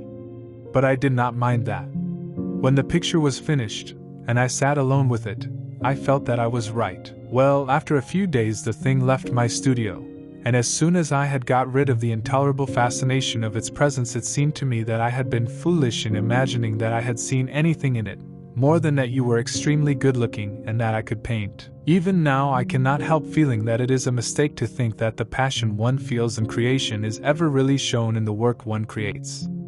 Art is always more abstract than we fancy. Form and color tell us of form and color, that is all. It often seems to me that art conceals the artist far more completely than it ever reveals him. And so when I got this offer from Paris, I determined to make your portrait the principal thing in my exhibition. It never occurred to me that you would refuse. I see now that you were right. The picture cannot be shown. You must not be angry with me, Dorian, for what I have told you. As I said to Harry once, you are made to be worshipped. Dorian Gray drew a long breath. The color came back to his cheeks, and a smile played about his lips. The peril was over. He was safe for the time. Yet he could not help feeling infinite pity for the painter who had just made this strange confession to him, and wondered if he himself would ever be so dominated by the personality of a friend. Lord Henry had the charm of being very dangerous. But that was all. He was too clever and too cynical to be really fond of. Would there ever be someone who would fill him with a strange idolatry? Was that one of the things that life had in store? It is extraordinary to me, Dorian, said Hallward, that you should have seen this in the portrait. Did you really see it? I saw something in it, he answered. Something that seemed to be very curious. Well, you don't mind my looking at the thing now? Dorian shook his head. You must not ask me that, Basil. I could not possibly let you stand in front of that picture. You will some day, surely? Never. Well, perhaps you are right, and now goodbye, Dorian. You have been the one person in my life who has really influenced my art. Whatever I have done that is good, I owe to you. Ah, you don't know what it cost me to tell you all that I have told you. My dear Basil, said Dorian. What have you told me? Simply that you felt that you admired me too much. That is not even a compliment. It was not intended as a compliment. It was a confession. Now that I have made it, something seems to have gone out of me. Perhaps one should never put one's worship into words. It was a very disappointing confession. Why, what did you expect, Dorian? You didn't see anything else in the picture, did you? There was nothing else to see? No, there was nothing else to see. Why do you ask? But you mustn't talk about worship. It is foolish. You and I are friends, Basil, and we must always remain so. You have got Harry, said the painter sadly. Oh, Harry, cried the lad, with a ripple of laughter. Harry spends his days in saying what is incredible, and his evenings in doing what is improbable. Just the sort of life I would like to lead. But still, I don't think I would go to Harry if I were in trouble. I would sooner go to you, Basil. You will sit to me again? Impossible! You spoil my life as an artist by refusing Dorian. No man came across two ideal things. Few come across one. I can't explain it to you, Basil, but I must never sit to you again. There is something fatal about a portrait. It has a life of its own. I will come and have tea with you. That will be just as pleasant. Pleasanter for you, I am afraid, murmured Hallward regretfully. And now goodbye. I am sorry you won't let me look at the picture once again. But that can't be helped. I quite understand what you feel about it. As he left the room, Dorian Gray smiled to himself. Poor Basil! How little he knew of the true reason, and how strange it was that, instead of having been forced to reveal his own secret, he had succeeded, almost by chance, in wresting a secret from his friend. How much that strange confession explained to him the painter's absurd fits of jealousy, his wild devotion, his extravagant panegyrics, his curious reticences. He understood them all now, and he felt sorry. There seemed to him to be something tragic in a friendship so colored by romance. He sighed, and touched the bell. The portrait must be hidden away at all costs. He could not run such a risk of discovery again. It had been mad of him to have allowed the thing to remain, even for an hour, in a room to which any of his friends had access. Chapter 10. When his servant entered, he looked at him steadfastly, and wondered if he had thought of peering behind the screen. The man was quite impassive, and waited for his orders. Dorian lit a cigarette, and walked over to the glass and glanced into it. He could see the reflection of Victor's face perfectly. It was like a placid mask of servility. There was nothing to be afraid of there. Yet he thought it best to be on his guard. Speaking very slowly, he told him to tell the housekeeper that he wanted to see her, and then to go to the frame-maker and ask him to send 2 of his men round at once. It seemed to him that as the man left the room his eyes wandered in the direction of the screen. Or was that merely his own fancy? After a few moments, in her black silk dress, with old-fashioned thread mittens on her wrinkled hands, Mrs. Leaf bustled into the library. He asked her for the key of the schoolroom. "The old schoolroom, Mr. Dorian!" she exclaimed. "Why, it is full of dust. I must get it arranged and put straight before you go into it. It is not fit for you to see, sir. It is not, indeed. I don't want it put straight, Leaf. I only want the key." "Well, sir, you'll be covered with cobwebs if you go into it. Why, it hasn't been opened for nearly 5 years, not since his lordship died." He winced at the mention of his grandfather. He had hateful memories of him. "That does not matter," he answered. "I simply want to see the place, that is all. Give me the key."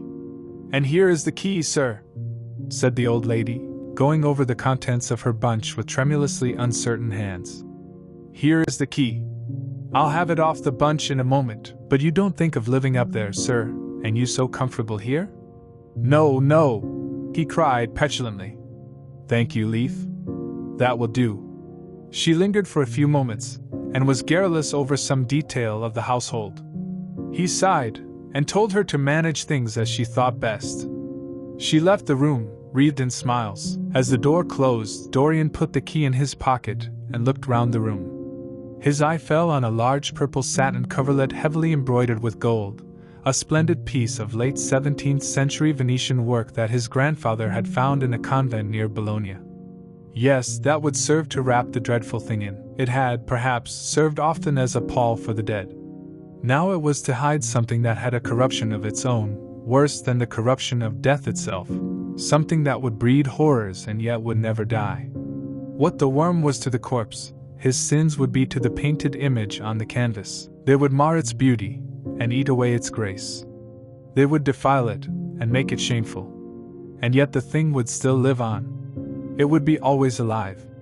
He shuddered, and for a moment he regretted that he had not told Basil the true reason why he had wished to hide the picture away. Basil would have helped him to resist Lord Henry's influence, and the still more poisonous influences that came from his own temperament.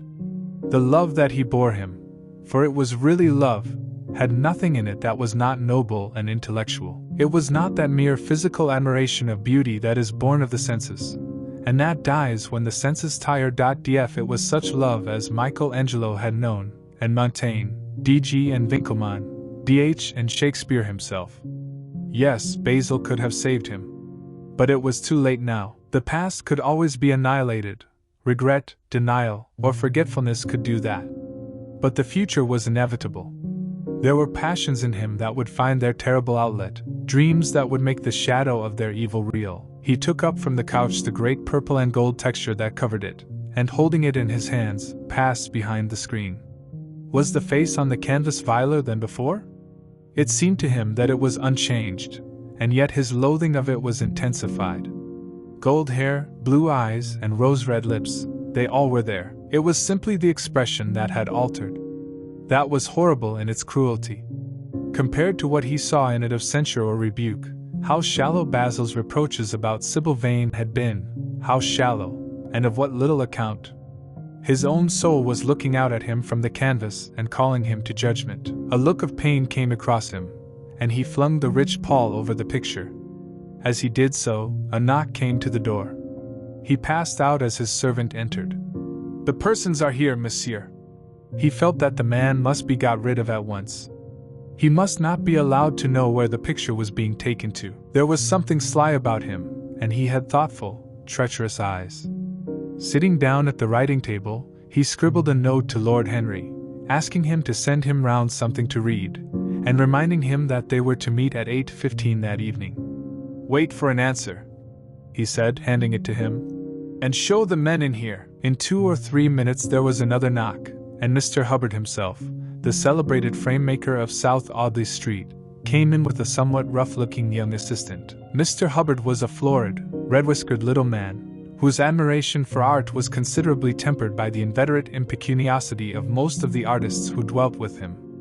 As a rule, he never left his shop. He waited for people to come to him. But he always made an exception in favor of Dorian Gray. There was something about Dorian that charmed everybody. It was a pleasure even to see him. "What can I do for you, Mr. Gray?" he said, rubbing his fat, freckled hands. "I thought I would do myself the honor of coming round in person. I have just got a beauty of a frame, sir. Picked it up at a sale. Old Florentine. Came from Fonthill, I believe. Admirably suited for a religious subject, Mr. Gray. I am so sorry you have given yourself the trouble of coming round, Mr. Hubbard. I shall certainly drop in and look at the frame, though I don't go in much at present for religious art. But today I only want a picture carried to the top of the house for me. It is rather heavy, so I thought I would ask you to lend me a couple of your men." "No trouble at all, Mr. Gray. I am delighted to be of any service to you." "Which is the work of art, sir?" "This," replied Dorian, moving the screen back. "Can you move it, covering and all, just as it is? I don't want it to get scratched going upstairs." "There will be no difficulty, sir," said the genial frame-maker, beginning, with the aid of his assistant, to unhook the picture from the long brass chains by which it was suspended. "And now where shall we carry it to, Mr. Gray?" "I will show you the way, Mr. Hubbard, if you will kindly follow me, or perhaps you had better go in front. I am afraid it is right at the top of the house. We will go up by the front staircase, as it is wider." He held the door open for them, and they passed out into the hall and began the ascent. The elaborate character of the frame had made the picture extremely bulky, and now and then, in spite of the obsequious protests of Mr. Hubbard, who had a true tradesman's spirited dislike of seeing a gentleman doing anything useful, Dorian put his hand to it so as to help them. "Something of a load to carry, sir," gasped the little man, when they reached the top landing. And he wiped his shiny forehead. "I am afraid it is rather heavy," murmured Dorian, as he unlocked the door that opened into the room that was to keep for him the curious secret of his life and hide his soul from the eyes of men. He had not entered the place for more than 4 years, not, indeed, since he had used it first as a playroom when he was a child, and then as a study when he grew somewhat older. It was a large, well-proportioned room, which had been specially built by the last Lord Kelso for the use of the little grandson whom, for his strange likeness to his mother, and also for other reasons, he had always hated and desired to keep at a distance. It appeared to Dorian to have but little changed. There was the huge Italian cassone, DJ with its fantastically painted panels and its tarnished gilt moldings, in which he had so often hidden himself as a boy. There the satinwood bookcase filled with his dog-eared schoolbooks. On the wall behind it was hanging the same ragged Flemish tapestry where a faded king and queen were playing chess in a garden, while a company of hawkers rode by, carrying hooded birds on their gauntlet wrists. How well he remembered it all! Every moment of his lonely childhood came back to him as he looked round. He recalled the stainless purity of his boyish life, and it seemed horrible to him that it was here the fatal portrait was to be hidden away. How little he had thought, in those dead days, of all that was in store for him. But there was no other place in the house so secure from prying eyes as this. He had the key, and no one else could enter it. Beneath its purple pall the face painted on the canvas could grow bestial, sodden, and unclean. What did it matter? No one could see it. He himself would not see it. Why should he watch the hideous corruption of his soul? He kept his youth, that was enough. And besides, might not his nature grow finer, after all? There was no reason that the future should be so full of shame. Some love might come across his life, and purify him, and shield him from those sins that seemed to be already stirring in spirit and in flesh, those curious, unpictured sins whose very mystery lent them their subtlety and their charm. Perhaps someday the cruel look would have passed away from the scarlet sensitive mouth, and he might show to the world Basil Hallward's masterpiece. No, that was impossible. Hour by hour and week by week the thing upon the canvas was growing old. It might escape the hideousness of sin, but the hideousness of age was in store for it. The cheeks would become hollow or flaccid. Yellow crow's feet would creep round the fading eyes and make them horrible. The hair would lose its brightness, the mouth would gape or droop, would be foolish or gross, as the mouths of old men are. There would be the wrinkled throat, the cold, blue-veined hands, the twisted body, that he remembered in the grandfather who had been so stern to him in his boyhood. The picture had to be concealed. There was no help for it. "Bring it in, Mr. Hubbard, please," he said wearily, turning round. "I am sorry I kept you so long. I was thinking of something else." "Always glad to have a rest, Mr. Gray," answered the frame-maker, who was still gasping for breath. "Where shall we put it, sir?" "Oh, anywhere. Here, this will do. I don't want to have it hung up. Just lean it against the wall." "Thanks. Might one look at the work of art, sir?" Dorian started. "It would not interest you, Mr. Hubbard," he said, keeping his eye on the man.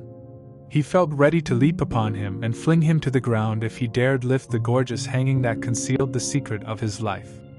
"I shan't trouble you any more now. I am much obliged for your kindness in coming round." Not at all, Mr. Gray. Ever ready to do anything for you, sir." And Mr. Hubbard tramped downstairs, followed by the assistant, who glanced back at Dorian with a look of shy wonder in his rough, uncomely face. He had never seen anyone so marvelous. When the sound of their footsteps had died away, Dorian locked the door and put the key in his pocket. He felt safe now. No one would ever look upon the horrible thing. No eye but his would ever see his shame. On reaching the library he found that it was just after 5 o'clock, and that the tea had been already brought up. On a little table of dark, perfumed wood, thickly encrusted with nacre, a present from Lady Radley, his guardian's wife, a pretty professional invalid, who had spent the preceding winter in Cairo, was lying a note from Lord Henry, and beside it was a book bound in yellow paper, the cover slightly torn and the edges soiled. A copy of the 3rd edition of the St. James's Gazette had been placed on the tea-tray. It was evident that Victor had returned. He wondered if he had met the men in the hall as they were leaving the house, and had wormed out of them what they had been doing. He would be sure to miss the picture, had no doubt missed it already, while he had been laying the tea things. The screen had not been set back, and the blank space was visible on the wall. Perhaps some night he might find him creeping upstairs and trying to force the door of the room. It was a terrible thing to have a spy in one's house. He had heard of rich men who had been blackmailed all their lives by some servant who had read a letter, or overheard a conversation, or picked up a card with an address, or found beneath a pillow a withered flower or a shred of crumpled lace. He sighed, and having poured himself out some tea, opened Lord Henry's note. It was simply to say that he sent him round the evening paper and a book that might interest him, and that he would be at the club at 8:15. He opened the St. James's languidly, and looked through it. A red pencil mark on the 5th page caught his eye. It drew attention to the following paragraph: Inquest on an actress. An inquest was held this morning at the Bell Tavern, Hoxton Road, by Mr. Danby, the district coroner, on the body of Sybil Vane, a young actress recently engaged at the Royal Theatre, Holborn. A verdict of death by misadventure was returned. Considerable sympathy was expressed for the mother of the deceased, who was greatly affected during the giving of her own evidence, and that of Dr. Birrell, who had made the post-mortem examination of the deceased. He frowned, and tearing the paper in two, went across the room and flung the pieces away. How ugly it all was, and how horribly real ugliness made things. He felt a little annoyed with Lord Henry for having sent him the report. And it was certainly stupid of him to have marked it with red pencil. Victor might have read it. The man knew more than enough English for that. Perhaps he had read it, and had begun to suspect something. And yet, what did it matter? What had Dorian Gray to do with Sybil Vane's death? There was nothing to fear. Dorian Gray had not killed her. His eye fell on the yellow book that Lord Henry had sent him. What was it? He wondered. He went toward the little pearl-colored octagonal stand that had always looked to him like the work of some strange Egyptian bees that wrought in silver, and taking up the volume, flung himself into an armchair, and began to turn over the leaves. After a few minutes he became absorbed. It was the strangest book that he had ever read. It seemed to him that in exquisite raiment, and to the delicate sound of flutes, the sins of the world were passing in dumb show before him. Things that he had dimly dreamed of were suddenly made real to him. Things of which he had never dreamed were gradually revealed. It was a novel without a plot, and with only one character, being, indeed, simply a psychological study of a certain young Parisian, who spent his life trying to realize in the 19th century all the passions and modes of thought that belonged to every century except his own, and to sum up, as it were, in himself the various moods through which the world spirit had ever passed, loving for their mere artificiality those renunciations that men have unwisely called virtue as much as those natural rebellions that wise men still call sin. The style in which it was written was that curious jeweled style, vivid and obscure at once, full of argot and of archaisms, of technical expressions and of elaborate paraphrases, that characterizes the work of some of the finest artists of the French school of symbolists. 13 There were in it metaphors as monstrous as orchids, and as subtle in color. The life of the senses was described in the terms of mystical philosophy. One hardly knew at times whether one was reading the spiritual ecstasies of some medieval saint, or the morbid confessions of a modern sinner. It was a poisonous book. The heavy odor of incense seemed to cling about its pages and to trouble the brain. The mere cadence of the sentences, the subtle monotony of their music, so full as it was of complex refrains and movements elaborately repeated, produced in the mind of the lad, as he passed from chapter to chapter, a form of reverie, a malady of dreaming, that made him unconscious of the falling day and the creeping shadows. Cloudless, and pierced by one solitary star, a copper-green sky gleamed through the windows. He read on by its wan light till he could read no more. Then, after his valet had reminded him several times of the lateness of the hour, he got up, and going into the next room, placed the book on the little Florentine table that always stood at his bedside, and began to dress for dinner. It was almost 9 o'clock before he reached the club, where he found Lord Henry sitting alone, in the morning room, looking very much bored. "I am so sorry, Harry," he cried, "but really it is entirely your fault. That book you sent me so fascinated me that I forgot how the time was going." "Yes, I thought you would like it," replied his host, rising from his chair. "I didn't say I liked it, Harry. I said it fascinated me. There is a great difference." "Ah, you have discovered that?" murmured Lord Henry. And they passed into the dining room. Chapter 11. For years Dorian Gray could not free himself from the influence of this book.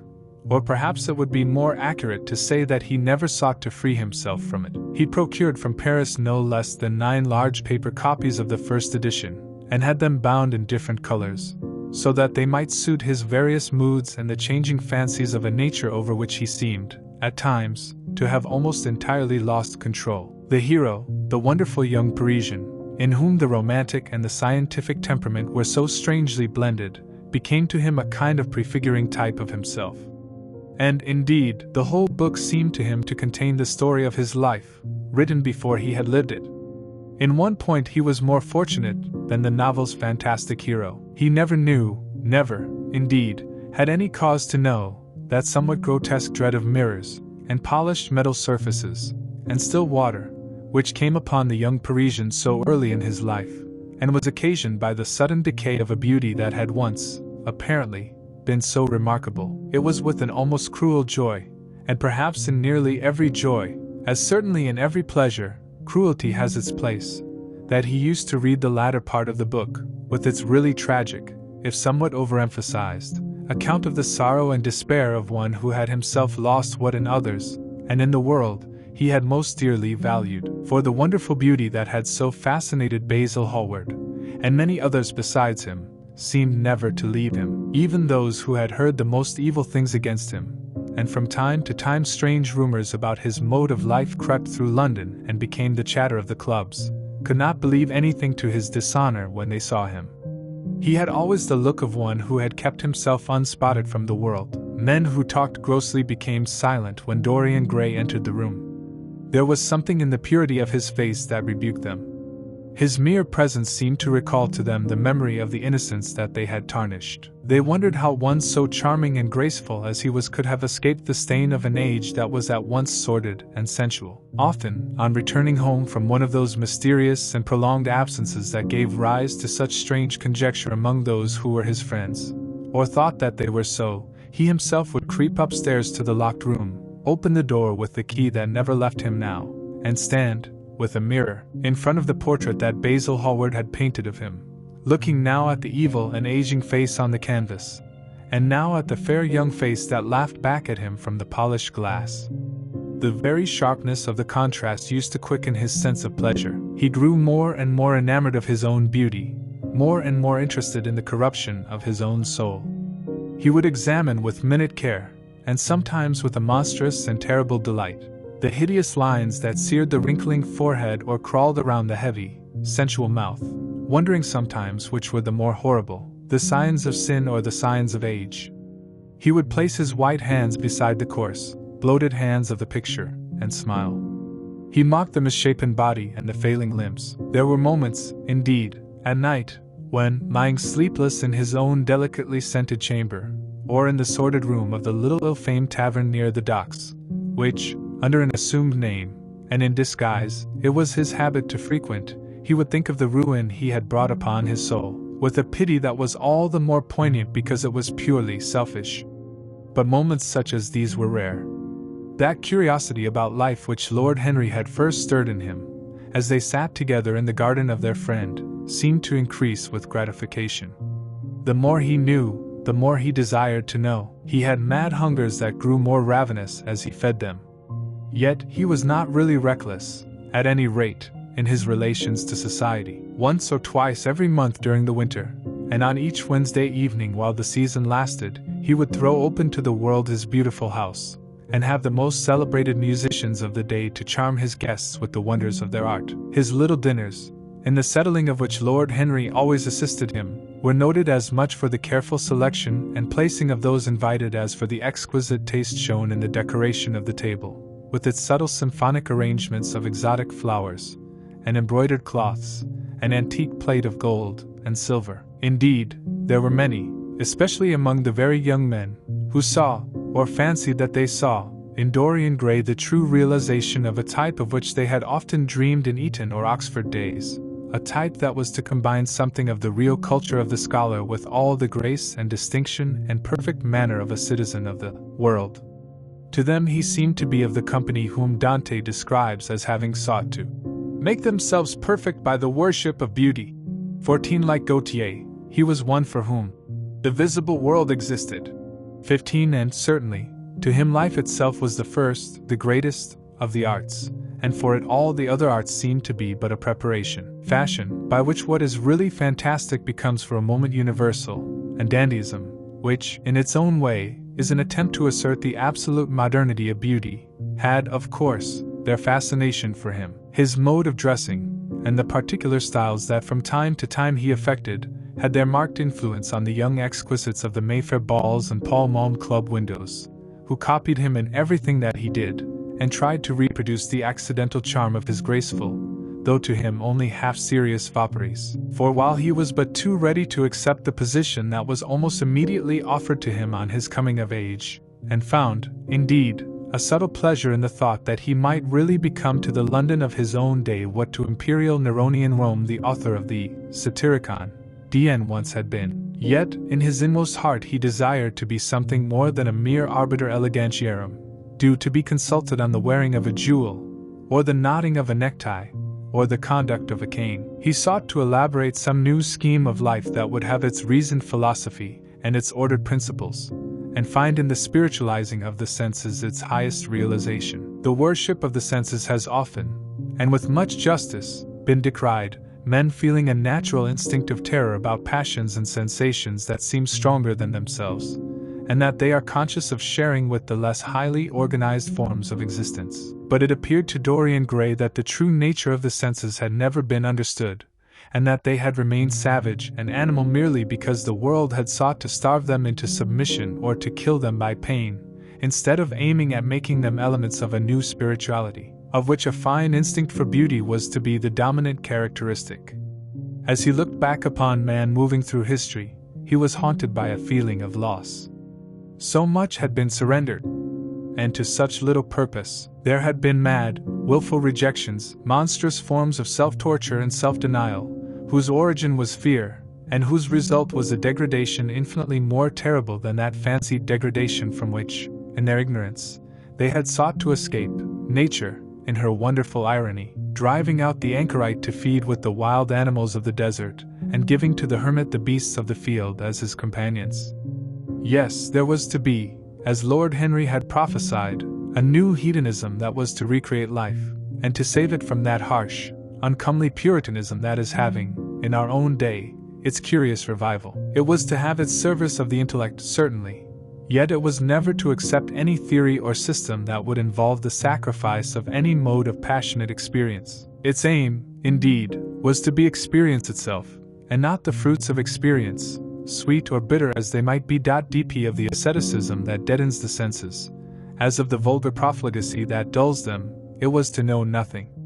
But it was to teach man to concentrate himself upon the moments of a life that is itself but a moment. There are few of us who have not sometimes wakened before dawn, either after one of those dreamless nights that make us almost enamored of death, or one of those nights of horror and the shapen joy, when through the chambers of the brain sweep phantoms more terrible than reality itself. An instinct with that vivid life that lurks in all grotesques, and that lends to Gothic art its enduring vitality, this art being, one might fancy, especially the art of those whose minds have been troubled with the malady of reverie. Gradually white fingers creep through the curtains, and they appear to tremble. In black, fantastic shapes, dumb shadows crawl into the corners of the room, and crouch there. Outside there is the stirring of birds among the leaves, or the sound of men going forth to their work, or the sigh and sob of the wind coming down from the hills and wandering round the silent house, as though it feared to wake the sleepers, and yet must needs call forth sleep from her purple cave. Veil after veil of thin, dusky gauze is lifted, and by degrees the forms and colors of things are restored to them, and we watch the dawn remaking the world in its antique pattern. The wan mirrors get back their mimic life. The flameless tapers stand where we had left them, and beside them lies the half-cut book that we had been studying, or the wired flower that we had worn at the ball, or the letter we had been afraid to read, or that we had read too often. Nothing seems to us changed. Out of the unreal shadows of the night comes back the real life that we had known. We have to resume it where we had left off, and there steals over us a terrible sense of the necessity for the continuance of energy in the same wearisome round of stereotyped habits, or a wild longing, it may be, that our eyelids might open some morning upon a world that had been refashioned anew in the darkness for our pleasure, a world in which things would have fresh shapes and colors, and be changed, or have other secrets, a world in which the past would have little or no place, or survive, at any rate, in no conscious form of obligation or regret, the remembrance even of joy having its bitterness, and the memories of pleasure their pain. It was the creation of such worlds as these that seemed to Dorian Gray to be the true object, or among the true objects, of life, and in his search for sensations that would be at once new and delightful, and possess that element of strangeness that is so essential to romance, he would often adopt certain modes of thought that he knew to be really alien to his nature, abandon himself to their subtle influences, and then, having, as it were, caught their color and satisfied his intellectual curiosity, leave them with that curious indifference that is not incompatible with a real ardor of temperament, and that, indeed, according to certain modern psychologists, is often a condition of it. It was rumored of him once that he was about to join the Roman Catholic communion, and certainly the Roman ritual had always a great attraction for him. The daily sacrifice, more awful really than all the sacrifices of the antique world, stirred him as much by its superb rejection of the evidence of the senses as by the primitive simplicity of its elements, and the eternal pathos of the human tragedy that it sought to symbolize. He loved to kneel down on the cold marble pavement, and watch the priest, in his stiff, flowered dalmatic, slowly and with white hands moving aside the veil of the tabernacle, or raising aloft the jeweled lantern-shaped monstrance with that pallid wafer that at times, one would fain think, is indeed the panis coelestis, the bread of angels, or robed in the garments of the Passion of Christ, breaking the host into the chalice, and smiting his breast for his sins. The fuming censers, that the grave boys, in their lace and scarlet, tossed into the air like great gilt flowers, had their subtle fascination for him. As he passed out, he used to look with wonder at the black confessionals, and longed to sit in the dim shadow of one of them and listen to men and women whispering through the worn grating the true story of their lives. But he never fell into the error of arresting his intellectual development by any formal acceptance of creed or system, or of mistaking, for a house in which to live, an inn that is but suitable for the sojourn of a night, or for a few hours of a night in which there are no stars and the moon is in travail. Mysticism, with its marvelous power of making common things strange to us, and the subtle antinomianism that always seems to accompany it, moved him for a season, and for a season he inclined to the materialistic doctrines of the Darwinismus, DR movement in Germany, and found a curious pleasure in tracing the thoughts and passions of men to some pearly cell in the brain, or some white nerve in the body, delighting in the conception of the absolute dependence of the spirit on certain physical conditions, morbid or healthy, normal or diseased. Yet, as has been said of him before, no theory of life seemed to him to be of any importance compared with life itself. He felt keenly conscious of how barren all intellectual speculation is when separated from action and experiment. He knew that the senses, no less than the soul, have their spiritual mysteries to reveal, and so he would now study perfumes, and the secrets of their manufacture, distilling heavily scented oils, and burning odorous gums from the east. He saw that there was no mood of the mind that had not its counterpart in the sensuous life, and set himself to discover their true relations, wondering what there was in frankincense that made one mystical, and in ambergris that stirred one's passions, and in violets that woke the memory of dead romances, and in musk that troubled the brain, and in champacs that stained the imagination, and seeking often to elaborate a real psychology of perfumes, and to estimate the several influences of sweet-smelling roots, and scented pollen-laden flowers, of aromatic balms, and of dark and fragrant woods, of spikenard that sickens, of Hovenia that makes men mad, and of aloes that are said to be able to expel melancholy from the soul. At another time he devoted himself entirely to music, 16 and in a long, lattice room, with a vermilion and gold ceiling and walls of olive green lacquer, he used to give curious concerts in which mad gypsies tore wild music from little zither, or grave yellow-shawled Tunisians plucked at the strained strings of monstrous lutes, while grinning Negroes beat monotonously upon copper drums, and crouching upon scarlet mats, slim turbaned Indians blew through long pipes of reed or brass, and charmed, or feigned to charm, great hooded snakes and horrible horned adders. The harsh intervals and shrill discords of barbaric music stirred him at times when Schubert's grace and Chopin's beautiful sorrows and the mighty harmonies of Beethoven himself fell unheeded on his ear. He collected together from all parts of the world the strangest instruments that could be found, either in the tombs of dead nations or among the few savage tribes that have survived contact with Western civilizations, and loved to touch and try them. He had the mysterious juriparis of the Rio Negro Indians,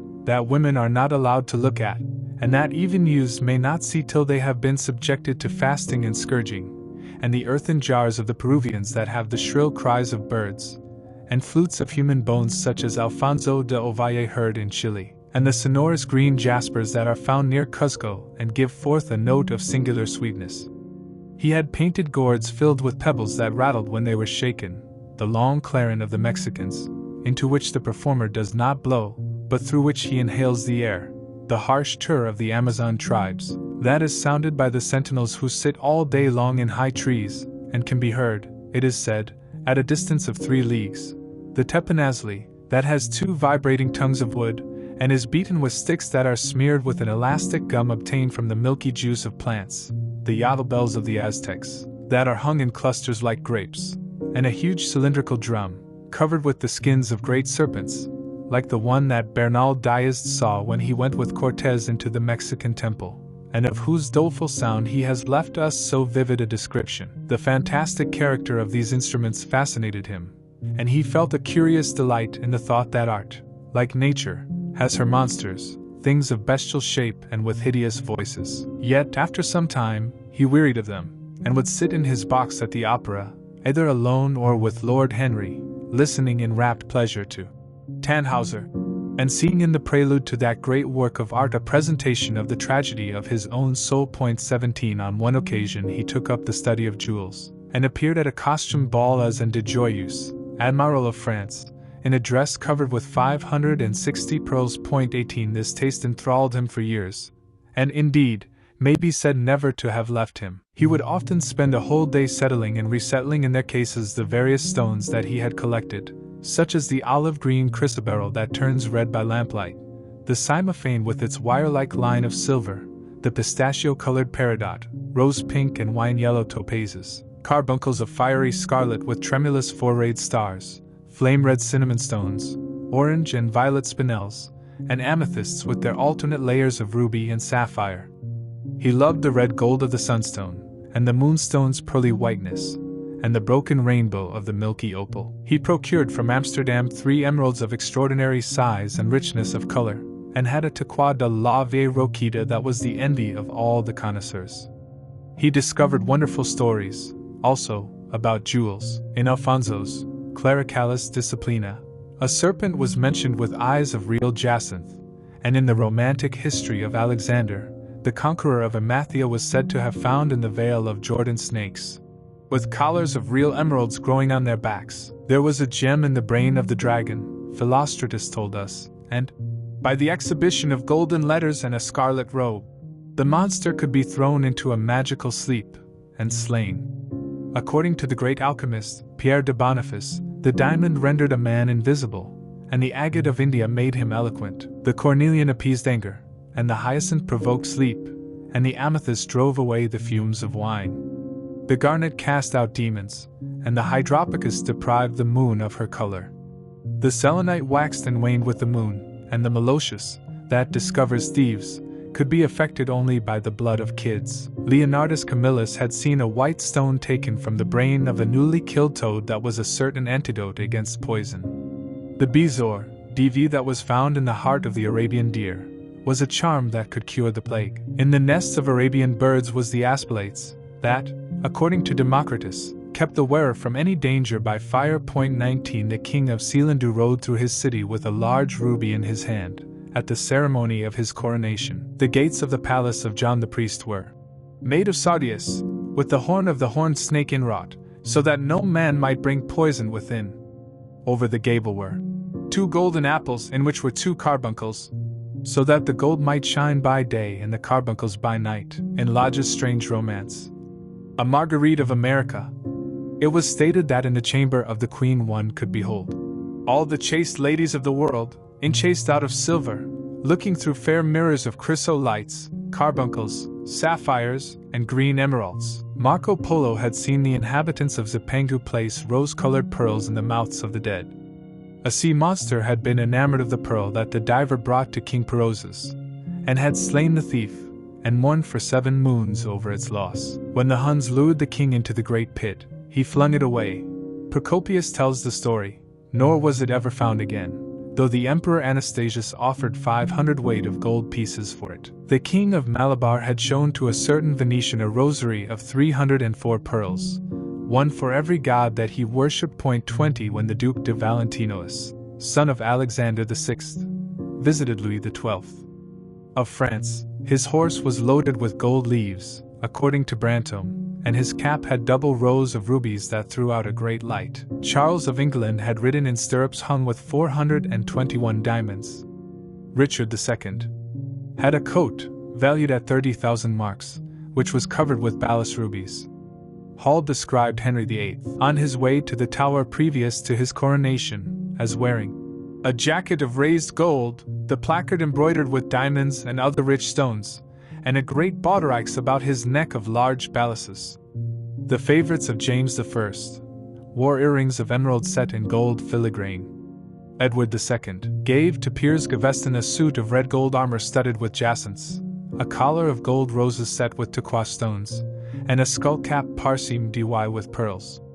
Henry II wore jeweled gloves reaching to the elbow, and had a hawk glove sewn with 12 rubies and 52 great orients. The ducal hat of Charles the Rash, the last Duke of Burgundy of his race, was hung with pear-shaped pearls, and studded with sapphires. 21 How exquisite life had once been! How gorgeous in its pomp and decoration! Even to read of the luxury of the dead was wonderful. Then he turned his attention to embroideries, and to the tapestries that performed the office of frescoes in the chill rooms of the northern nations of Europe.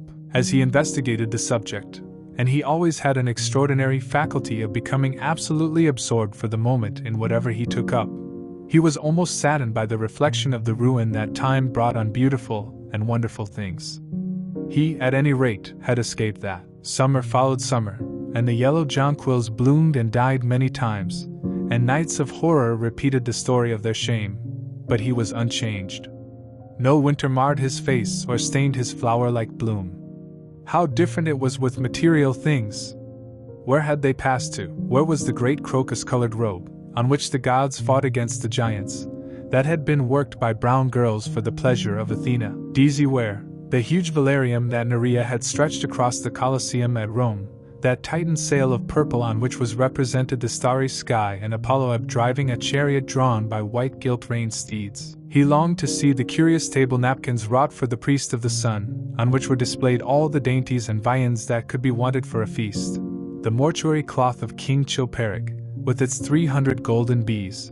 The fantastic robes that excited the indignation of the Bishop of Pontus, and were figured with lions, panthers, bears, dogs, forests, rocks, hunters, all, in fact, that a painter can copy from nature. And the coat that Charles of Orleans once wore, on the sleeves of which were embroidered the verses of a song beginning, Madame, je suis tout joyeux, the musical accompaniment of the words being wrought in gold thread, and each note, of square shape in those days, formed with 4 pearls.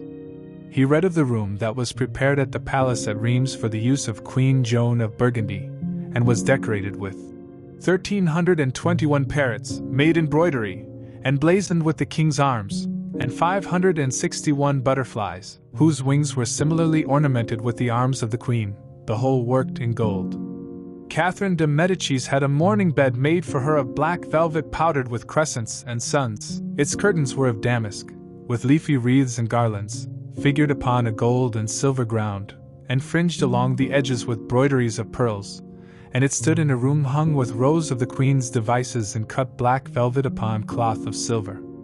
Louis XIV had gold-embroidered caryatids 15 feet high in his apartment. The state bed of Sobieski, King of Poland, was made of Smyrna gold brocade embroidered in turquoises with verses from the Quran. Its supports were of silver gilt, beautifully chased, and profusely set with enameled and jeweled medallions. It had been taken from the Turkish camp before Vienna, and the standard of Muhammad had stood beneath the tremulous gilt of its canopy. 22 And so, for a whole year, he sought to accumulate the most exquisite specimens that he could find of textile and embroidered work, getting the dainty Delhi muslins, finely wrought, with gold thread palmates, and stitched over with iridescent beetles' wings, the Dhaka gauzes, that from their transparency are known in the East as woven air, and running water, and evening dew, strange figured cloths from Java, elaborate yellow Chinese hangings, books bound in tawny satins or fair blue silks, and wrought with fleurs de lis, birds,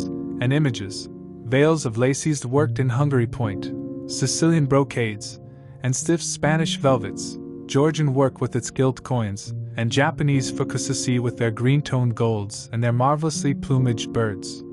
He had a special passion, also, for ecclesiastical vestments, as indeed he had for everything connected with the service of the church. In the long cedar chests that lined the west gallery of his house he had stored away many rare and beautiful specimens of what is really the raiment of the Bride of Christ, who must wear purple and jewels and fine linen that she may hide the pallid macerated body that is worn by the suffering that she seeks for, and wounded by self-inflicted pain. He possessed a gorgeous cope of crimson silk and gold thread damask, figured with a repeating pattern of golden pomegranates set in six-petaled formal blossoms, beyond which, on either side, was the pineapple device wrought in seed pearls. The orphreysef were divided into panels representing scenes from the life of the Virgin, and the coronation of the Virgin was figured in colored silks upon the hood.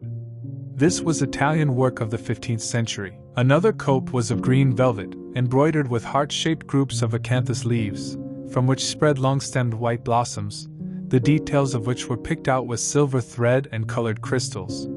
The Morse bore a seraph's head in gold thread raised work. The orphreys were woven in a diapareg of red and gold silk, and were starred with medallions of many saints and martyrs, among whom was Saint Sebastian. 23 He had chasubles, also, of amber-colored silk, and blue silk and gold brocade, and yellow silk damask and cloth of gold, figured with representations of the Passion and Crucifixion of Christ, and embroidered with lions and peacocks and other emblems, dalmatics of white satin and pink silk damask, decorated with tulips and dolphins and fleurs de lis, altar frontals of crimson velvet and blue linen, and many corporals, at chalice veils, and sideria.ei. In the mystic offices to which such things were put there was something that quickened his imagination, for these treasures, and everything that he collected in his lovely house, were to be to him means of forgetfulness, modes by which he could escape, for a season, from the fear that seemed to him at times to be almost too great to be borne. Upon the walls of the lonely locked room where he had spent so much of his boyhood he had hung with his own hands the terrible portrait whose changing features showed him the real degradation of his life, and in front of it had draped the purple and gold pall as a curtain. For weeks he would not go there,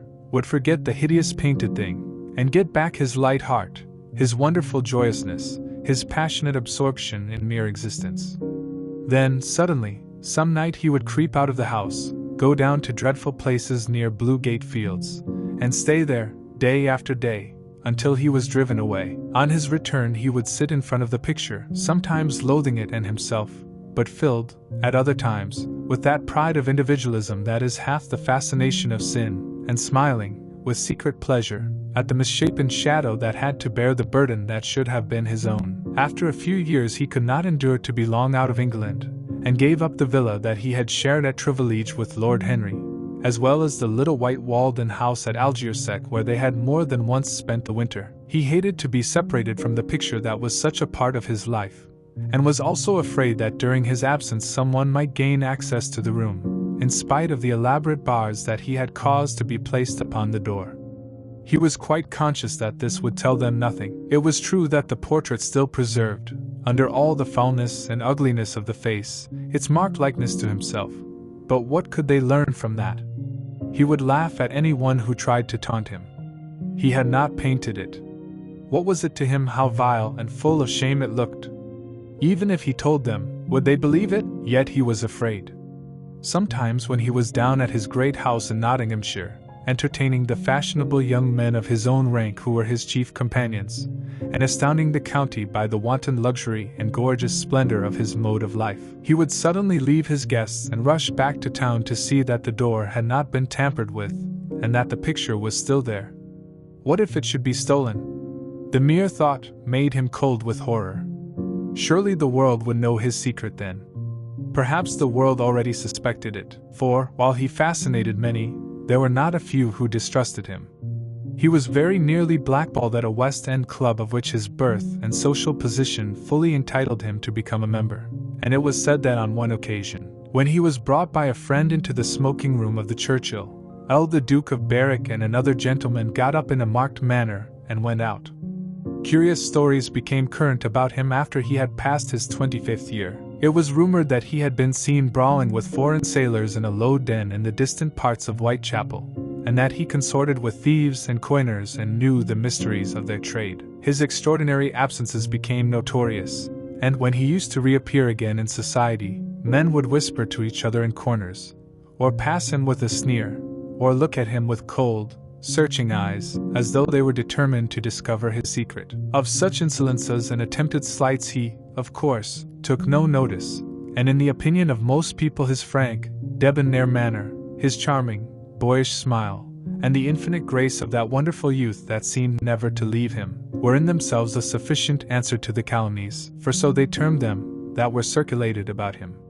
It was remarked, however, that some of those who had been most intimate with him appeared, after a time, to shun him. Women who had wildly adored him, and for his sake had braved all social censure and set convention at defiance, were seen to grow pallid with shame or horror if Dorian Gray entered the room. Yet these whispered scandals only increased in the eyes of many his strange and dangerous charm.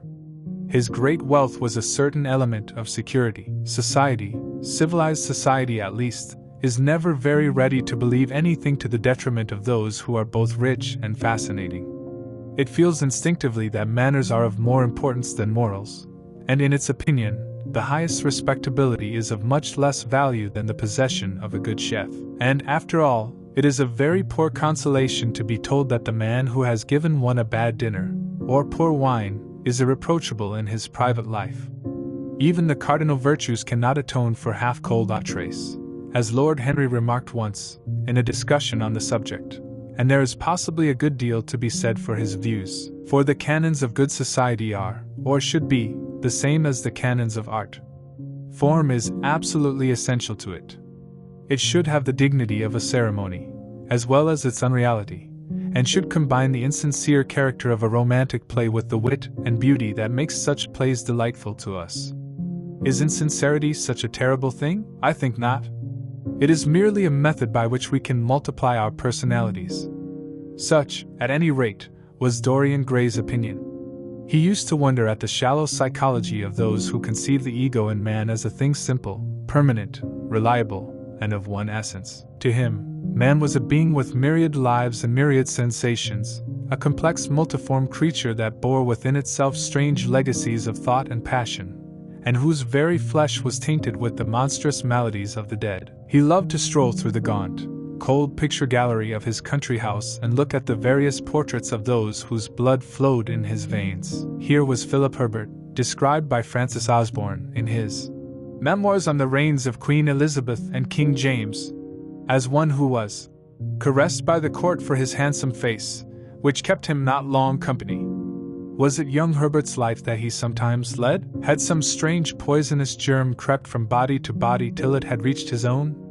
Was it some dim sense of that ruined grace that had made him so suddenly, and almost without cause, give utterance, in Basil Hallward's studio, to the mad prayer that had so changed his life? Here, in gold-embroidered red doublet, jeweled surcoat, and gilt-edged ruff and wristbands, stood Sir Anthony Sherard, with his silver and black armor piled at his feet. What had this man's legacy been? Had the lover of Giovanna of Naples bequeathed him some inheritance of sin and shame? Were his own actions merely the dreams that the dead man had not dared to realize? Here, from the fading canvas, smiled Lady Elizabeth Devereux, in her gauze hood, pearl stomacher, and pink sleeves. A flower was in her right hand, and her left clasped an enameled collar of white and damask roses. On a table by her side lay a mandolin and an apple. There were large green rosettes upon her little pointed shoes. He knew her life, and the strange stories that were told about her lovers. Had he something of her temperament in him? These oval, Heavy-lidded eyes seemed to look curiously at him. What of George Willoughby, with his powdered hair and fantastic patches? How evil he looked! The face was saturnine and swarthy, and the sensual lips seemed to be twisted with disdain. Delicate lace ruffles fell over the lean yellow hands that were so overladen with rings. He had been a Macaronian of the 18th century, and the friend, in his youth, of Lord Ferrars. What of the second Lord Beckenham, the companion of the Prince Regent in his wildest days, and one of the witnesses at the secret marriage with Mrs. Fitzherbert? How proud and handsome he was, with his chestnut curls and insolent pose! What passions had he bequeathed! The world had looked upon him as infamous. He had led the orgies at Carlton House. The Star of the Garter glittered upon his breast. Beside him hung the portrait of his wife, a pallid, thin-lipped woman in black. Her blood, also, stirred within him. How curious it all seemed, and his mother, with her Lady Hamilton facile and her moist, wine-dashed lips, he knew what he had got from her. He had got from her his beauty and his passion for the beauty of others. She laughed at him in her loose bacchanti dress. There were vine leaves in her hair. The purple spilled from the cup she was holding. The carnations of the painting had withered, but the eyes were still wonderful in their depth and brilliancy of color. They seemed to follow him wherever he went. 24 Yet one had ancestors in literature, as well as in one's own race, nearer perhaps in type and temperament, many of them, and certainly with an influence of which one was more absolutely conscious. There were times when it appeared to Dorian Gray that the whole of history was merely the record of his own life, not as he has lived it in act and circumstance, but as his imagination had created it for him, as it had been in his brain and in his passions. He felt that he had known them all, those strange, terrible figures that had passed across the stage of the world and made sin so marvelous and evil so full of subtlety. It seemed to him that in some mysterious way their lives had been his own. The hero of the wonderful novel that had so influenced his life had himself known this curious fancy. In the 7th chapter he tells how, crowned with laurel, lest lightning might strike him, he had sat, as Tiberius, in a garden at Capri, reading the shameful books of Elephantis, while dwarfs and peacocks strutted round him and the flute player mocked the swinger of the censer, and, as Caligula, had caroused with the green-shirted jockeys in their stables, and supped in an ivory manger with a jewel-frontleted horse, and, as Domitian, had wandered through a corridor lined with marble mirrors, looking round with haggard eyes for the reflection of the dagger that was to end his days, and sick with that ennui, that terrible toedium vitae, EP that comes on those to whom life denies nothing, and had peered through a clear emerald at the red shambles of the circus, and then, in a litter of pearl and purple drawn by silver-shod mules, been carried through the street of pomegranates to a house of gold, and heard men cry on Nero Caesar as he passed by, and, as Elagabalus, had painted his face with colors, and plied the distaff among the women, and brought the moon from Carthage, and given her in mystic marriage to the Sunday 25 over and over again. Dorian used to read this fantastic chapter, and the 2 chapters immediately following, in which, as in some curious tapestries or cunningly wrought enamels, were pictured the awful and beautiful forms of those whom vice and blood and weariness had made monstrous or mad. Filippo, Duke of Milan, who slew his wife, and painted her lips with the scarlet poison that her lover might suck death from the dead thing he fondled. Pietro Barbi, the Venetian, known as Paul II, who sought in his vanity to assume the title of Formosus, and whose tiara, valued at 200,000 florins, was bought at the price of a terrible sin. John Maria Visconti, who used hounds to chase living men, and whose murdered body was covered with roses by a harlot who had loved him. The Borgia on his white horse, with fratricide riding beside him, and his mantle stained with the blood of Perato. Pietro Riario, the young Cardinal Archbishop of Florence, child and minion of Sixtus IV, whose beauty was equalled only by his debauchery, and who received Leonora of Aragon in a pavilion of white and crimson silk, filled with nymphs and centaurs, and gilded a boy that he might serve at the feast as Ganymede or Hylas.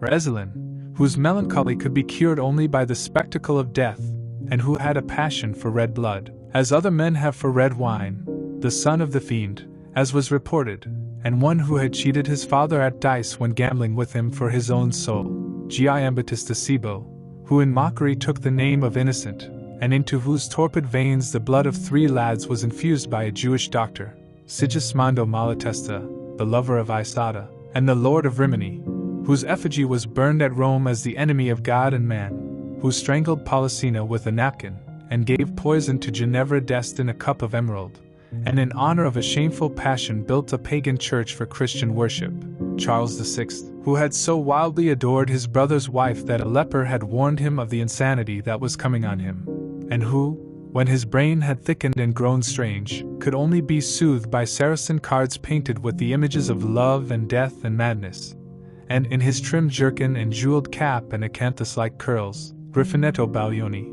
who slew Astor with his bride, and Simonetto with his page, and whose comeliness was such that, as he lay dying in the yellow piazza of Perugia, those who had hated him could not choose but weep, and Atlanta, who had cursed him, blessed him. 26 There was a horrible fascination in them all. He saw them at night, and they troubled his imagination in the day.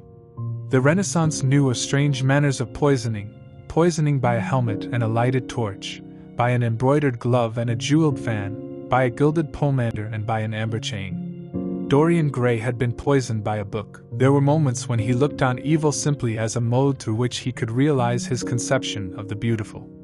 Chapter 12. It was on the 9th of November, the eve of his own 38th birthday, as he often remembered afterward. He was walking home about 11 o'clock from Lord Henry's, where he had been dining, and was wrapped in heavy furs, as the night was cold and foggy. At the corner of Grosvenor Square and South Audley Street a man passed him in the mist, walking very fast, and with the collar of his grey ulster turned up. He had a bag in his hand. Dorian recognized him. It was Basil Hallward. A strange sense of fear, for which he could not account, came over him. He made no sign of recognition, and went on quickly in the direction of his own house. But Hallward had seen him. Dorian heard him first stopping on the pavement, and then hurrying after him. In a few moments his hand was upon his arm. "Dorian! What an extraordinary piece of luck! I have been waiting for you in your library ever since 9 o'clock. Finally I took pity on your tired servant, and told him to go to bed, as he let me out. I am off to Paris by the midnight train, and I particularly wanted to see you before I left. I thought it was you, or rather your fur coat, as you passed me. But I wasn't quite sure. Didn't you recognize me? In this fog, my dear Basil? Why, I can't even recognize Grosvenor Square. I believe my house is somewhere about here, but I don't feel at all certain about it. I am sorry you are going away, as I have not seen you for ages, but I suppose you will be back soon? No, I am going to be out of England for 6 months. I intend to take a studio in Paris, and shut myself up till I have finished a great picture I have in my head. However, it wasn't about myself I wanted to talk. Here we are at your door. Let me come in for a moment. I have something to say to you. I shall be charmed. But won't you miss your train? Said Dorian Gray, languidly, as he passed up the steps and opened the door with his latchkey. The lamplight struggled out through the fog, and Hallward looked at his watch. I have heaps of time, he answered. The train doesn't go till 12:15. And it is only just 11. In fact, I was on my way to the club to look for you when I met you. You see, I shan't have any delay about luggage, as I have sent on my heavy things. All I have with me is in this bag, and I can easily get to Victoria in 20 minutes. Dorian looked at him and smiled. What a way for a fashionable painter to travel, a Gladstone baiges and an ulster, et come in, or the fog will get into the house. And mind you don't talk about anything serious. Nothing is serious nowadays, at least, nothing should be. Hallward shook his head as he entered, and followed Dorian into the library. There was a bright wood fire blazing in the large open hearth. The lamps were lit, and an open Dutch silver spirit case stood, with some siphons of soda water and large cut glass tumblers, on a little marquetry table. You see, your servant made me quite at home, Dorian. He gave me everything I wanted, including your best gold-tipped cigarettes. He is a most hospitable creature. I like him much better than the Frenchman you used to have. What has become of the Frenchman, by the by? Dorian shrugged his shoulders. I believe he married Lady Radley's maid, and has established her in Paris as an English dressmaker. Anglomania is very fashionable over there now, I hear. It seems silly of the French, doesn't it? But do you know, he was not at all a bad servant. I never liked him, but I had nothing to complain about. One often imagines things that are quite absurd. He was really very devoted to me, and seemed quite sorry when he went away. Have another brandy and soda? Or would you like hock and seltzer? I always take hock and seltzer myself. There is sure to be some in the next room. Thanks, I won't have anything more, said the painter, taking his cap and coat off, and throwing them on the bag that he had placed in the corner. And now, my dear fellow, I want to speak to you seriously. Don't frown like that. You make it so much more difficult for me. What is it all about? Cried Dorian, in his petulant way, flinging himself down on the sofa. I hope it is not about myself. I am tired of myself tonight. I should like to be somebody else. It is about yourself, answered Hallward in his grave, deep voice. And I must say it to you. I shall only keep you half an hour. Dorian sighed and lit a cigarette. Half an hour, he murmured. It is not much to ask of you, Dorian, and it is entirely for your own sake that I am speaking. I think it right that you should know that the most dreadful things are being said against you in London. I don't wish to know anything about them. I love scandals about other people, but scandals about myself don't interest me. They have not got the charm of novelty. They must interest you, Dorian. Every gentleman is interested in his good name. You don't want people to talk of you as something vile and degraded. Of course, you have your position, and your wealth, and all that kind of thing. But position and wealth are not everything. Mind you, I don't believe these rumors at all. At least, I can't believe them when I see you. Sin is a thing that writes itself across a man's face. It cannot be concealed. People talk sometimes of secret vices. There are no such things. If a wretched man has a vice, it shows itself in the lines of his mouth, the droop of his eyelids, the molding of his hands even. Somebody, I won't mention his name, but you know him, came to me last year to have his portrait done. I had never seen him before, and had never heard anything about him at the time, though I have heard a good deal since. He offered an extravagant price. I refused him. There was something in the shape of his fingers that I hated. I know now that I was quite right in what I fancied about him. His life is dreadful, but you, Dorian, with your pure, bright, innocent face, and your marvelous, untroubled youth, I can't believe anything against you. And yet I see you very seldom, and you never come down to the studio now, and when I am away from you, and I hear all these hideous things that people are whispering about you, I don't know what to say. Why is it, Dorian, that a man like the Duke of Berwick leaves the room of a club when you enter it? Why is it that so many gentlemen in London will neither go to your house nor invite you to theirs? You used to be a friend of Lord Staveley. I met him at dinner last week. Your name happened to come up in conversation, in connection with the miniatures you have lent to the exhibition at the Dudley. E.W. Staveley curled his lip, and said that you might have the most artistic tastes, but that you were a man whom no pure-minded girl should be allowed to know, and whom no chaste woman should sit in the same room with. I reminded him that I was a friend of yours, and asked him what he meant. He told me. He told me right out before everybody. It was horrible. Why is your friendship so fatal to young men? There was that wretched boy in the Guards who committed suicide. You were his great friend. There was Sir Henry Ashton, who had to leave England, with a tarnished name. You and he were inseparable. What about Adrian Singleton and his dreadful end? What about Lord Kent's only son, and his career? I met his father yesterday in St. James's Street. He seemed broken with shame and sorrow. What about the young Duke of Perth? What sort of life has he got now? What gentleman would associate with him? Stop, Basil. You are talking about things of which you know nothing, said Dorian Gray, biting his lips, and with a note of infinite contempt in his voice. You ask me why Berwick leaves the room when I enter it. It is because I know everything about his life, not because he knows anything about mine. With such blood as he has in his veins, how could his record be clean? You ask me about Henry Ashton and young Perth. Did I teach the one his vices and the other his debauchery? If Kent's silly son takes his wife from the streets, what is that to me? If Adrian Singleton writes his friend's name across a bill, am I his keeper? I know how people chatter in England.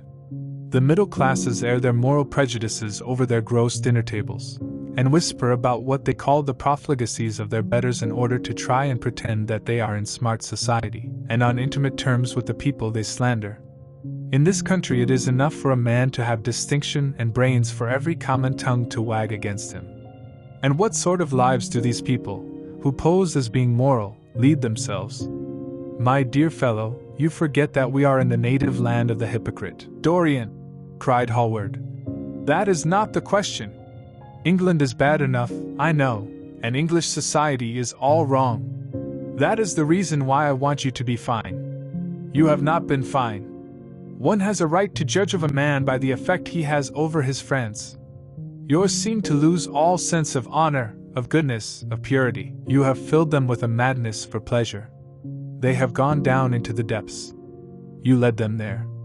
Yes, you led them there, and yet you can smile as you are smiling now. And there is worse behind. I know you and Harry are inseparable.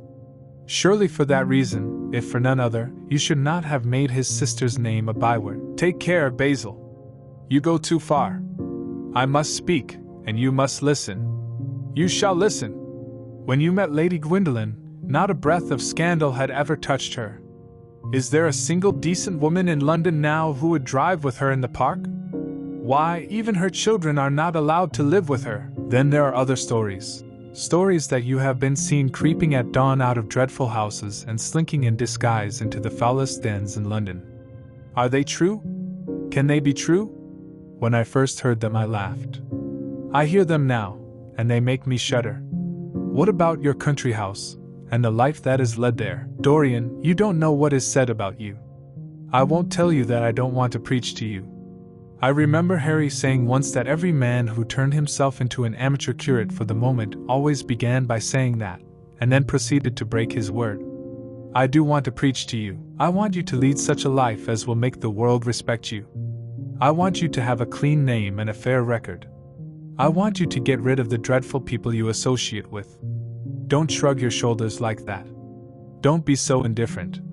You have a wonderful influence. Let it be for good, not for evil. They say that you corrupt everyone with whom you become intimate, and that it is quite sufficient for you to enter a house for shame of some kind to follow after. I don't know whether it is so or not. How should I know? But it is said of you. I am told things that it seems impossible to doubt. Lord Gloucester was one of my greatest friends at Oxford. He showed me a letter that his wife had written to him when she was dying alone in her villa at Mentone. Your name was implicated in the most terrible confession I ever read. I told him that it was absurd, that I knew you thoroughly, and that you were incapable of anything of the kind. Know you? I wonder, do I know you? Before I could answer that, I should have to see your soul. To see my soul, muttered Dorian Gray, starting up from the sofa and turning almost white with fear. Yes, answered Hallward gravely, and with deep-toned sorrow in his voice. To see your soul. But only God can do that. A bitter laugh of mockery broke from the lips of the younger man. You shall see it yourself tonight, he cried, seizing a lamp from the table. Come, it is your own handiwork. Why shouldn't you look at it? You can tell the world all about it afterward if you choose. Nobody would believe you. If they did believe you, they would like me all the better for it. I know the age better than you do, though you will prate about it so tediously. Come, I tell you. You have chattered enough about corruption. Now you shall look on it face to face. There was the madness of pride in every word he uttered. He stamped his foot upon the ground in his boyish, insolent manner.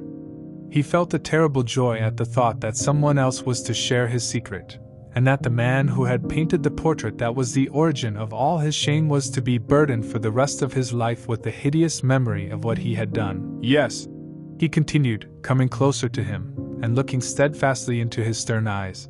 I shall show you my soul. You shall see the thing that you fancy only God can see. Hallward started back. This is blasphemy, Dorian, he cried. You must not say things like that. They are horrible, and they don't mean anything. You think so? He laughed again. I know so. As for what I said to you tonight, I said it for your good. You know I have been always a stanch friend to you. Don't touch me. Finish what you have to say." A twisted flash of pain shot across the painter's face.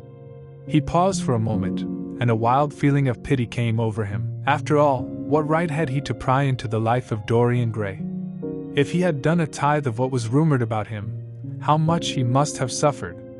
Then he straightened himself up, and walked over to the fireplace, and stood there, looking at the burning logs with their frost-like ashes and their throbbing cores of flame. "I am waiting, Basil," said the young man, in a hard, clear voice.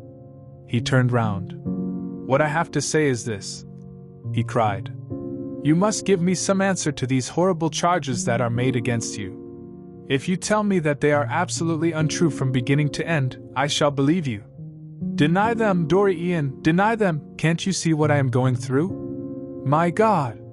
Don't tell me that you are bad and corrupt and shameful." Dorian Gray smiled. There was a curl of contempt in his lips. "Come upstairs, Basil," he said quietly. "I keep a diary of my life from day to day, and it never leaves the room in which it is written. I shall show it to you if you come with me. I shall come with you, Dorian, if you wish it. I see I have missed my train. That makes no matter. I can go tomorrow. But don't ask me to read anything tonight. All I want is a plain answer to my question. That shall be given to you upstairs. I could not give it here. You will not have to read long." Chapter 13. He passed out of the room, and began the ascent, Basil Hallward following close behind. They walked softly, as men do instinctively at night. The lamp cast fantastic shadows on the wall and staircase. A rising wind made some of the windows rattle. When they reached the top landing, Dorian set the lamp down on the floor, and taking out the key turned it in the lock. "You insist on knowing, Basil?" he asked, in a low voice. "Yes. I am delighted," he answered, smiling. Then he added somewhat harshly, "You are the one man in the world who is entitled to know everything about me. You have had more to do with my life than you think." And taking up the lamp, he opened the door and went in. A cold current of air passed them, and the light shot up for a moment in a flame of murky orange. He shuddered. "Shut the door behind you," he whispered. As he placed the lamp on the table, Hallward glanced round him with a puzzled expression. The room looked as if it had not been lived in for years. A faded Flemish tapestry, a curtain picture, an old Italian cassone, and an almost empty bookcase. That was all that it seemed to contain besides a chair and a table. As Dorian Gray was lighting a half-burned candle that was standing on the mantelshelf, he saw that the whole was covered with dust, and that the carpet was in holes. A mouse ran shuffling behind the wainscoting. There was a damp odor of mildew. "So you think that it is only God who sees the soul, Basil? Draw that curtain back, and you will see mine." The voice that spoke was cold and cruel. "You are mad, Dorian, or playing a part," muttered Hallward, frowning. "You won't? Then I must do it myself," said the young man, and he tore the curtain from its rod, and flung it on the ground. An exclamation of horror broke from the painter's lips, as he saw in the dim light the hideous face on the canvas grinning at him. There was something in its expression that filled him with disgust and loathing. Good heavens! It was Dorian Gray's own face that he was looking at. The horror, whatever it was, had not yet entirely spoiled that marvelous beauty. There was still some gold in the thinning hair and some scarlet on the sensual mouth. The sodden eyes had kept something of the loveliness of their blue. The noble curves had not yet completely passed away from chiseled nostrils and from plastic throat. Yes, it was Dorian himself. But who had done it? He seemed to recognize his own brushwork, and the frame was his own design. The idea was monstrous, yet he felt afraid. He seized the lighted candle, and held it to the picture. In the left-hand corner was his own name, traced in long letters of bright vermilion. It was some foul parody, some infamous, ignoble satire. He had never done that. Still, it was his own picture. He knew it, and he felt as if his blood had changed in a moment from fire to sluggish ice. His own picture. What did it mean? Why had it altered? He turned, and looked at Dorian Gray with the eyes of a sick man. His mouth twitched, and his parched tongue seemed unable to articulate. He passed his hand across his forehead. It was dank with clammy sweat. The young man was leaning against the mantelshelf, watching him with that strange expression that one sees on the faces of those who are absorbed in a play when some great artist is acting. There was neither real sorrow in it nor real joy. There was simply the passion of the spectator, with perhaps a flicker of triumph in his eyes. He had taken the flower out of his coat, and was smelling it, or pretending to do so. "What does this mean?" cried Hallward at last. His own voice sounded shrill and curious in his ears. "Years ago, when I was a boy," said Dorian Gray, crushing the flower in his hand, "you met me, flattered me, and taught me to be vain of my good looks. One day you introduced me to a friend of yours, who explained to me the wonder of youth, and you finished a portrait of me that revealed to me the wonder of beauty. In a mad moment that, even now, I don't know whether I regret or not, I made a wish. Perhaps you would call it a prayer. I remember it. Oh, how well I remember it. No, the thing is impossible. The room is damp. Mildew has got into the canvas. The paints I used had some wretched mineral poison in them. I tell you the thing is impossible." "Ah, what is impossible?" murmured the young man, going over to the window, and leaning his forehead against the cold, mist-stained glass. "You told me you had destroyed it. I was wrong. It has destroyed me. I don't believe it is my picture." "Can't you see your ideal in it?" said Dorian bitterly. "My ideal, as you call it, as you called it. There was nothing evil in it, nothing shameful. You were to me such an ideal as I shall never meet again. This is the face of a satyr. It is the face of my soul. Christ! What a thing I must have worshipped! It has the eyes of the devil. Each of us has heaven and hell in him." "Basil!" cried Dorian, with a wild gesture of despair. Hallward turned again to the portrait, and gazed at it. "My God! If it is true," he exclaimed, "and this is what you have done with your life, why, you must be worse, even, than those who talk against you fancy you to be." He held the light up again to the canvas, and examined it. The surface seemed to be quite undisturbed and as he had left it. It was from within, apparently, that the foulness and horror had come. Through some strange quickening of inner life the leprosies of sin were slowly eating the thing away. The rotting of a corpse in a watery grave was not so fearful. His hand shook, and the candle fell from its socket on the floor, and lay there sputtering. He placed his foot on it, and put it out. Then he flung himself into the rickety chair that was standing by the table, and buried his face in his hands. "Good God, Dorian, what a lesson! What an awful lesson!" There was no answer, but he could hear the young man sobbing at the window. "Pray, Dorian, pray," he murmured. "What is it that one was taught to say in one's boyhood? Lead us not into temptation. Forgive us our sins. Wash away our iniquities. Let us say that together. The prayer of your pride has been answered. The prayer of your repentance will be answered also. I worship you too much. I am punished for it. You worship yourself too much. We are both punished." Dorian Gray turned slowly around, and looked at him with tear-dimmed eyes. "It is too late, Basil," he faltered. "It is never too late, Dorian. Let us kneel down and try if we cannot remember a prayer. Isn't there a verse somewhere, though your sins be as scarlet, yet I will make them as white as snow, X. Those words mean nothing to me now." "Hush! Don't say that. You have done enough evil in your life." "My God! Don't you see that accursed thing leering at us?" Dorian Gray glanced at the picture, and suddenly an uncontrollable feeling of hatred for Basil Hallward came over him, as though it had been suggested to him by the image on the canvas, whispered into his ear by those grinning lips. The mad passions of a hunted animal stirred within him, and he loathed the man who was seated at the table more than in his whole life he had ever loathed anything. He glanced wildly around. Something glimmered on the top of the painted chest that faced him. His eye fell on it. He knew what it was. It was a knife that he had brought up, some days before, to cut a piece of cord, and had forgotten to take away with him. He moved slowly toward it, passing Hallward as he did so. As soon as he got behind him, he seized it, and turned round.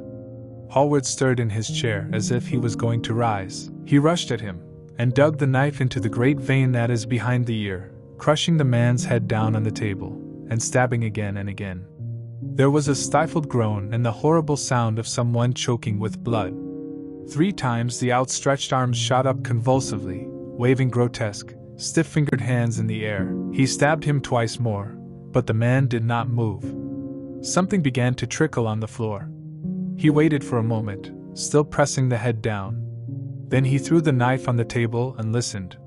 He could hear nothing but the drip, drip on the threadbare carpet. He opened the door and went out on the landing. The house was absolutely quiet. No one was about. For a few seconds he stood bending over the balustrade and peering down into the black, seething well of darkness. Then he took out the key and returned to the room, locking himself in as he did so.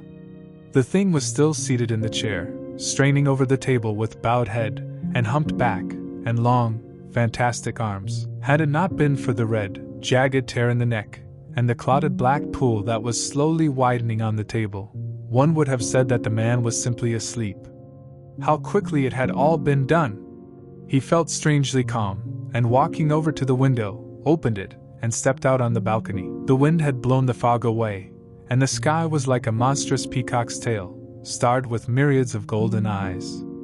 He looked down, and saw the policeman going his rounds and flashing the long beam of his lantern on the doors of the silent houses. The crimson spot of a prowling hansom gleamed at the corner, and then vanished. A woman in a fluttering shawl was creeping slowly by the railings, staggering as she went. Now and then she stopped and peered back. Once she began to sing in a hoarse voice. The policeman strolled over and said something to her. She stumbled away, laughing. A bitter blast swept across the square. The gas lamps flickered and became blue, and the leafless trees shook their black iron branches to and fro. He shivered and went back, closing the window behind him. Having reached the door, he turned the key and opened it. He did not even glance at the murdered man. He felt that the secret of the whole thing was not to realize the situation. The friend who had painted the fatal portrait to which all his misery had been due had gone out of his life. That was enough.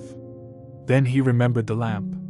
It was a rather curious one of Moorish workmanship, made of dull silver, inlaid with arabesques of burnished steel and studded with coarse turquoises. Perhaps it might be missed by his servant, and questions would be asked. He hesitated for a moment, then he turned back and took it from the table.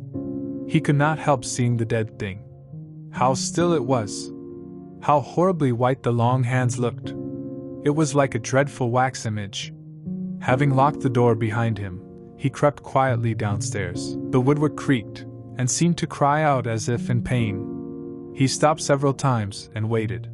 No, everything was still. It was merely the sound of his own footsteps. When he reached the library, he saw the bag and coat in the corner. They must be hidden away somewhere. He unlocked a secret pressy that was in the wainscoting, a press in which he kept his own curious disguises, and put them into it. He could easily burn them afterward. Then he pulled out his watch.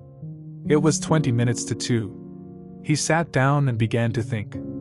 Every year, every month, almost, men were strangled in England for what he had done. There had been a madness of murder in the air. Some red star had come too close to the earth. And yet what evidence was there against him? Basil Hallward had left the house at 11. No one had seen him come in again. Most of the servants were at Selby Royal. His valet had gone to bed. Paris. Yes, it was to Paris that Basil had gone, and by the midnight train, as he had intended. With his curious, reserved habits, it would be months before any suspicions would be aroused. Months. Everything could be destroyed long before then. A sudden thought struck him. He put on his fur coat and hat, and went out into the hall. There he paused, hearing the slow, heavy tread of the policeman on the pavement outside, and seeing the flash of the bull's eyes reflected in the window. He waited, and held his breath. After a few moments he drew back the latch and slipped out, shutting the door very gently behind him. Then he began ringing the bell. In about 5 minutes his valet appeared, half-dressed, and looking very drowsy. "I am sorry to have had to wake you up, Francis," he said, stepping in. "But I had forgotten my latchkey. What time is it?" 10 minutes past 2, sir," answered the man, looking at the clock and blinking. 10 minutes past 2? How horribly late! You must wake me at 9 tomorrow. I have some work to do." "All right, sir." Did anyone call this evening? Mr. Howard, sir. He stayed here till 11, and then he went away to catch his train. Oh. I am sorry I didn't see him. Did he leave any message? No, sir, except that he would write to you from Paris, if he did not find you at the club. That will do, Francis. Don't forget to call me at 9 tomorrow. No, sir. The man shambled down the passage in his slippers. Dorian Gray threw his hat and coat upon the table, and passed into the library. For a quarter of an hour he walked up and down the room, biting his lip and thinking. Then he took down the blue book from one of the shelves, and began to turn over the leaves. Alan Campbell, 152 Hertford Street, Mayfair. Yes, that was the man he wanted. Chapter 14. At 9 o'clock the next morning his servant came in with a cup of chocolate on a tray, and opened the shutters. Dorian was sleeping quite peacefully, lying on his right side, with one hand underneath his cheek. He looked like a boy who had been tired out with play or study. The man had to touch him twice on the shoulder before he woke, and as he opened his eyes a faint smile passed across his lips, as though he had been lost in some delightful dream. Yet he had not dreamed at all. His night had been untroubled by any images of pleasure or of pain. But youth smiles without any reason. It is one of its chiefest charms. He turned round, and leaning upon his elbow, began to sip his chocolate. The mellow November sun came streaming into the room. The sky was bright, and there was a genial warmth in the air. It was almost like a morning in May. Gradually the events of the preceding night crept with silent blood-stained feet into his brain, and reconstructed themselves there with terrible distinctness. He winced at the memory of all that he had suffered, and for a moment the same curious feeling of loathing for Basil Hallward that had made him kill him as he sat in the chair came back to him, and he grew cold with passion. The dead man was still sitting there, too, and in the sunlight now. How horrible that was! Such hideous things were for the darkness, not for the day. He felt that if he brooded on what he had gone through he would sicken or grow mad. There were sins whose fascination was more in the memory than in the doing of them, strange triumphs that gratified the pride more than the passions, and gave to the intellect a quickened sense of joy, greater than any joy they brought, or could ever bring, to the senses. But this was not one of them. It was a thing to be driven out of the mind, to be drugged with poppies, to be strangled lest it might strangle one itself. When the half-hour struck he passed his hand across his forehead, and then got up hastily, and dressed himself with even more than his usual care, giving a good deal of attention to the choice of his necktie and scarf-pin, and changing his rings more than once. He spent a long time also over breakfast, tasting the various dishes, talking to his valet about some new liveries that he was thinking of getting made for the servants at Selby, and going through his correspondence. At some of the letters he smiled. 3 of them bored him. One he read several times over, and then tore up with a slight look of annoyance in his face. That awful thing, a woman's memory, as Lord Henry had once said. After he had drunk his cup of black coffee, he wiped his lips slowly with a napkin, motioned to his servant to wait, and going over to the table, sat down and wrote 2 letters. One he put in his pocket, the other he handed to the valet. Take this round to 152 Hertford Street, Francis, and if Mr. Campbell is out of town, get his address. As soon as he was alone he lit a cigarette, and began sketching upon a piece of paper, drawing first flowers and bits of architecture, and then human faces. Suddenly he remarked that every face that he drew seemed to have a fantastic likeness to Basil Hallward. He frowned, and getting up, went over to the bookcase and took out a volume at hazard. He was determined that he would not think about what had happened until it became absolutely necessary that he should do so. When he had stretched himself on the sofa he looked at the title page of the book. It was Gautier's Moet Kames, Charpentier's Japanese paper edition, with the Jacquemart etching. The binding was of citron green leather, with a design of gilt trellis work and dotted pomegranates. It had been given to him by Adrian Singleton. As he turned over the pages his eye fell upon the poem about the hand of Lacenaire, the cold, yellow hand. Du supplice encore mal lavé, with its downy red hairs and its doigts de faune. He glanced at his own white taper fingers, shuddering slightly in spite of himself, and passed on till he came to those lovely stanzas upon Venice, Sur une gamme chromatique, le sein de perles ruisselant, La Venus de l'Adriatique sort de l'eau sun cour rose et blanc. Les domes, sur l'asa de Andes servant la phrase au per canter, s'enflant comme de gorges rondes qui s'élèvent un super d'amour. L'esquif à bord et me depose, jetant son amaro pilaire, devant une façade rose, sur le marbre d'un escalier. 27 How exquisite they were. As one read them, one seemed to be floating down the green waterways of the pink and pearl city, seated in a black gondola with silver prow and trailing curtains. The mere lines looked to him like those straight lines of turquoise blue that follow one as one pushes out to the Lido.fb. The sudden flashes of color reminded him of the gleam of the opal and iris-throated birds that flutter round the tall honeycombed campanile, FC or stalk, with such stately grace, through the dim, dust-stained arcades. Leaning back with half-closed eyes, he kept saying over and over to himself, Devant une façade rose, sur le marbre d'un escalier. The whole of Venice was in those two lines. He remembered the autumn that he had passed there, and a wonderful love that had stirred him to mad, delightful follies. There was romance in every place, but Venice, like Oxford, had kept the background for romance, and to the true romantic, background was everything, or almost everything.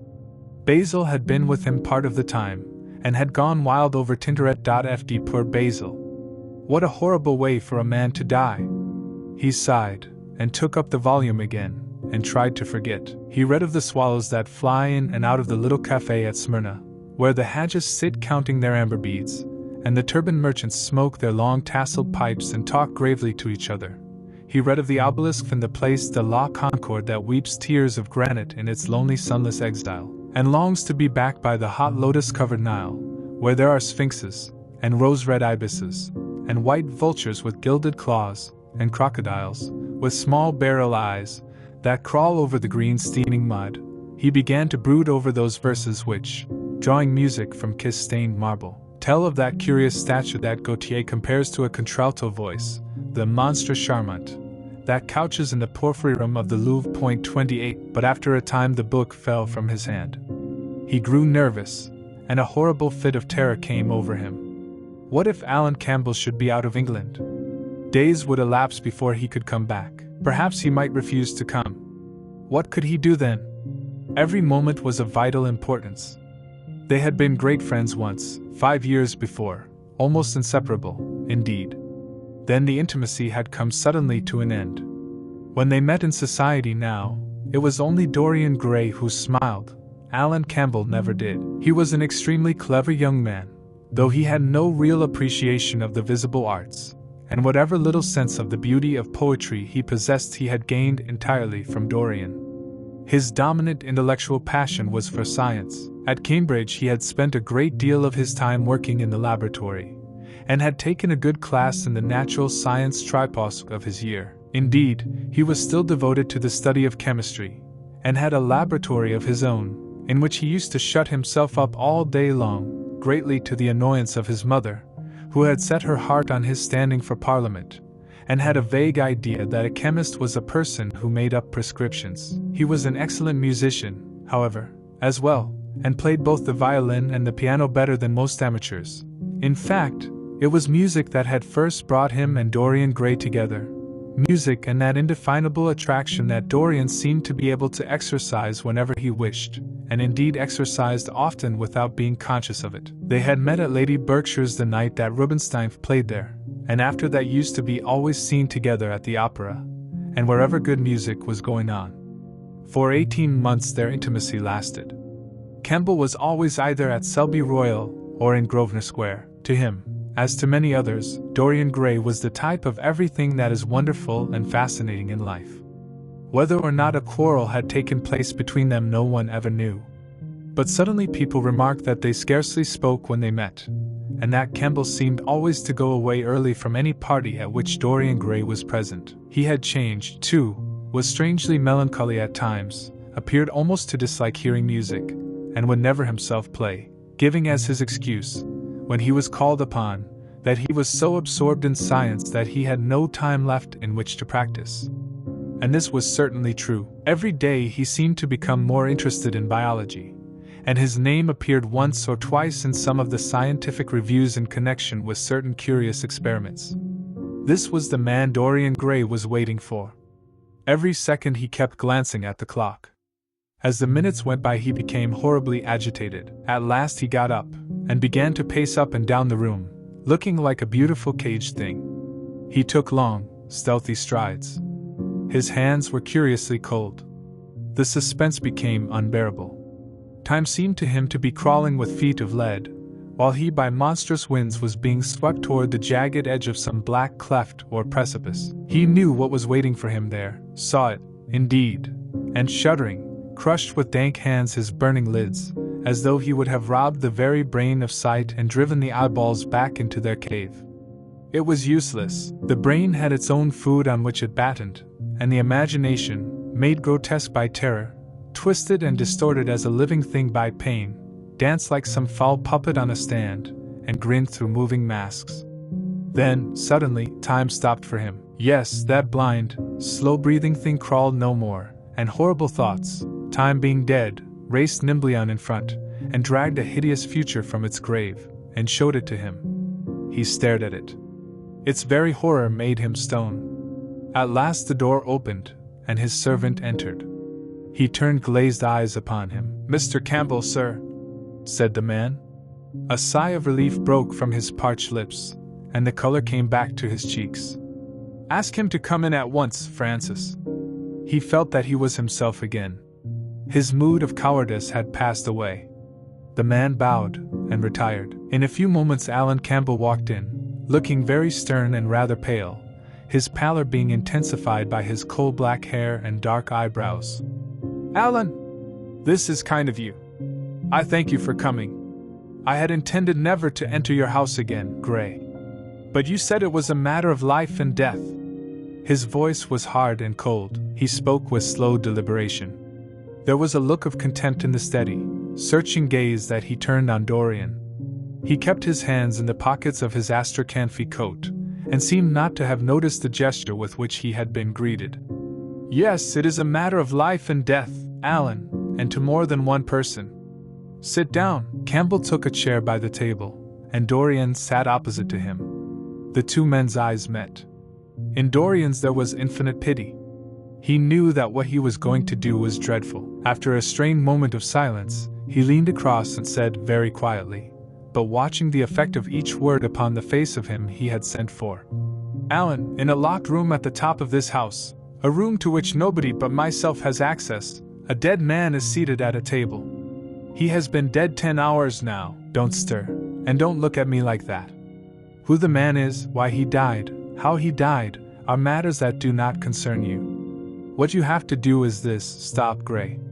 I don't want to know anything further. Whether what you have told me is true or not true doesn't concern me. I entirely decline to be mixed up in your life. Keep your horrible secrets to yourself. They don't interest me anymore. Alan, they will have to interest you. This one will have to interest you. I am awfully sorry for you, Alan. But I can't help myself. You are the one man who is able to save me. I am forced to bring you into the matter. I have no option. Alan, you are scientific. You know about chemistry, and things of that kind. You have made experiments. What you have got to do is to destroy the thing that is upstairs, to destroy it so that not a vestige of it will be left. Nobody saw this person come into the house. Indeed, at the present moment he is supposed to be in Paris. He will not be missed for months. When he is missed, there must be no trace of him found here. You, Alan, you must change him, and everything that belongs to him, into a handful of ashes that I may scatter in the air. You are mad, Dorian. Ah, I was waiting for you to call me Dorian. You are mad, I tell you. Mad to imagine that I would raise a finger to help you, mad to make this monstrous confession. I will have nothing to do with this matter, whatever it is. Do you think I am going to peril my reputation for you? What is it to me what devil's work you are up to? It was a suicide, Alan. I am glad of that, but who drove him to it? You, I should fancy. Do you still refuse to do this for me? Of course I refuse. I will have absolutely nothing to do with it. I don't care what shame comes on you. You deserve it all. I should not be sorry to see you disgraced, publicly disgraced. How dare you ask me, of all men in the world, to mix myself up in this horror? I should have thought you knew more about people's characters. Your friend Lord Henry Wotton can't have taught you much about psychology, whatever else he has taught you. Nothing will induce me to stir a step to help you. You have come to the wrong man. Go to some of your friends. Don't come to me. Alan, it was murder. I killed him. You don't know what he had made me suffer. Whatever my life is, he had more to do with the making or the marring of it than poor Harry has had. He may not have intended it, the result was the same. Murder. Good God, Dorian, is that what you have come to? I shall not inform upon you. It is not my business. Besides, without my stirring in the matter, you are certain to be arrested. Nobody ever commits a crime without doing something stupid. But I will have nothing to do with it. You must have something to do with it. Wait a moment. Listen to me. Only listen, Alan. All I ask of you is to perform a certain scientific experiment. You go to hospitals and dead houses, and the horrors that you do there don't affect you. If in some hideous dissecting room or fetid laboratory you found this man lying on a leaden table with red gutters scooped out in it for the blood to flow through, you would simply look upon him as an admirable subject. You would not turn a hair. You would not believe that you were doing anything wrong. On the contrary, you would probably feel that you were benefiting the human race, or increasing the sum of knowledge in the world, or gratifying intellectual curiosity, or something of that kind. What I want you to do is merely what you have often done before. Indeed, to destroy a body must be far less horrible than what you are accustomed to work at. And remember, it is the only piece of evidence against me. If it is discovered, I am lost, and it is sure to be discovered unless you help me. I have no desire to help you. You forget that. I am simply indifferent to the whole thing. It has nothing to do with me. Alan, I entreat you. Think of the position I am in. Just before you came, I almost fainted with terror. You may know terror yourself some day. No, don't think of that. Look at the matter purely from the scientific point of view. You don't inquire where the dead things on which you experiment come from. Don't inquire now. I have told you too much as it is. But I beg of you to do this. We were friends once, Alan. Don't speak about those days, Dorian. They are dead. The dead linger sometimes. The man upstairs will not go away. He is sitting at the table with bowed head and outstretched arms. Alan, if you don't come to my assistance, I am ruined. Why, they will hang me, Alan. Don't you understand? They will hang me for what I have done. There is no good in prolonging this scene. I absolutely refuse to do anything in the matter. It is insane of you to ask me. You refuse? Yes. I entreat you, Alan. It is useless. The same look of pity came into Dorian Gray's eyes. Then he stretched out his hand, took a piece of paper, and wrote something on it. He read it over twice, folded it carefully, and pushed it across the table. Having done this, he got up and went over to the window. Campbell looked at him in surprise, and then took up the paper and opened it. As he read it, his face became ghastly pale, and he fell back in his chair. A horrible sense of sickness came over him. He felt as if his heart was beating itself to death in some empty hollow. After 2 or 3 minutes of terrible silence, Dorian turned round, and came and stood behind him, putting his hand upon his shoulder. "I am so sorry for you, Alan," he murmured, "but you leave me no alternative. I have a letter written already. Here it is. You see the address? If you don't help me, I must send it. If you don't help me, I will send it. You know what the result will be. But you are going to help me. It is impossible for you to refuse now. I tried to spare you. You will do me the justice to admit that. You were stern, harsh, offensive. You treated me as no man has ever dared to treat me, no living man, at any rate. I bore it all. Now it is for me to dictate terms." Campbell buried his face in his hands, and a shudder passed through him. "Yes, it is my turn to dictate terms, Alan. You know what they are. The thing is quite simple. Come, don't work yourself into this fever. The thing has to be done. Face it and do it." A groan broke from Campbell's lips, and he shivered all over. The ticking of the clock on the mantelpiece seemed to him to be dividing time into separate atoms of agony, each of which was too terrible to be borne. He felt as if an iron ring was being slowly tightened round his forehead, as if the disgrace with which he was threatened had already come upon him. The hand upon his shoulder weighed like a hand of lead. It was intolerable. It seemed to crush him. "Come, Alan, you must decide at once. I cannot do it," he said mechanically, as though words could alter things. "You must. You have no choice. Don't delay." He hesitated a moment. "Is there a fire in the room upstairs?" "Yes, there is a gas fire with asbestos. I shall have to go home and get some things from the laboratory." "No, Alan, you must not leave the house. Write out on a sheet of notepaper what you want, and my servant will take a cab and bring the things back to you." Campbell scrawled a few lines, blotted them, and addressed an envelope to his assistant. Dorian took the note up and read it carefully. Then he rang the bell and gave it to his valet, with orders to return as soon as possible and to bring the things with him. As the hall door shut, Campbell started nervously, and having got up from the chair, went over to the chimney-piece. He was shivering with a kind of ague. For nearly 20 minutes neither of the men spoke. A fly buzzed noisily about the room, and the ticking of the clock was like the beat of a hammer. As the chime struck 1, Campbell turned round, and, looking at Dorian Gray, saw that his eyes were filled with tears. There was something in the purity and refinement of that sad face that seemed to enrage him. "You are infamous, absolutely infamous," he muttered. "Hush, Alan, you have saved my life," said Dorian. "Your life? Good heavens! What a life that is! You have gone from corruption to corruption, and now you have culminated in crime. In doing what I am going to do, what you force me to do, it is not of your life that I am thinking." "Ah, Alan," murmured Dorian with a sigh. "I wish you had 1,000th part of the pity for me that I have for you." He turned away as he spoke, and stood looking out at the garden. Campbell made no answer. After about 10 minutes a knock came to the door, and the servant entered, carrying a large mahogany chest of chemicals, with a long coil of steel and platinum wire, and 2 rather curiously shaped iron clamps. "Shall I leave the things here, sir?" he asked Campbell. "Yes," said Dorian, "and I am afraid, Francis, that I have another errand for you." "What is the name of the man at Richmond who supplies Selby with orchids?" "Harden, sir." "Yes, Harden. You must go down to Richmond at once, see Harden personally, and tell him to send twice as many orchids as I ordered, and to have as few white ones as possible. In fact, I don't want any white ones.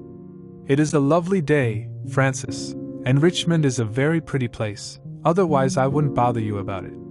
"No trouble, sir. At what time shall I be back?" Dorian looked at Campbell. "How long will your experiment take, Alan?" he said in a calm, indifferent voice. The presence of a third person in the room seemed to give him extraordinary courage. Campbell frowned and bit his lip. "It will take about 5 hours," he answered. "It will be time enough then, if you are back at 7:30, Francis, or stay, just leave my things out for dressing. You can have the evening to yourself. I am not dining at home, so I shall not want you." "Thank you, sir," said the man, leaving the room. "Now, Alan, there is not a moment to be lost. How heavy this chest is, I'll take it for you.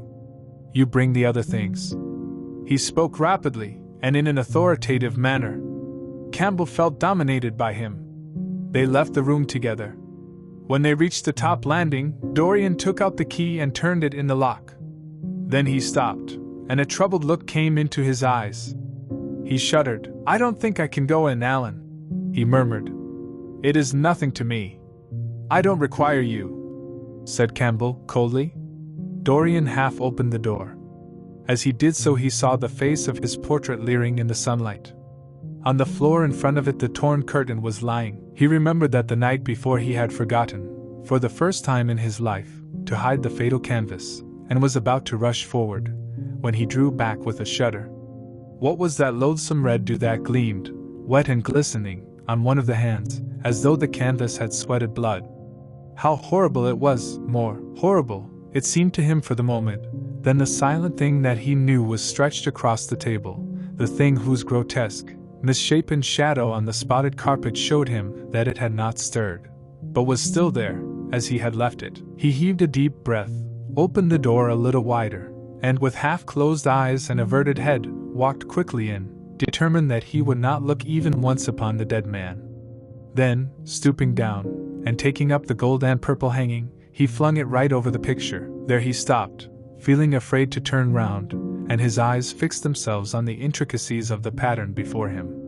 He heard Campbell bringing in the heavy chest, and the irons, and the other things that he required for his dreadful work. He began to wonder if he and Basil Hallward had ever met, and if so, what they had thought of each other. "Leave me now," said a stern voice behind him. He turned and hurried out, just conscious that the dead man had been thrust back into the chair, and that Campbell was gazing into a glistening, yellow face. As he was going downstairs, he heard the key being turned in the lock.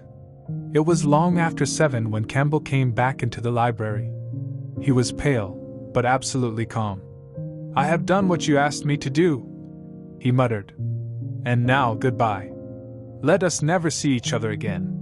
You have saved me from ruin, Alan." "I cannot forget that," said Dorian simply.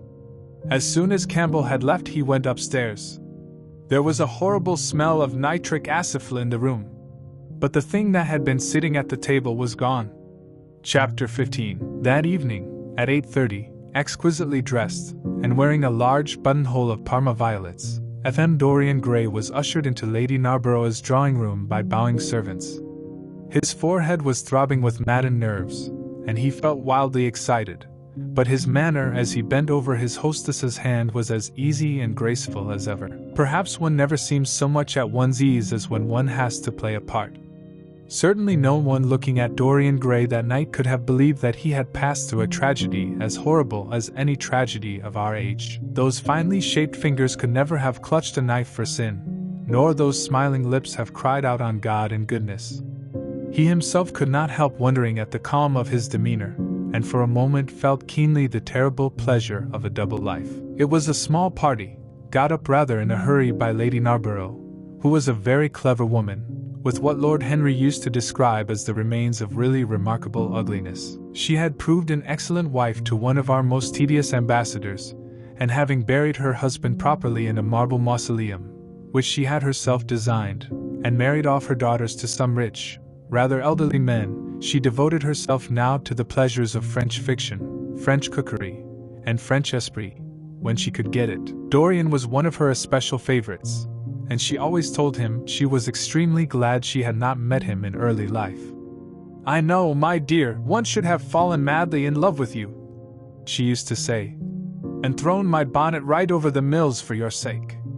It is most fortunate that you were not thought of at the time. As it was, our bonnets were so unbecoming, and the mills were so occupied in trying to raise the wind, that I never had even a flirtation with anybody." However, that was all Narborough's fault. He was dreadfully short-sighted, and there is no pleasure in taking in a husband who never sees anything. Her guests this evening were rather tedious. The fact was, as she explained to Dorian, behind a very shabby fan, one of her married daughters had come up quite suddenly to stay with her, and to make matters worse, had actually brought her husband with her.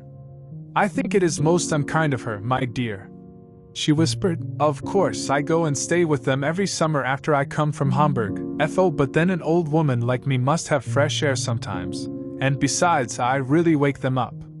You don't know what an existence they lead down there. It is pure, unadulterated country life. They get up early, because they have so much to do, and go to bed early because they have so little to think about. There has not been a scandal in the neighborhood since the time of Queen Elizabeth, and consequently they all fall asleep after dinner. You shan't sit next either of them. You shall sit by me, and amuse me." Dorian murmured a graceful compliment, and looked round the room. Yes, it was certainly a tedious party. 2 of the people he had never seen before, and the others consisted of Ernest Harrowden, one of those middle-aged mediocrities so common in London clubs who have no enemies, but are thoroughly disliked by their friends, Lady Ruxton, an overdressed woman of 47, with a hooked nose, who was always trying to get herself compromised, but was so peculiarly plain that to her great disappointment no one would ever believe anything against her. Mrs. Erlyn, a pushing nobody, with a delightful lisp, and Venetian red hair.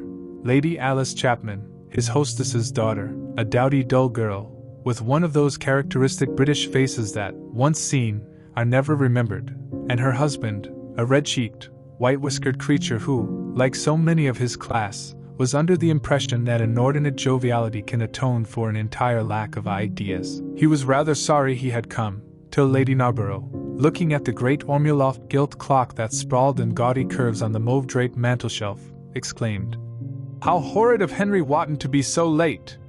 I sent round to him this morning on chance, and he promised faithfully not to disappoint me." It was some consolation that Harry was to be there, and when the door opened and he heard his slow musical voice lending charm to some insincere apology, he ceased to feel bored.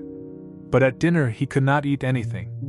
Plate after plate went away untasted. Lady Narborough kept scolding him for what she called an insult to poor Adolphe, who invented the menu specially for you. And now and then Lord Henry looked across at him, wondering at his silence and abstracted manner. From time to time the butler filled his glass with champagne. He drank eagerly, and his thirst seemed to increase. "Dorian," said Lord Henry at last, as the Chartford FQ was being handed round, "what is the matter with you tonight? You are quite out of sorts." "I believe he is in love," cried Lady Narborough, "and that he is afraid to tell me for fear I should be jealous. He is quite right. I certainly should." "Dear Lady Narborough," murmured Dorian, smiling, "I have not been in love for a whole week, not, in fact, since Madame de Ferrol left town." "How you men can fall in love with that woman!" exclaimed the old lady. "I really cannot understand it." "It is simply because she remembered you when you were a little girl, Lady Narborough," said Lord Henry. "She is the one link between us and your short frocks." "She does not remember my short frocks at all, Lord Henry. But I remember her very well at Vienna 30 years ago, and how décolletée for she was then." "She is still décolletée," he answered, taking an olive in his long fingers. "And when she is in a very smart gown she looks like an edition deluxe of a bad French novel. She is really wonderful, and full of surprises. Her capacity for family affection is extraordinary. When her third husband died, her hair turned quite gold from grief." "F.S. How can you, Harry?" cried Dorian. "It is a most romantic explanation," laughed the hostess. "But her third husband, Lord Henry? You don't mean to say that Ferrol is the fourth?" "Certainly, Lady Narborough. I don't believe a word of it." "Well, ask Mr. Gray. He is one of her most intimate friends." "Is it true, Mr. Gray?" "She assures me so, Lady Narborough," said Dorian. "I asked her whether, like Marguerite de Navarre, she had their hearts embalmed and hung at her girdle. She told me she didn't, because none of them had had any hearts at all. 4 husbands. Upon my word, that is trop de zèle. Fou, trop d'audace I tell her," said Dorian. "Oh, she is audacious enough for anything, my dear. And what is Ferrol like?" "I don't know him. The husbands of very beautiful women belong to the criminal classes," said Lord Henry, sipping his wine. Lady Narborough hit him with her fan. "Lord Henry, I am not at all surprised that the world says that you are extremely wicked." "But what world says that?" asked Lord Henry, elevating his eyebrows. "It can only be the next world. This world and I are on excellent terms." "Everybody I know says you are very wicked," cried the old lady, shaking her head. Lord Henry looked serious for some moments. "It is perfectly monstrous," he said at last. "The way people go about nowadays saying things against one behind one's back that are absolutely and entirely true." "Isn't he incorrigible?" cried Dorian, leaning forward in his chair. "I hope so," said his hostess, laughing. "But really, if you all worship Madame de Terrell in this ridiculous way, I shall have to marry again so as to be in the fashion." "You will never marry again, Lady Narborough," broke in Lord Henry. "You were far too happy. When a woman marries again, it is because she detested her first husband. When a man marries again, it is because he adored his first wife. Women try their luck, men risk theirs. Narborough wasn't perfect," cried the old lady. "If he had been, you would not have loved him, my dear lady," was the rejoinder. "Women love us for our defects. If we have enough of them, they will forgive us everything, even our intellects. You will never ask me to dinner again. After saying this, I am afraid, Lady Narborough, but it is quite true. Of course it is true, Lord Henry. If we women did not love you for your defects, where would you all be? Not one of you would ever be married. You would be a set of unfortunate bachelors.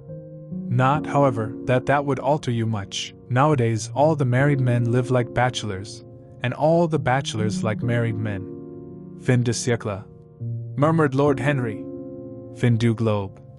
FW answered his hostess. I wish it were fin du globe, said Dorian with a sigh. Life is a great disappointment. Ah, my dear, cried Lady Narborough, putting on her gloves. Don't tell me that you have exhausted life. When a man says that, one knows that life has exhausted him. Lord Henry is very wicked, and I sometimes wish that I had been, but you are made to be good, you look so good. I must find you a nice wife. Lord Henry, don't you think that Mr. Gray should get married? I am always telling him so, Lady Narborough, said Lord Henry, with a bow. Well, we must look out for a suitable match for him. I shall go through Debrett's carefully tonight, and draw out a list of all the eligible young ladies. With their ages, Lady Narborough? Asked Dorian. Of course, with their ages, slightly edited. But nothing must be done in a hurry.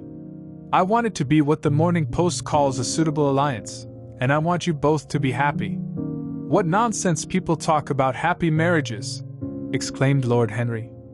A man can be happy with any woman, as long as he does not love her. Ah, what a cynic you are, cried the old lady, pushing back her chair and nodding to Lady Ruxton. You must come and dine with me soon again. You are really an admirable tonic, much better than what Sir Andrew prescribes for me. You must tell me what people you would like to meet, though. I want it to be a delightful gathering. I like men who have a future and women who have a past, he answered. Or do you think that would make it a petticoat party? I fear so, she said, laughing as she stood up. 1,000 pardons, my dear Lady Ruxton, she added. I didn't see you hadn't finished your cigarette. Never mind, Lady Narborough. I smoke a great deal too much. I am going to limit myself for the future. Pray don't, Lady Ruxton, said Lord Henry. Moderation is a fatal thing. Enough is as bad as a meal. More than enough is as good as a feast. Lady Ruxton glanced at him curiously. You must come and explain that to me some afternoon, Lord Henry. It sounds a fascinating theory, she murmured, as she swept out of the room. Now, mind you don't stay too long over your politics and scandal, cried Lady Narborough from the door. If you do, we are sure to squabble upstairs. The men laughed, and Mr. Chapman got up solemnly from the foot of the table and came up to the top. Dorian Gray changed his seat, and went and sat by Lord Henry. Mr. Chapman began to talk in a loud voice about the situation in the House of Commons. He guffawed at his adversaries. The word doctrinaire, word full of terror to the British mind, reappeared from time to time between his explosions. An alliterative prefix served as an ornament of oratory. He hoisted the Union Jack on the pinnacles of thought.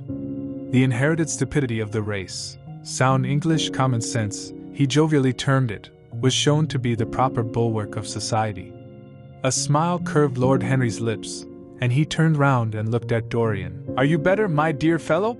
He asked. You seemed rather out of sorts at dinner. I am quite well, Harry. I am tired.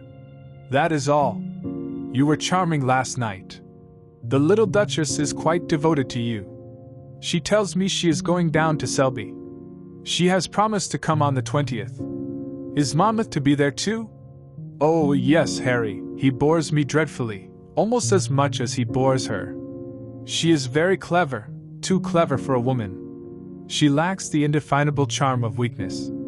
It is the feet of clay that make the gold of image precious. Fy her feet are very pretty, but they are not feet of clay, white porcelain feet, if you like. They have been through the fire, and what fire does not destroy it hardens.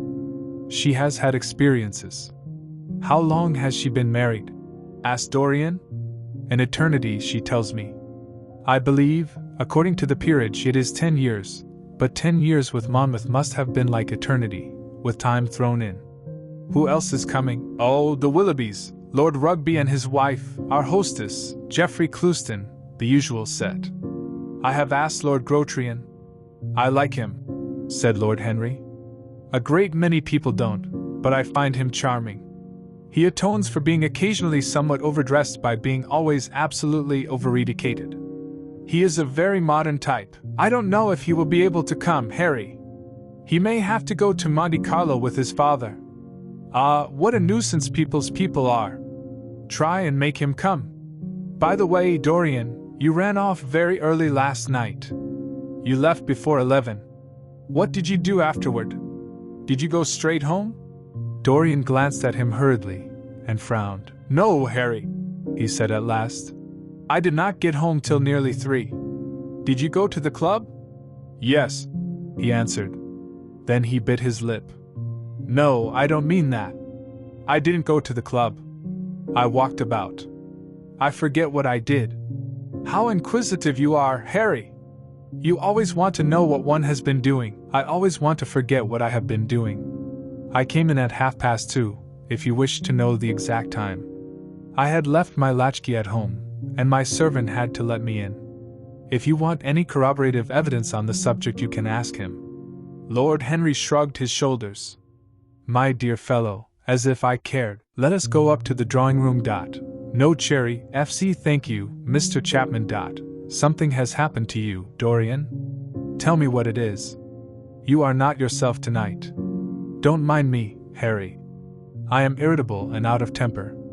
I shall come round and see you tomorrow or next day. Make my excuses to Lady Narborough. I shan't go upstairs. I shall go home. I must go home. All right, Dorian. I dare say I shall see you tomorrow at tea time.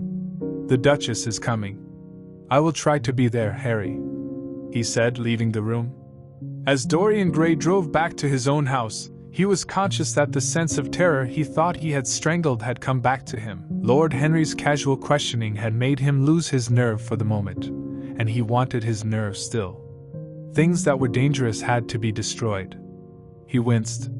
He hated the idea of even touching them. Yet it had to be done. He realized that, and when he had locked the door of his library, he opened the secret press into which he had thrust Basil Hallward's coat and bag. A huge fire was blazing. He piled another log on it. The smell of the singeing clothes and burning leather was horrible. It took him 3/4 of an hour to consume everything. At the end he felt faint and sick, and having lit some Algerian pastelesca in a pierced copper brazier, he bathed his hands and forehead with a cool musk-scented vinegar. Suddenly he started. His eyes grew strangely bright, and he gnawed nervously at his underlip. Between 2 of the windows stood a large Florentine cabinet, made out of ebony, and inlaid with ivory and blue lapis. He watched it as though it were a thing that could fascinate and make afraid, as though it held something that he longed for and yet almost loathed. His breath quickened. A mad craving came over him. He lit a cigarette, and then threw it away. His eyelids drooped till the long, fringed lashes almost touched his cheek. But he still watched the cabinet. At last he got up from the sofa on which he had been lying, went over to it, and having unlocked it, touched some hidden spring. A triangular drawer passed slowly out. His fingers moved instinctively toward it, dipped in, and closed on something. It was a small Chinese box of black and gold dust lacquer, elaborately wrought, the sides patterned with curved waves, and the silken cords hung with round crystals and tasseled with plated metal threads.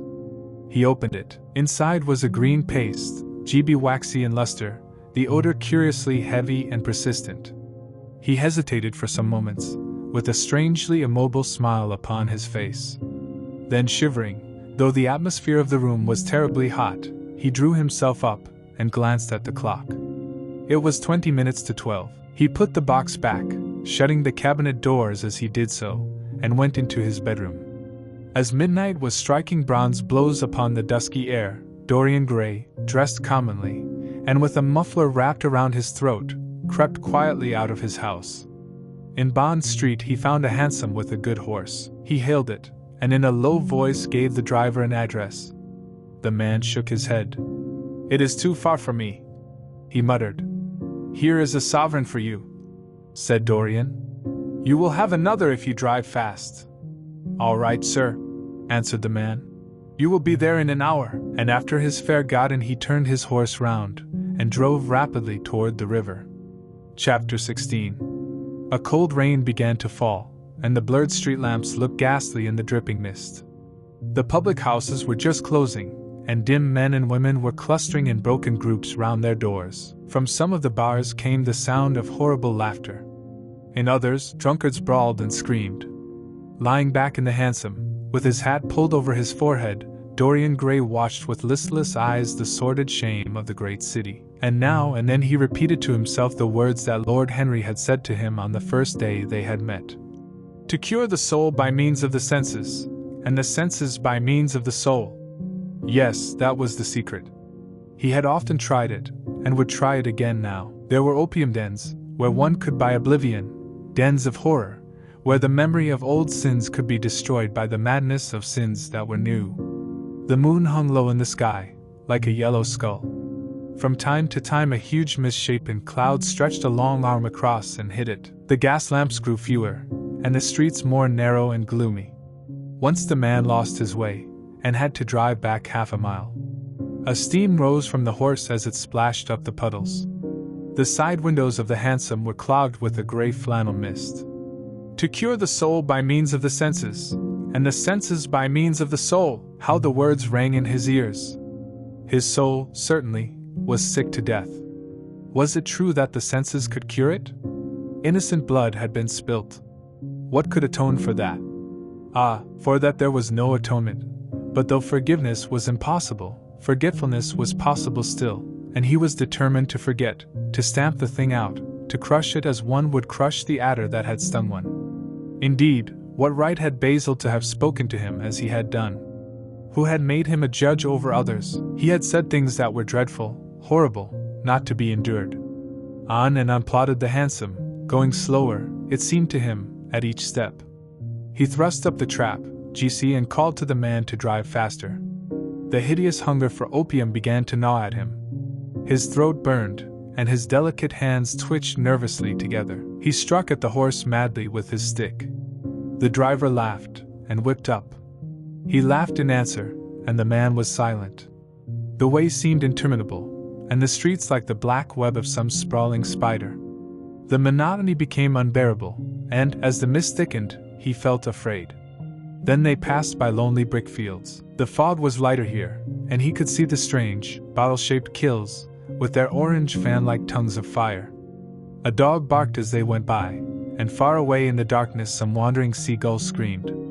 The horse stumbled in a rut, then swerved aside, and broke into a gallop. After some time they left the clay road, and rattled again over rough paven streets. Most of the windows were dark, but now and then fantastic shadows were silhouetted against some lamplit blind. He watched them curiously. They moved like monstrous marionettes, and made gestures like live things. He hated them. A dull rage was in his heart. As they turned a corner, a woman yelled something at them from an open door, and two men ran after the hansom for about 100 yards. The driver beat at them with his whip. It is said that passion makes one think in a circle. Certainly with hideous iteration the bitten lips of Dorian Gray shaped and reshaped those subtle words that dealt with soul and sense, till he had found in them the full expression, as it were, of his mood, and justified by intellectual approval passions that without such justification would still have dominated his temper. From cell to cell of his brain crept the one thought, and the wild desire to live, most terrible of all man's appetites, quickened into force each trembling nerve and fiber. Ugliness that had once been hateful to him because it made things real, became dear to him now for that very reason. Ugliness was the one reality. The coarse brawl, the loathsome den, the crude violence of disordered life, the very vileness of thief and outcast, were more vivid, in their intense actuality of impression, than all the gracious shapes of art, the dreamy shadows of song. They were what he needed for forgetfulness. In 3 days he would be free. Suddenly the man drew up with a jerk at the top of a dark lane. Over the low roofs and jagged chimney stacks of the houses rose the black masts of ships. Wreaths of white mist clung like ghostly sails to the yards. "Somewhere about here, sir, ain't it?" he asked, huskily, through the trap. Dorian started, and peered round. "This will do," GD, he answered, and having got out hastily, and given the driver the extra fare he had promised him, he walked quickly in the direction of the quay. Here and there a lantern gleamed at the stern of some huge merchantman. The light shook and splintered in the puddles. A red glare came from an outward-bound steamer that was coaling. The slimy pavement looked like a wet mackintosh. He hurried on toward the left, glancing back now and then to see if he was being followed.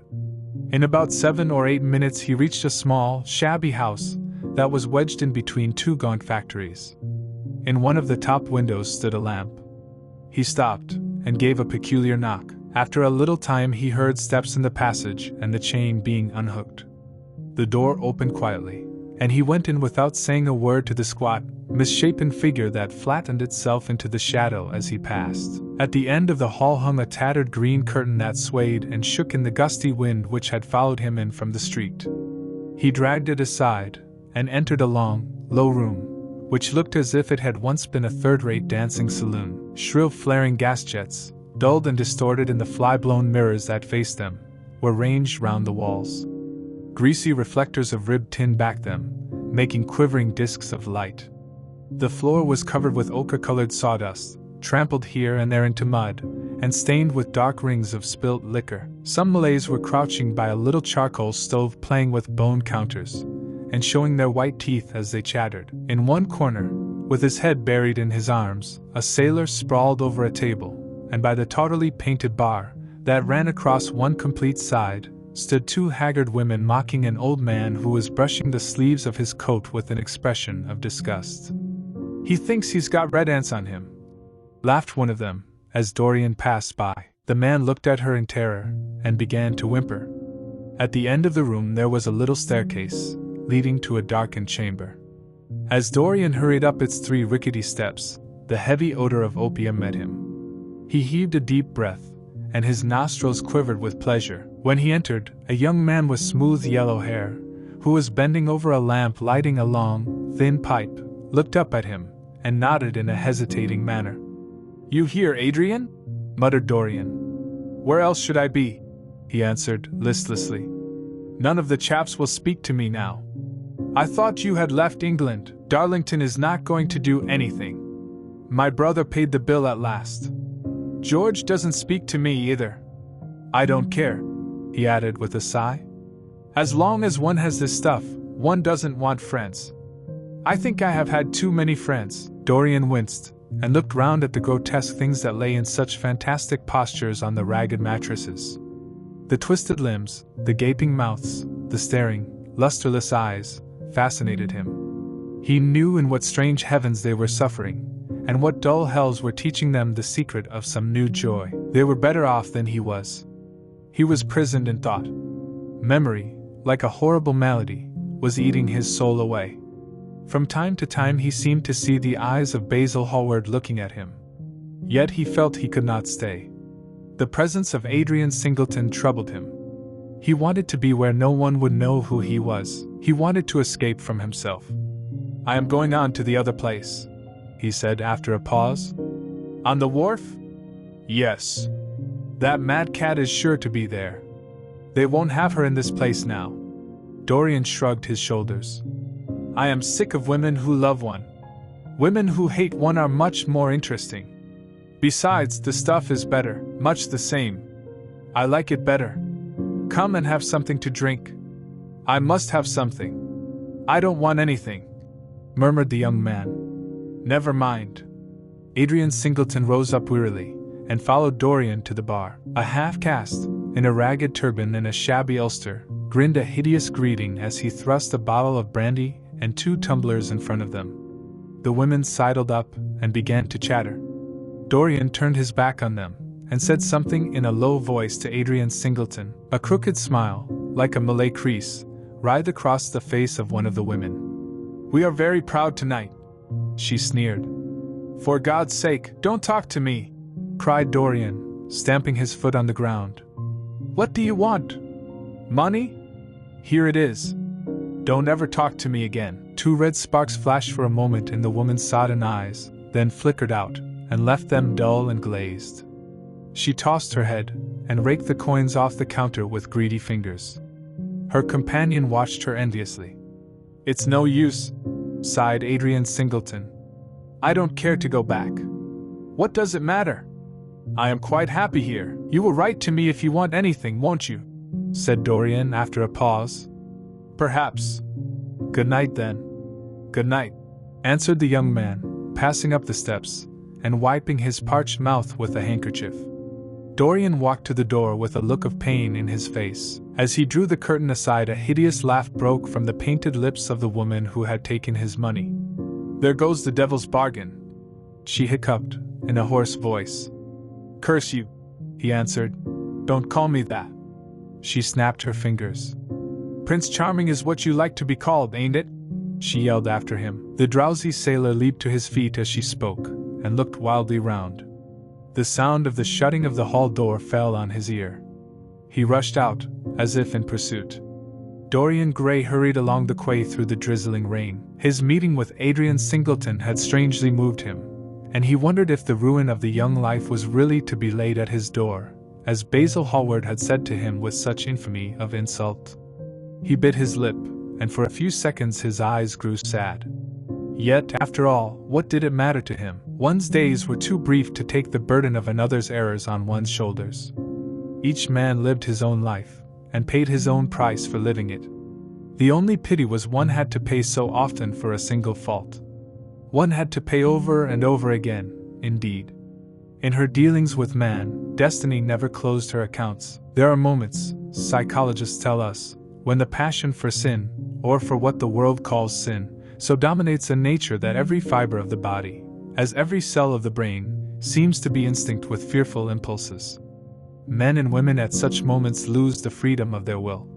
They move to their terrible end as automatons move. Choice is taken from them, and conscience is either killed, or, if it lives at all, lives but to give rebellion its fascination and disobedience its charm.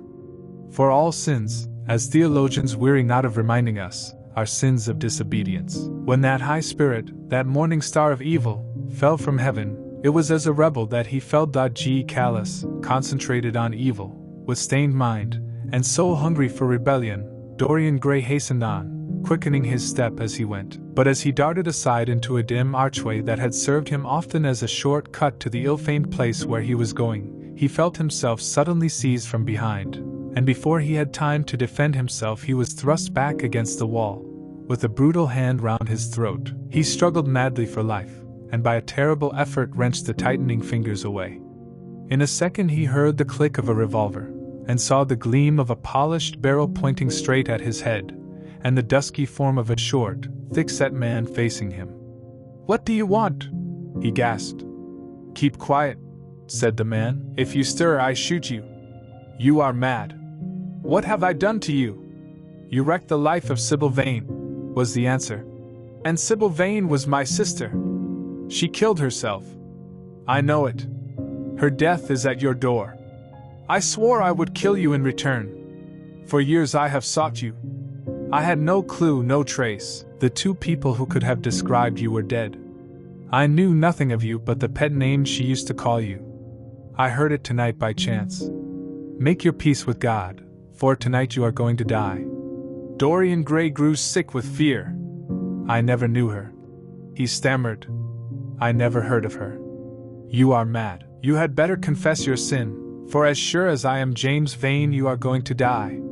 There was a horrible moment. Dorian did not know what to say or do.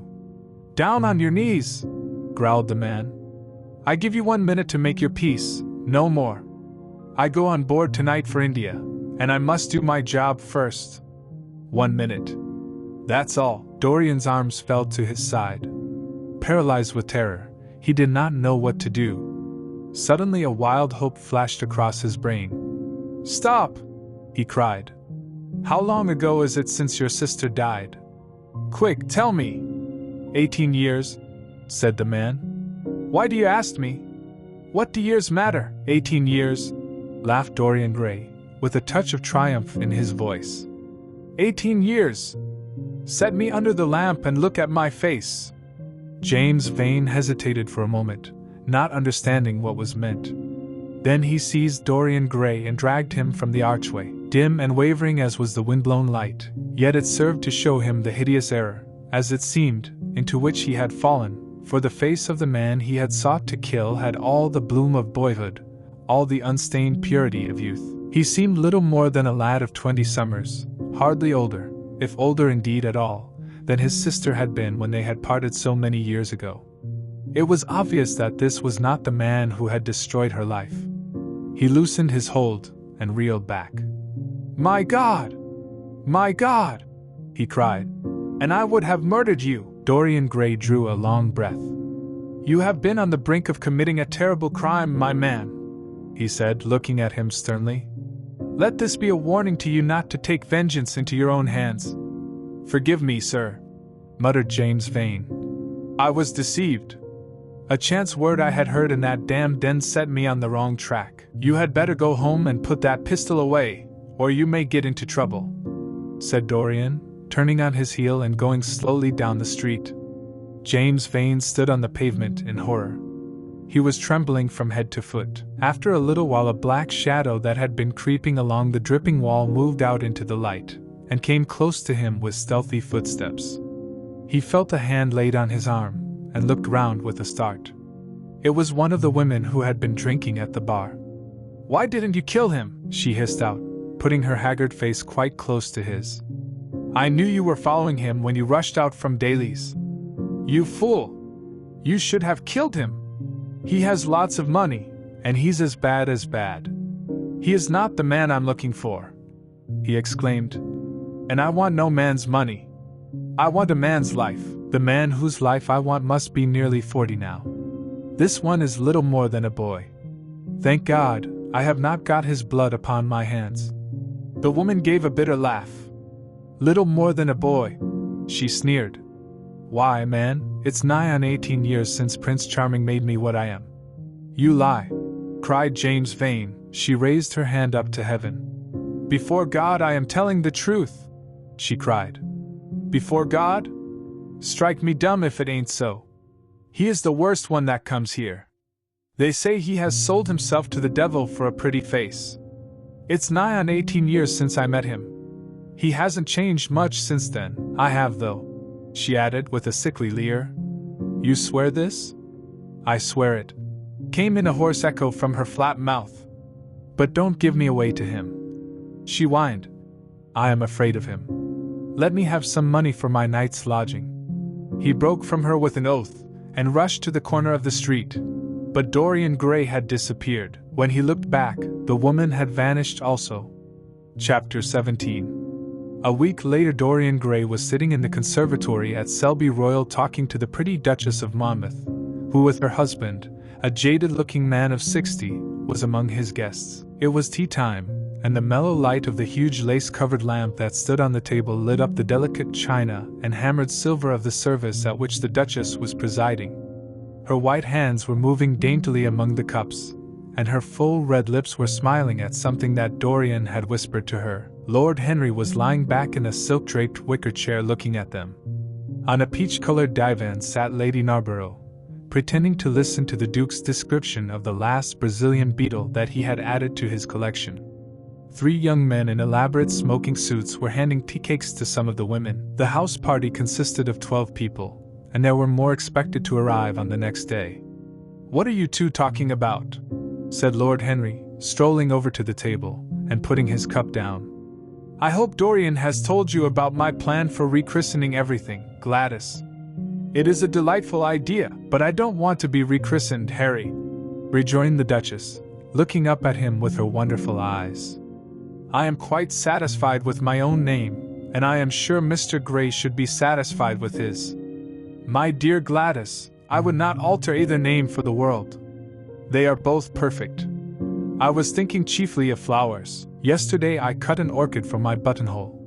It was a marvelous spotted thing, as effective as the 7 deadly sins. In a thoughtless moment I asked one of my gardeners what it was called. He told me it was a fine specimen of Robinsoniana, or something dreadful of that kind. It is a sad truth, but we have lost the faculty of giving lovely names to things. Names are everything. I never quarrel with actions. My one quarrel is with words. That is the reason I hate vulgar realism in literature. The man who could call a spade should be compelled to use one. It is the only thing he is fit for. Then what should we call you, Harry? She asked. His name is Prince Paradox, said Dorian. I recognize him in a flash, exclaimed the Duchess. I won't hear of it, laughed Lord Henry, sinking into a chair. From a label there is no escape. I refuse the title. Royalties may not abdicate, fell as a warning from pretty lips. You wish me to defend my throne, then? Yes. I give the truths of tomorrow. I prefer the mistakes of today, she answered. You disarm me, Gladys, he cried, catching the willfulness of her mood. Of your shield, Harry, not of your spear. I never tilt against beauty, he said with a wave of his hand. That is your error, Harry, believe me. You value beauty far too much. How can you say that? I admit that I think that it is better to be beautiful than to be good. But, on the other hand, no one is more ready than I am to acknowledge that it is better to be good than to be ugly. Ugliness is one of the 7 deadly sins, then? Cried the Duchess. What becomes of your simile about the orchid? Ugliness is one of the 7 deadly virtues, Gladys. You, as a good Tory, must not underrate them. Beer, the Bible, and the 7 deadly virtues have made our England what she is. You don't like your country, then? She asked. I live in it, that you may censure it the better. Would you have me take the verdict of Europe on it? He inquired. What do they say of us? That Tartuffe has emigrated to England and opened a shop. Is that yours, Harry? I give it to you. I could not use it. It is too true. You need not be afraid. Our countrymen never recognize a description. They are practical. They are more cunning than practical. When they make up their ledger, they balance stupidity by wealth, and vice by hypocrisy. Still, we have done great things. Great things have been thrust on us, Gladys. We have carried their burden. Only as far as the stock exchange. She shook her head. I believe in the race, she cried. It represents the survival of the pushing. It has development. Decay fascinates me more. What of art? She asked. It is a malady. Love? An illusion. Religion? The fashionable substitute for belief. You are a skeptic. Never. Skepticism is the beginning of faith. What are you? To define is to limit. Give me a clue. Thread snap. You would lose your way in the labyrinth. You bewilder me. Let us talk of someone else. Our host is a delightful topic. Years ago he was christened Prince Charming. Don't remind me of that, cried Dorian Gray. Our host is rather horrid this evening, answered the Duchess, coloring. I believe he thinks that Monmouth married me on purely scientific principles as the best specimen he could find of a modern butterfly. Well, I hope he won't stick pins into you, Duchess, laughed Dorian. Oh, my maid does that already, Mr. Gray, when she is annoyed with me.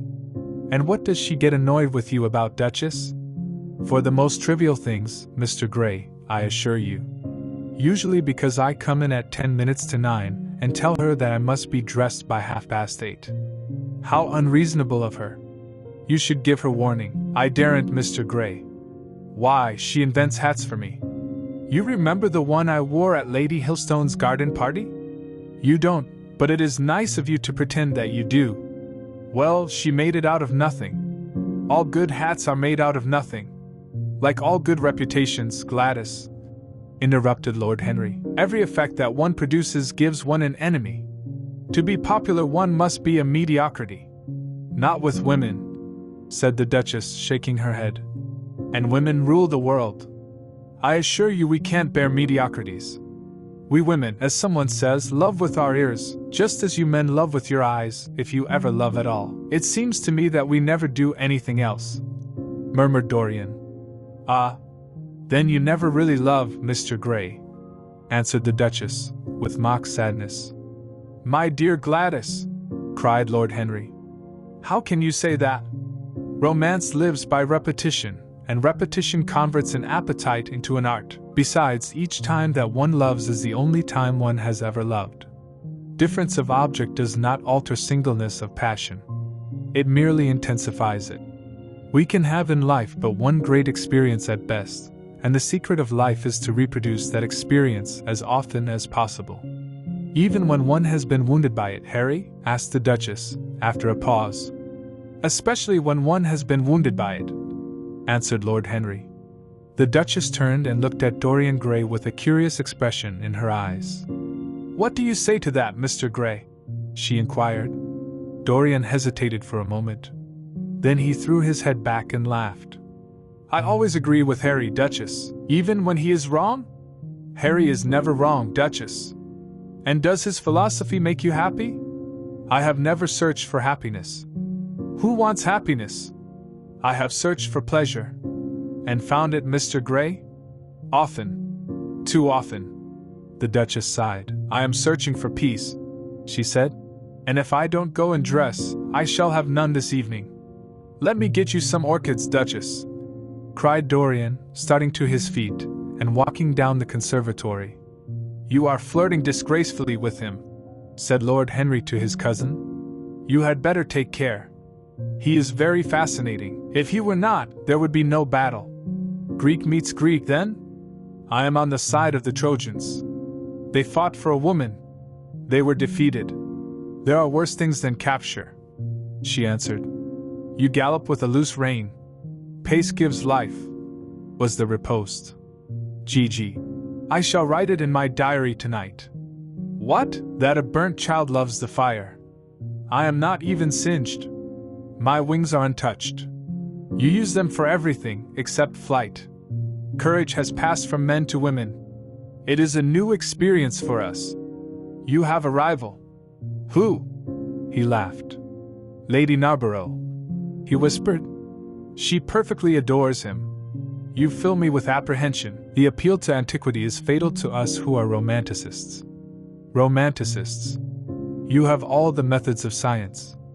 Men have educated us, but not explained you. Describe us as a sex, was her challenge. Sphinxes without secrets. She looked at him, smiling. How long Mr. Gray is, she said. Let us go and help him. I have not yet told him the color of my frock. Ah, you must suit your frock to his flowers, Gladys. That would be a premature surrender. Romantic art begins with its climax. I must keep an opportunity for retreat. In the Parthian manner, they found safety in the desert. I could not do that. Women are not always allowed a choice, he answered. But hardly had he finished the sentence before from the far end of the conservatory came a stifled groan, followed by the dull sound of a heavy fall. Everybody started up. The Duchess stood motionless in horror, and with fear in his eyes Lord Henry rushed through the flapping palms, to find Dorian Gray lying face downward on the tiled floor in a death-like swoon.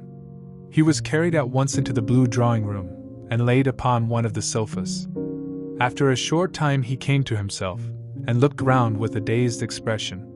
What has happened? He asked. Oh, I remember. Am I safe here, Harry? He began to tremble.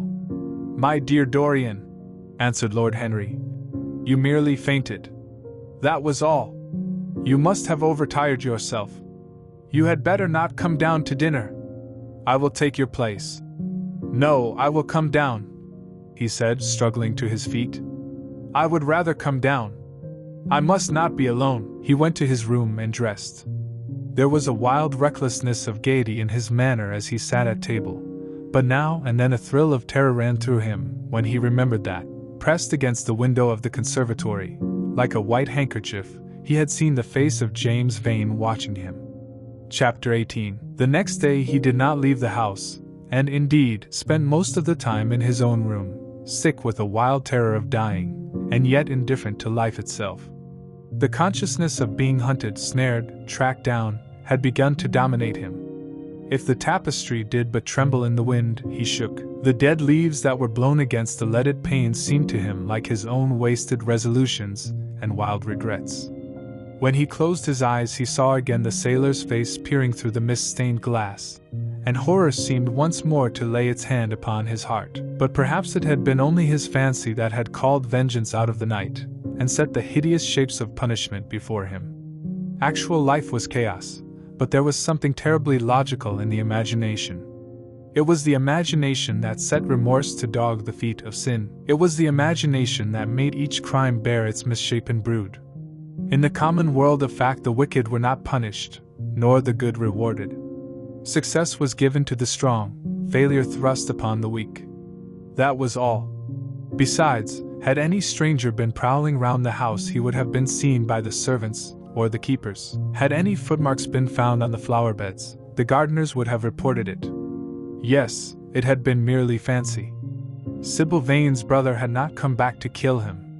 He had sailed away in his ship to founder in some winter sea. From him, at any rate, he was safe. Why, the man did not know who he was, could not know who he was. The mask of youth had saved him. And yet, if it had been merely an illusion, how terrible it was to think that conscience could raise such fearful phantoms, and give them visible form, and make them move before one. What sort of life would his be if, day and night, shadows of his crime were to peer at him from silent corners, to mock him from secret places, to whisper in his ear as he sat at the feast, to wake him with icy fingers as he lay asleep? As the thought crept through his brain, he grew pale with terror, and the air seemed to him to have become suddenly colder. Oh! In what a wild hour of madness he had killed his friend! How ghastly the mere memory of the scene! He saw it all again. Each hideous detail came back to him with added horror. Out of the black cave of time, terrible and swathed in scarlet, rose the image of his sin. When Lord Henry came in at 6 o'clock, he found him crying as one whose heart would break. It was not till the third day that he ventured to go out. There was something in the clear, pine-scented air of that winter morning that seemed to bring him back his joyousness and his ardor for life. But it was not merely the physical conditions of environment that had caused the change. His own nature had revolted against the excess of anguish that had sought to maim and mar the perfection of its calm. With subtle and finely wrought temperaments it is always so. Their strong passions must either bruise or bend. They either slay the man or themselves die. Shallow sorrows and shallow loves live on. The loves and sorrows that are great are destroyed by their own plenitude. Besides, he had convinced himself that he had been the victim of a terror-stricken imagination, and looked back now on his fears with something of pity and not a little of contempt. After breakfast he walked with the Duchess for an hour in the garden, and then drove across the park to join the shooting party. The crisp frost lay like salt upon the grass. The sky was an inverted cup of blue metal. A thin film of ice bordered the flat, reed-grown lake. At the corner of the pine wood he caught sight of Sir Geoffrey Clouston, the Duchess's brother, jerking 2 spent cartridges out of his gun. He jumped from the cart, and having told the groom to take the mare home, made his way toward his guest through the withered bracken and rough undergrowth. "Have you had good sport, Geoffrey?" he asked. "Not very good, Dorian. I think most of the birds have gone to the open. I dare say it will be better after lunch, when we get to new ground." Dorian strolled along by his side. The keen, aromatic air, the brown and red lights that glimmered in the wood, the hoarse cries of the beaters ringing out from time to time, and the sharp snaps of the guns that followed, fascinated him with a sense of delightful freedom. He was dominated by the carelessness of happiness, by the high indifference of joy. Suddenly, from a lumpy tussock of old grass, some 20 yards in front of them, with black-tipped ears erect, and long hinder limbs throwing it forward, started a hare. It bolted for a thicket of alders. Sir Geoffrey put his gun to his shoulder, but there was something in the animal's graceful movement that strangely charmed Dorian Gray, and he cried out at once. "Don't shoot it, Geoffrey! Let it live!" "What nonsense, Dorian!" laughed his companion, and as the hare bounded into the thicket, he fired. There were 2 cries heard, the one cry of a hare in pain, which is dreadful, the cry of a man in agony, which is worse. "Good heavens! I have hit a beater!" G.J. exclaimed Sir Geoffrey. "What an ass the man was to get in front of the guns! Stop shooting there!" he called out at the top of his voice. "A man is hurt!" The head keeper came running up with a stick in his hand. "Where, sir? Where is he?" he shouted. At the same time the firing ceased along the line. "Here," answered Sir Geoffrey angrily, hurrying toward the thicket. Why on earth don't you keep your men back? Spoiled my shooting for the day. Dorian watched them as they plunged into the alder clumb, brushing the lithe, swinging branches aside. In a few moments they emerged, dragging a body after them into the sunlight. He turned away in horror. It seemed to him that misfortune followed wherever he went. He heard Sir Geoffrey ask whether the man was really dead, and the affirmative answer of the keeper. The wood seemed to him to have become suddenly alive with faces. There was the trampling of myriad feet, and the low buzz of voices. A great copper-breasted pheasant came beating through the boughs overhead. After a few moments that were to him, in his perturbed state, like endless hours of pain, he felt a hand laid on his shoulder. He started, and looked round. "Dorian," said Lord Henry, "I had better tell them that the shooting is stopped for today. It would not look well to go on." "I wish it were stopped forever, Harry," he answered bitterly. "The whole thing is hideous and cruel." "Is the man—" He could not finish the sentence. "I am afraid so," rejoined Lord Henry. "He got the whole charge of shot in his chest. He must have died almost instantaneously. Come, let us go home." They walked side by side in the direction of the avenue for nearly 50 yards without speaking. Then Dorian looked at Lord Henry, and said, with a heavy sigh, "It is a bad omen, Harry, a very bad omen." "What is?" asked Lord Henry. "Oh, this accident, I suppose? My dear fellow, it can't be helped. It was the man's own fault. Why did he get in front of the guns? Besides, it is nothing to us. It is rather awkward for Geoffrey, of course. It does not do to pepper beaters. It makes people think that one is a wild shot. And Geoffrey is not. He shoots very straight. But there is no use talking about the matter." Dorian shook his head. "It is a bad omen, Harry. I feel as if something horrible were going to happen to some of us. To myself, perhaps," he added, passing his hand over his eyes, with a gesture of pain. The elder man laughed. "The only horrible thing in the world is ennui, Dorian. That is the one sin for which there is no forgiveness. But we are not likely to suffer from it, unless these fellows keep chattering about this thing at dinner. I must tell them that the subject is to be tabooed. As for omens, there is no such thing as an omen.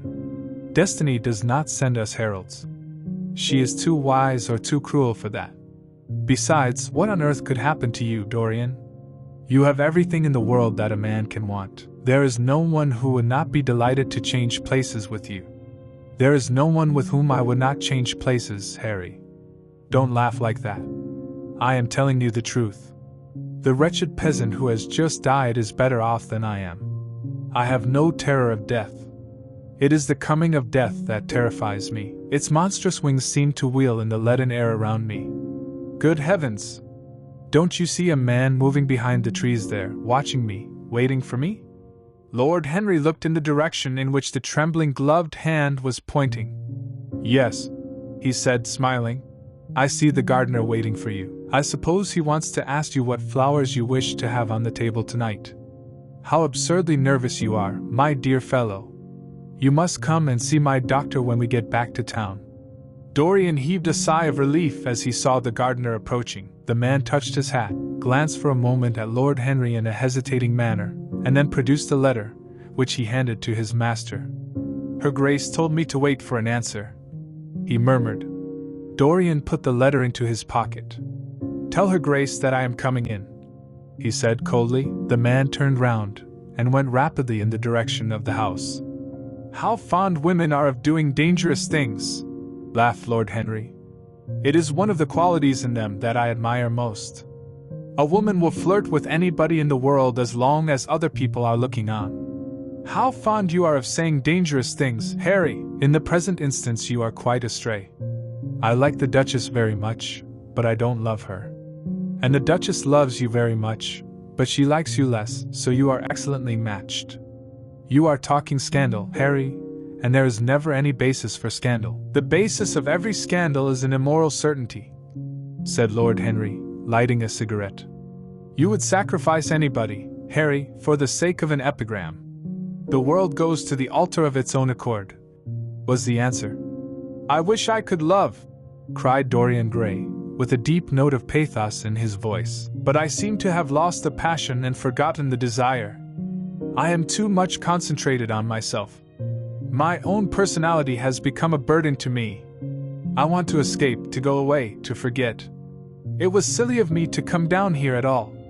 I think I shall send a wire to Harvey to have the yacht got ready. On a yacht one is safe. Safe from what, Dorian? You are in some trouble. Why not tell me what it is?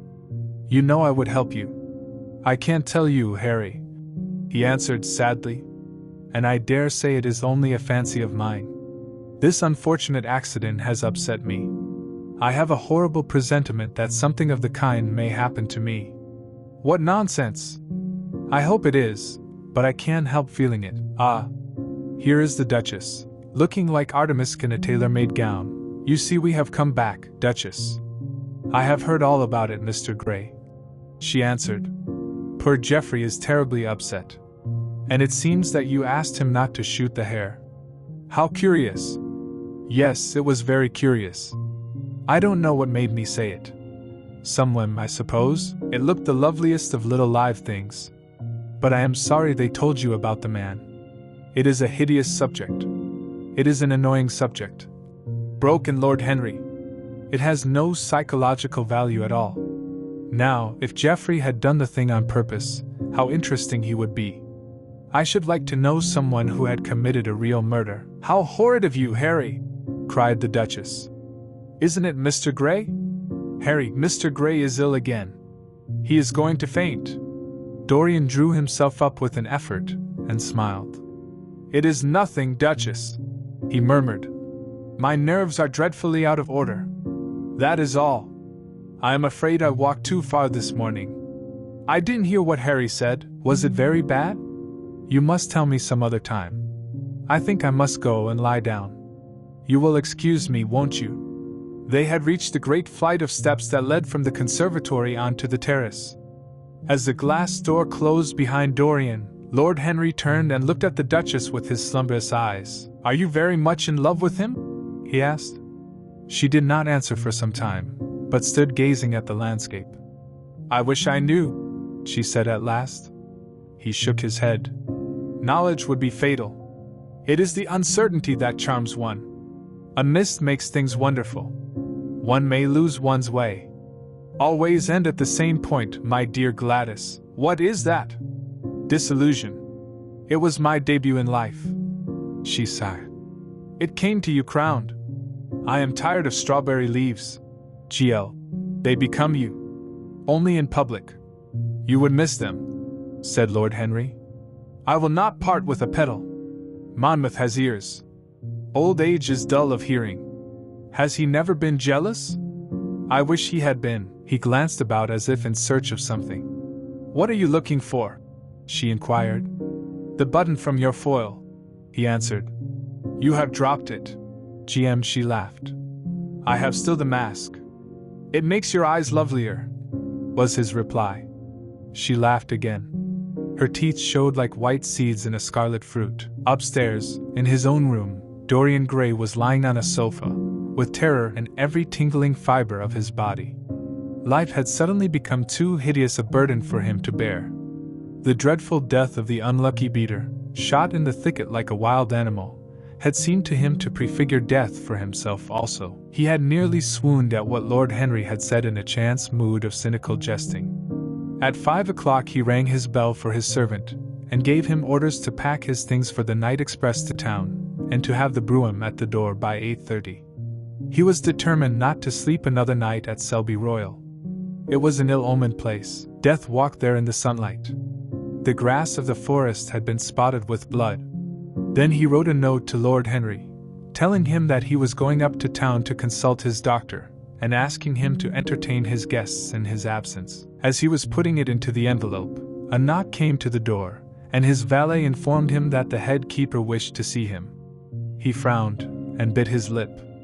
Send him in, he muttered, after some moments' hesitation. As soon as the man entered, Dorian pulled his checkbook out of a drawer, and spread it out before him. I suppose you have come about the unfortunate accident of this morning, Thornton? He said, taking up a pen. Yes, sir, answered the gamekeeper. Was the poor fellow married? Had he any people dependent on him? Asked Dorian, looking bored. If so, I should not like them to be left in want, and will send them any sum of money you may think necessary. We don't know who he is, sir. That is what I took the liberty of coming to you about. Don't know who he is, said Dorian, listlessly. What do you mean? Wasn't he one of your men? No, sir. Never saw him before. Seems like a sailor, sir. The pen dropped from Dorian Gray's hand, and he felt as if his heart had suddenly stopped beating. A sailor, he cried out. Did you say a sailor? Yes, sir. He looks as if he had been a sort of sailor, tattooed on both arms, and that kind of thing. Was there anything found on him? Said Dorian, leaning forward and looking at the man with startled eyes. Anything that would tell his name? Some money, sir, not much, and a 6-shooter. There was no name of any kind. A decent-looking man, sir, but rough-like. A sort of sailor, we think. Dorian started to his feet. A terrible hope fluttered past him. He clutched at it madly. Where is the body? He exclaimed. Quick, I must see it at once. It is in an empty stable in the home farm, sir. The folk don't like to have that sort of thing in their houses. They say a corpse brings bad luck. The home farm. Go there at once and meet me. Tell one of the grooms to bring my horse round. No. Never mind, I'll go to the stables myself. It will save time. In less than a quarter of an hour Dorian Gray was galloping down the long avenue as hard as he could go. The trees seemed to sweep past him in spectral procession, and wild shadows to fling themselves across his path. Once the mare swerved at a white gate post and nearly threw him. He lashed her across the neck with his crop. She cleft the dusky air like an arrow. The stones flew from her hoofs. At last he reached the home farm. 2 men were loitering in the yard. He leaped from the saddle and threw the reins to one of them. In the farthest stable a light was glimmering. Something seemed to tell him that the body was there, and he hurried to the door and put his hand upon the latch. There he paused for a moment, feeling that he was on the brink of a discovery that would either make or mar his life. Then he thrust the door open and entered. On a heap of sacking in the far corner was lying the dead body of a man dressed in a coarse shirt and a pair of blue trousers. A spotted handkerchief had been placed over the face. A coarse candle, stuck in a bottle, sputtered beside it.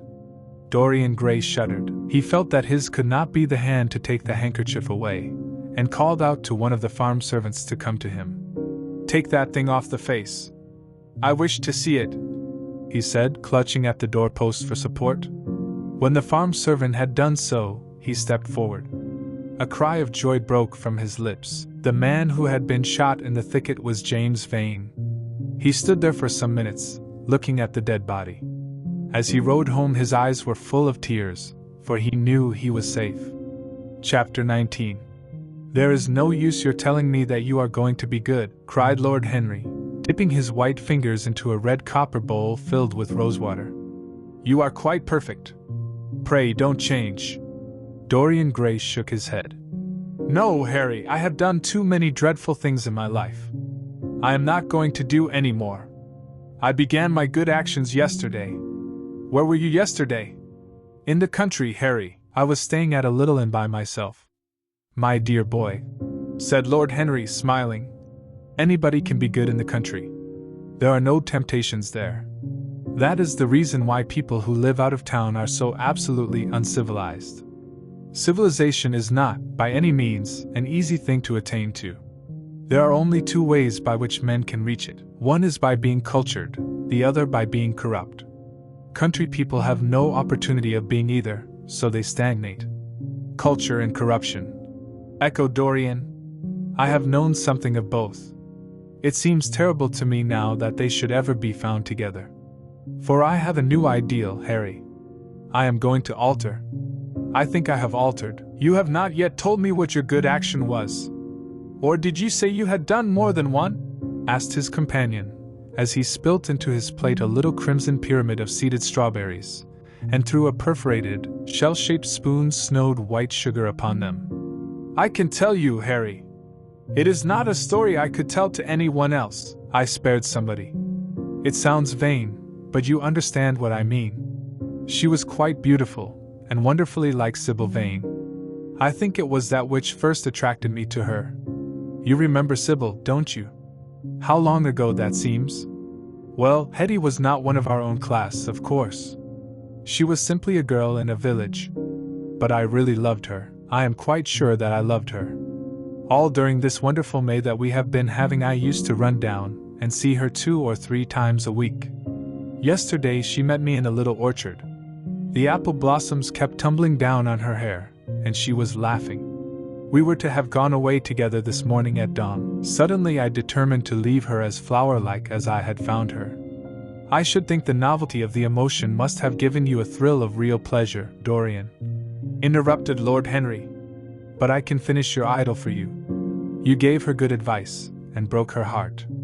That was the beginning of your reformation. Harry, you are horrible. You mustn't say these dreadful things. Hetty's heart is not broken. Of course, she cried, and all that. But there is no disgrace upon her. She can live, like Perdita, in her garden of mint and marigold, and weep over a faithless Florizel." "Gian," said Lord Henry, laughing, as he leaned back in his chair. "My dear Dorian, you have the most curiously boyish moods. Do you think this girl will ever be really contented now with any one of her own rank? I suppose she will be married some day to a rough carter or a grinning plowman. Well, the fact of having met you, and loved you, will teach her to despise her husband, and she will be wretched. From a moral point of view, I cannot say that I think much of your great renunciation. Even as a beginning it is poor. Besides, how do you know that Hetty isn't floating at the present moment in some starlit mill pond, with lovely water lilies round her, like Ophelia? I can't bear this, Harry. You mock at everything, and then suggest the most serious tragedies. I am sorry I told you now. I don't care what you say to me. I know I was right in acting as I did. Poor Hetty! As I rode past the farm this morning I saw her white face at the window, like a spray of jasmine. Don't let me talk about it any more, and don't try to persuade me that the first good action I have done for years, the first little bit of self-sacrifice I have ever known, is really a sort of sin. I want to be better. I am going to be better. Tell me something about yourself. What is going on in town? I have not been to the club for days. The people are still discussing poor Basil's disappearance. I should have thought they had got tired of that by this time," said Dorian, pouring himself out some wine, and frowning slightly. "My dear boy, they have only been talking about it for 6 weeks. And the British public are really not equal to the mental strain of having more than one topic every 3 months. They have been very fortunate lately, however. They have had my own divorce case and Alan Campbell's suicide. Now they have got the mysterious disappearance of an artist. Scotland Yard still insists that the man in the grey ulster who left for Paris by the midnight train on the 9th of November was poor Basil, and the French police declare that Basil never arrived in Paris at all. I suppose in about a fortnight we shall be told that he has been seen in San Francisco. 29. It is an odd thing, but every one who disappears is said to be seen at San Francisco. It must be a delightful city, and possess all the attraction of the next world." "What do you think has happened to Basil?" asked Dorian, holding up his burgundy against the light, and wondering how it was that he could discuss the matter so calmly. "I have not the slightest idea.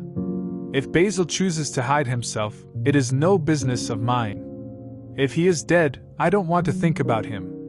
Death is the only thing that ever terrifies me. I hate it." "Why?" said the younger man, wearily. "Because," said Lord Henry, passing beneath his nostrils the gilt trellis of an open vinaigrette box, "go. One can survive everything nowadays except that. Death and vulgarity are the only 2 facts in the 19th century that one cannot explain away. Let us have our coffee in the music room, Dorian. You must play Chopin to me. The man with whom my wife ran away played Chopin exquisitely. Poor Victoria! I was very fond of her. The house is rather lonely without her. Of course, married life is merely a habit, a bad habit. But then one regrets the loss even of one's worst habits. Perhaps one regrets them the most. They are such an essential part of one's personality."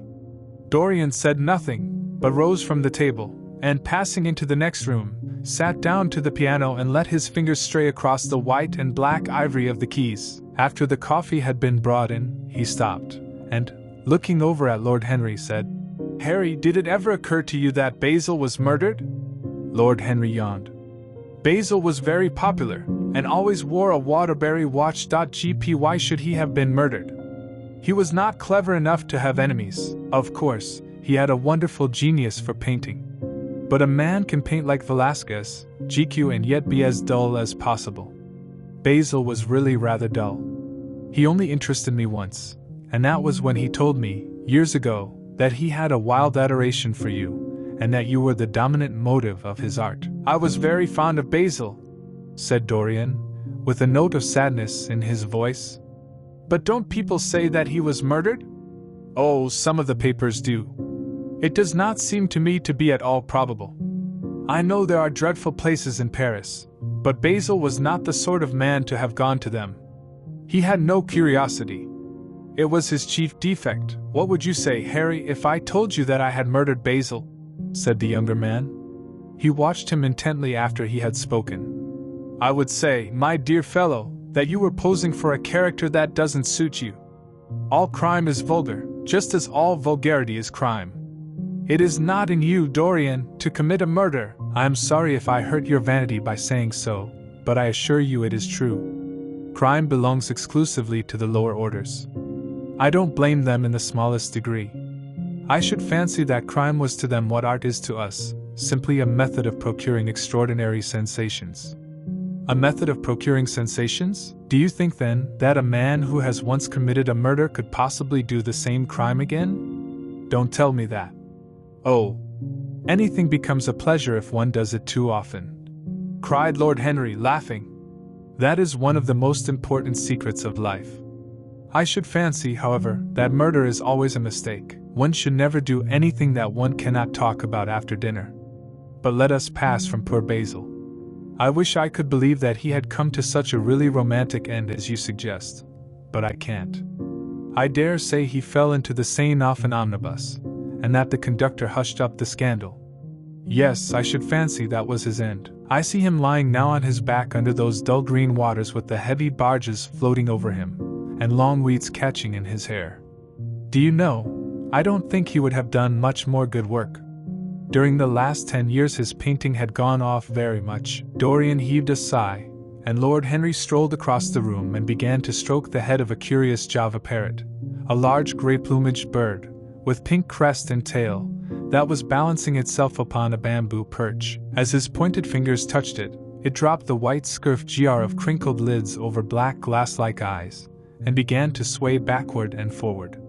"Yes," he continued, turning round, and taking his handkerchief out of his pocket.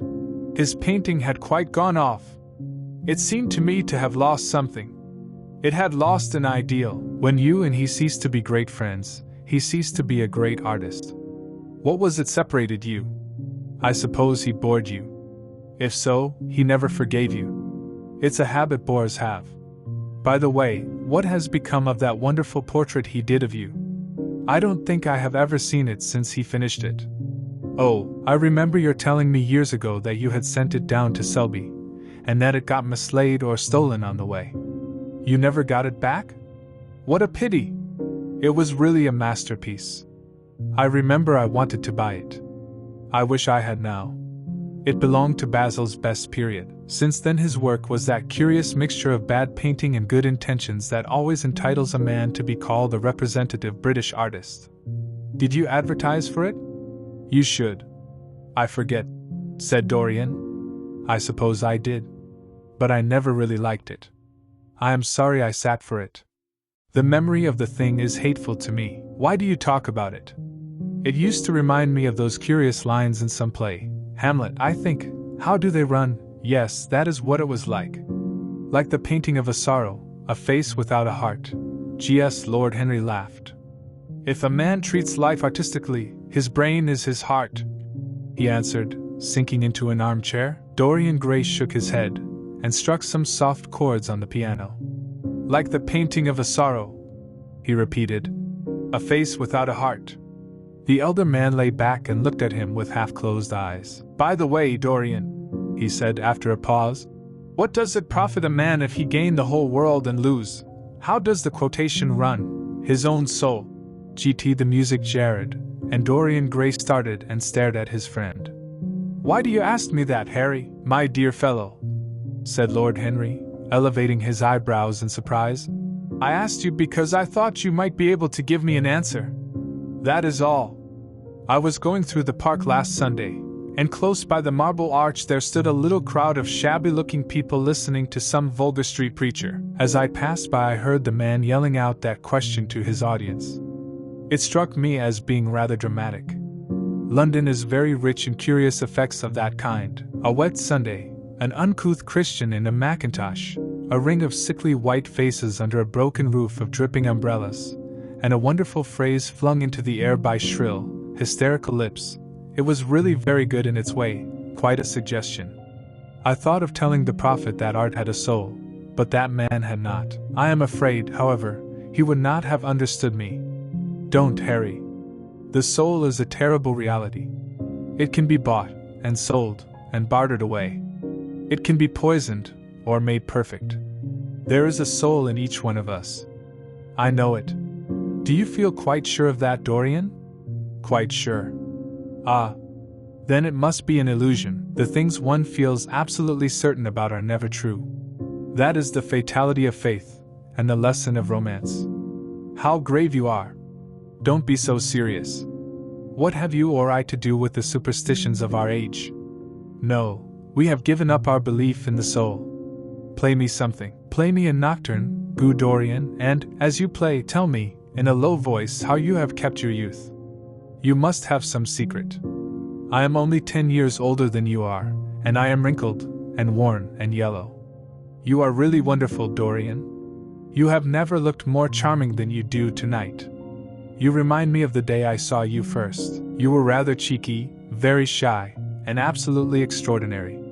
You have changed, of course, but not in appearance. I wish you would tell me your secret. To get back my youth I would do anything in the world, except take exercise, get up early, or be respectable. Youth. There is nothing like it. It's absurd to talk of the ignorance of youth. The only people to whose opinions I listen now with any respect are people much younger than myself. They seem in front of me. Life has revealed to them her latest wonder. As for the aged, I always contradict the aged. I do it on principle. If you ask them their opinion on something that happened yesterday, they solemnly give the opinions current in 1820, when people wore high stocks, GV believed in everything, and knew absolutely nothing. How lovely that thing you are playing is. I wonder did Chopin write it at Majorca, with the sea weeping round the villa and the salt spray dashing against the panes? It is marvelously romantic. What a blessing it is that there is one art left to us that is not imitative. Don't stop. I want music tonight. It seems to me that you are the young Apollo, and that I am Marsyas listening to you. I have sorrows, Dorian, of my own, that even you know nothing of. The tragedy of old age is not that one is old, but that one is young. I am amazed sometimes at my own sincerity. Ah, Dorian, how happy you are! What an exquisite life you have had. You have drunk deeply of everything. You have crushed the grapes against your palate. .30 Nothing has been hidden from you. And it has all been to you no more than the sound of music. Gx It has not marred you. You are still the same. I am not the same, Harry. Yes, you are the same. I wonder what the rest of your life will be. Don't spoil it by renunciations. At present you are a perfect type. Don't make yourself incomplete. You are quite flawless now. You need not shake your head, you know you are. Besides, Dorian, don't deceive yourself. Life is not governed by will or intention. Life is a question of nerves, and fibers, and slowly built up cells in which thought hides itself and passion has its dreams. You may fancy yourself safe, and think yourself strong, but a chance tone of color in a room or a morning sky, a particular perfume that you had once loved and that brings subtle memories with it, a line from a forgotten poem that you had come across again, a cadence from a piece of music that you had ceased to play. I tell you, Dorian, that it is on things like these that our lives depend. Browning writes about that somewhere. 31 But our own senses will imagine them for us. There are moments when the odor of Lilas Blanc GY passes suddenly across me, and I have to live the strangest month of my life over again. I wish I could change places with you, Dorian. The world has cried out against us both, but it has always worshipped you. It always will worship you. You are the type of what the age is searching for, and what it is afraid it has found. I am so glad that you have never done anything, never carved a statue, or painted a picture, or produced anything outside of yourself. Life has been your art. You have set yourself to music. Your days are your sonnets. Dorian rose up from the piano, and passed his hand through his hair. Yes, life has been exquisite, he murmured, but I am not going to have the same life, Harry. And you must not say these extravagant things to me. You don't know everything about me. I think that if you did, even you would turn from me. You laugh. Don't laugh. Why have you stopped playing, Dorian? Go back and give me the nocturne over again. Look at that great honey-colored moon that hangs in the dusky air. She is waiting for you to charm her, and if you play she will come closer to the earth. You won't. Let us go to the club, then. It has been a charming evening, and we must end it charmingly. There is someone at White's who wants immensely to know you, young Lord Poole, Bournemouth's eldest son. He has already copied your neckties, and has begged me to introduce him to you. He is quite delightful, and rather reminds me of you. I hope not, said Dorian, with a sad look in his eyes. But I am tired tonight, Harry. I shan't go to the club. It is nearly 11, and I want to go to bed early. Do stay. You have never played so well as tonight. There was something in your touch that was wonderful. It had more expression than I had ever heard from it before. It is because I am going to be good, he answered, smiling. I am a little changed already. You cannot change to me, Dorian, said Lord Henry. You and I will always be friends. Yet you poisoned me with a book once. I should not forgive that. Harry, promise me that you will never lend that book to anyone. It does harm. My dear boy, you are really beginning to moralize. You will soon be going about like the converted and the revivalist, warning people against all the sins of which you have grown tired. You are much too delightful to do that. Besides, it is no use. You and I are what we are, and will be what we will be. As for being poisoned by a book, there is no such thing as that. Art has no influence upon action. It annihilates the desire to act. It is superbly sterile. The books that the world calls immoral are books that show the world its own shame. That is all. But we won't discuss literature. Come round tomorrow.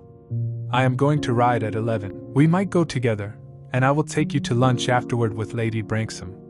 She is a charming woman, and wants to consult you about some tapestries she is thinking of buying. Mind you come. Or shall we lunch with our little Duchess? She says she never sees you now. Perhaps you are tired of Gladys? I thought you would be. Her clever tongue gets on one's nerves. Well, in any case, be here at 11. Must I really come, Harry? Certainly. The park is quite lovely now. I don't think there have been such lilacs since the year I met you. Very well. I will be here at 11, said Dorian. Good night, Harry. As he reached the door, he hesitated for a moment, as if he had something more to say. Then he sighed and went out. Chapter 20. It was a lovely night, so warm that he threw his coat over his arm, and did not even put his silk scarf round his throat. As he strolled home, smoking his cigarette, two young men in evening dress passed him. He heard one of them whisper to the other, "That is Dorian Gray." He remembered how pleased he used to be when he was pointed out, or stared at, or talked about. He was tired of hearing his own name now. Half the charm of the little village where he had been so often lately was that no one knew who he was. He had often told the girl whom he had lured to love him that he was poor, and she had believed him. He had told her once that he was wicked, and she had laughed at him, and answered that wicked people were always very old and very ugly. What a laugh she had, just like a thrush singing, and how pretty she had been in her cotton dresses and her large hats. She knew nothing, but she had everything that he had lost. When he reached home, he found his servant waiting up for him. He sent him to bed, and threw himself down on the sofa in the library, and began to think over some of the things that Lord Henry had said to him. Was it really true that one could never change? He felt a wild longing for the unstained purity of his boyhood, his rose-white boyhood, as Lord Henry had once called it. He knew that he had tarnished himself, filled his mind with corruption, and given horror to his fancy, that he had been an evil influence to others, and had experienced a terrible joy in being so, and that of the lives that had crossed his own it had been the fairest and the most full of promise that he had brought to shame. But was it all irretrievable? Was there no hope for him? Ah! In what a monstrous moment of pride and passion he had prayed that the portrait should bear the burden of his days, and he keep the unsullied splendor of eternal youth. All his failure had been due to that. Better for him that each sin of his life had brought its sure, swift penalty along with it. There was purification in punishment.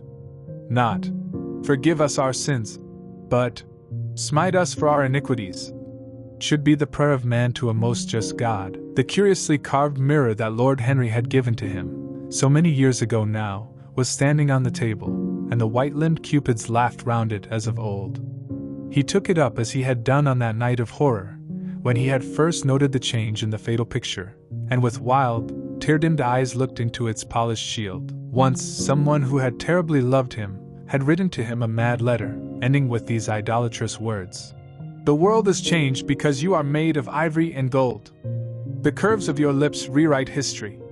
The phrases came back to his memory, and he repeated them over and over to himself. Then he loathed his own beauty, and flinging the mirror on the floor crushed it into silver splinters beneath his heel.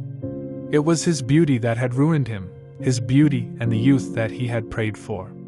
But for those two things his life might have been free from stain.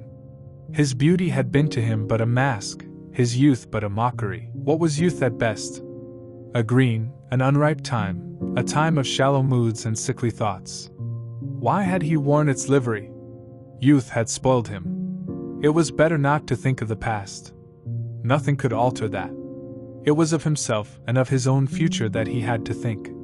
James Vane was hidden in a nameless grave in Selby churchyard. Alan Campbell had shot himself one night in his laboratory, but had not revealed the secret that he had been forced to know. The excitement, such as it was, over Basil Hallward's disappearance would soon pass away. It was already waning. He was perfectly safe there. Nor, indeed, was it the death of Basil Hallward that weighed most upon his mind. It was the living death of his own soul that troubled him. Basil had painted the portrait that had marred his life. He could not forgive him that. It was the portrait that had done everything. Basil had said things to him that were unbearable, and that he had yet borne with patience. The murder had been simply the madness of a moment. As for Alan Campbell, his suicide had been his own act. He had chosen to do it. It was nothing to him. A new life. That was what he wanted. That was what he was waiting for. Surely he had begun it already. He had spared one innocent thing, at any rate. He would never again tempt innocence.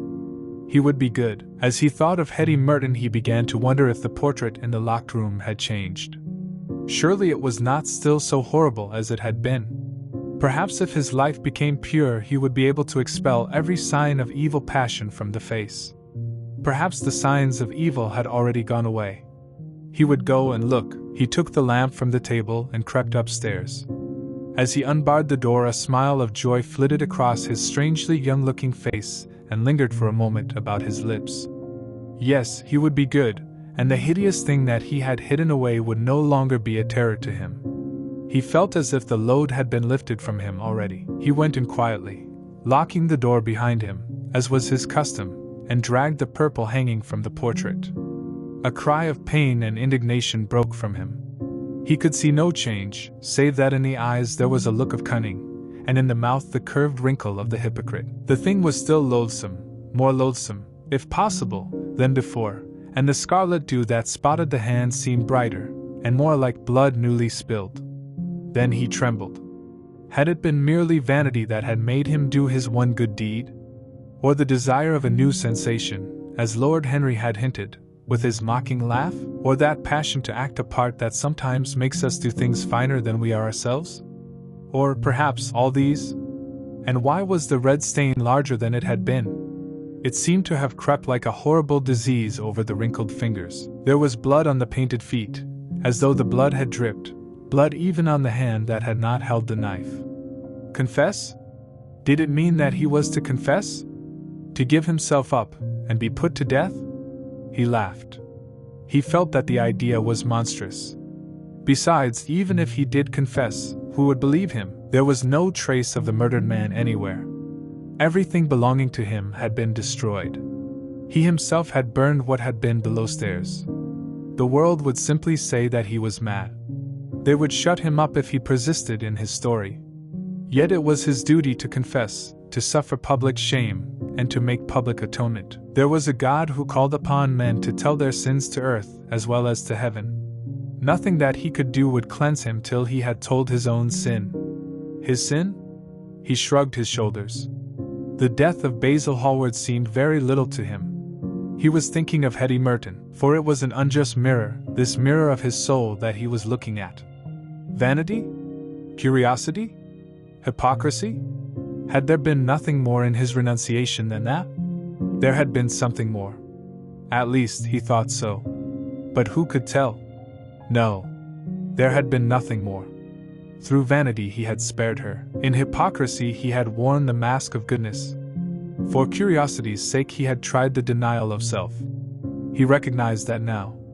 But this murder, was it to dog him all his life? Was he always to be burdened by his past? Was he really to confess? Never. There was only one bit of evidence left against him. The picture itself, that was evidence. He would destroy it.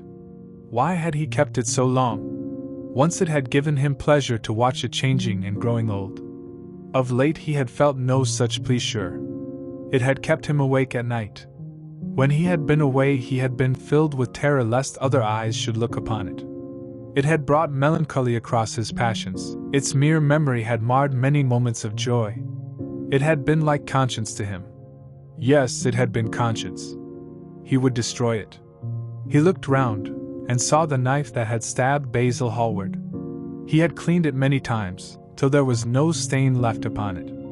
It was bright, and glistened. As it had killed the painter, so it would kill the painter's work, and all that meant. It would kill the past, and when that was dead he would be free. It would kill this monstrous soul life, and without its hideous warnings he would be at peace. He seized the thing, and stabbed the picture with it. There was a cry heard, and a crash. The cry was so horrible in its agony that the frightened servants woke, and crept out of their rooms. Two gentlemen, who were passing in the square below, stopped, and looked up at the great house. They walked until they met a policeman, and brought him back. The man rang the bell several times, but there was no answer. Except for a light in one of the top windows, the house was all dark. After a time he went away, and stood in an adjoining portico and watched. "Whose house is that, constable?" asked the elder of the two gentlemen. "Mr. Dorian Gray's, sir," answered the policeman. They looked at each other as they walked away, and sneered. One of them was Sir Henry Ashton's uncle. Jeezy inside, in the servants' part of the house, the half-clad domestics were talking in low whispers to each other. Old Mrs. Leaf was crying, and wringing her hands. Francis was as pale as death. After about a quarter of an hour he got the coachman and one of the footmen, and crept upstairs. They knocked, but there was no reply. They called out. Everything was still. Finally, after vainly trying to force the door, they got on the roof, and dropped down onto the balcony. The windows yielded easily. Their bolts were old. When they entered they found hanging upon the wall a splendid portrait of their master as they had last seen him, in all the wonder of his exquisite youth and beauty. Lying on the floor was a dead man, in evening dress, with a knife in his heart. He was withered, wrinkled, and loathsome of visage. It was not till they had examined the rings that they recognized who it was. And,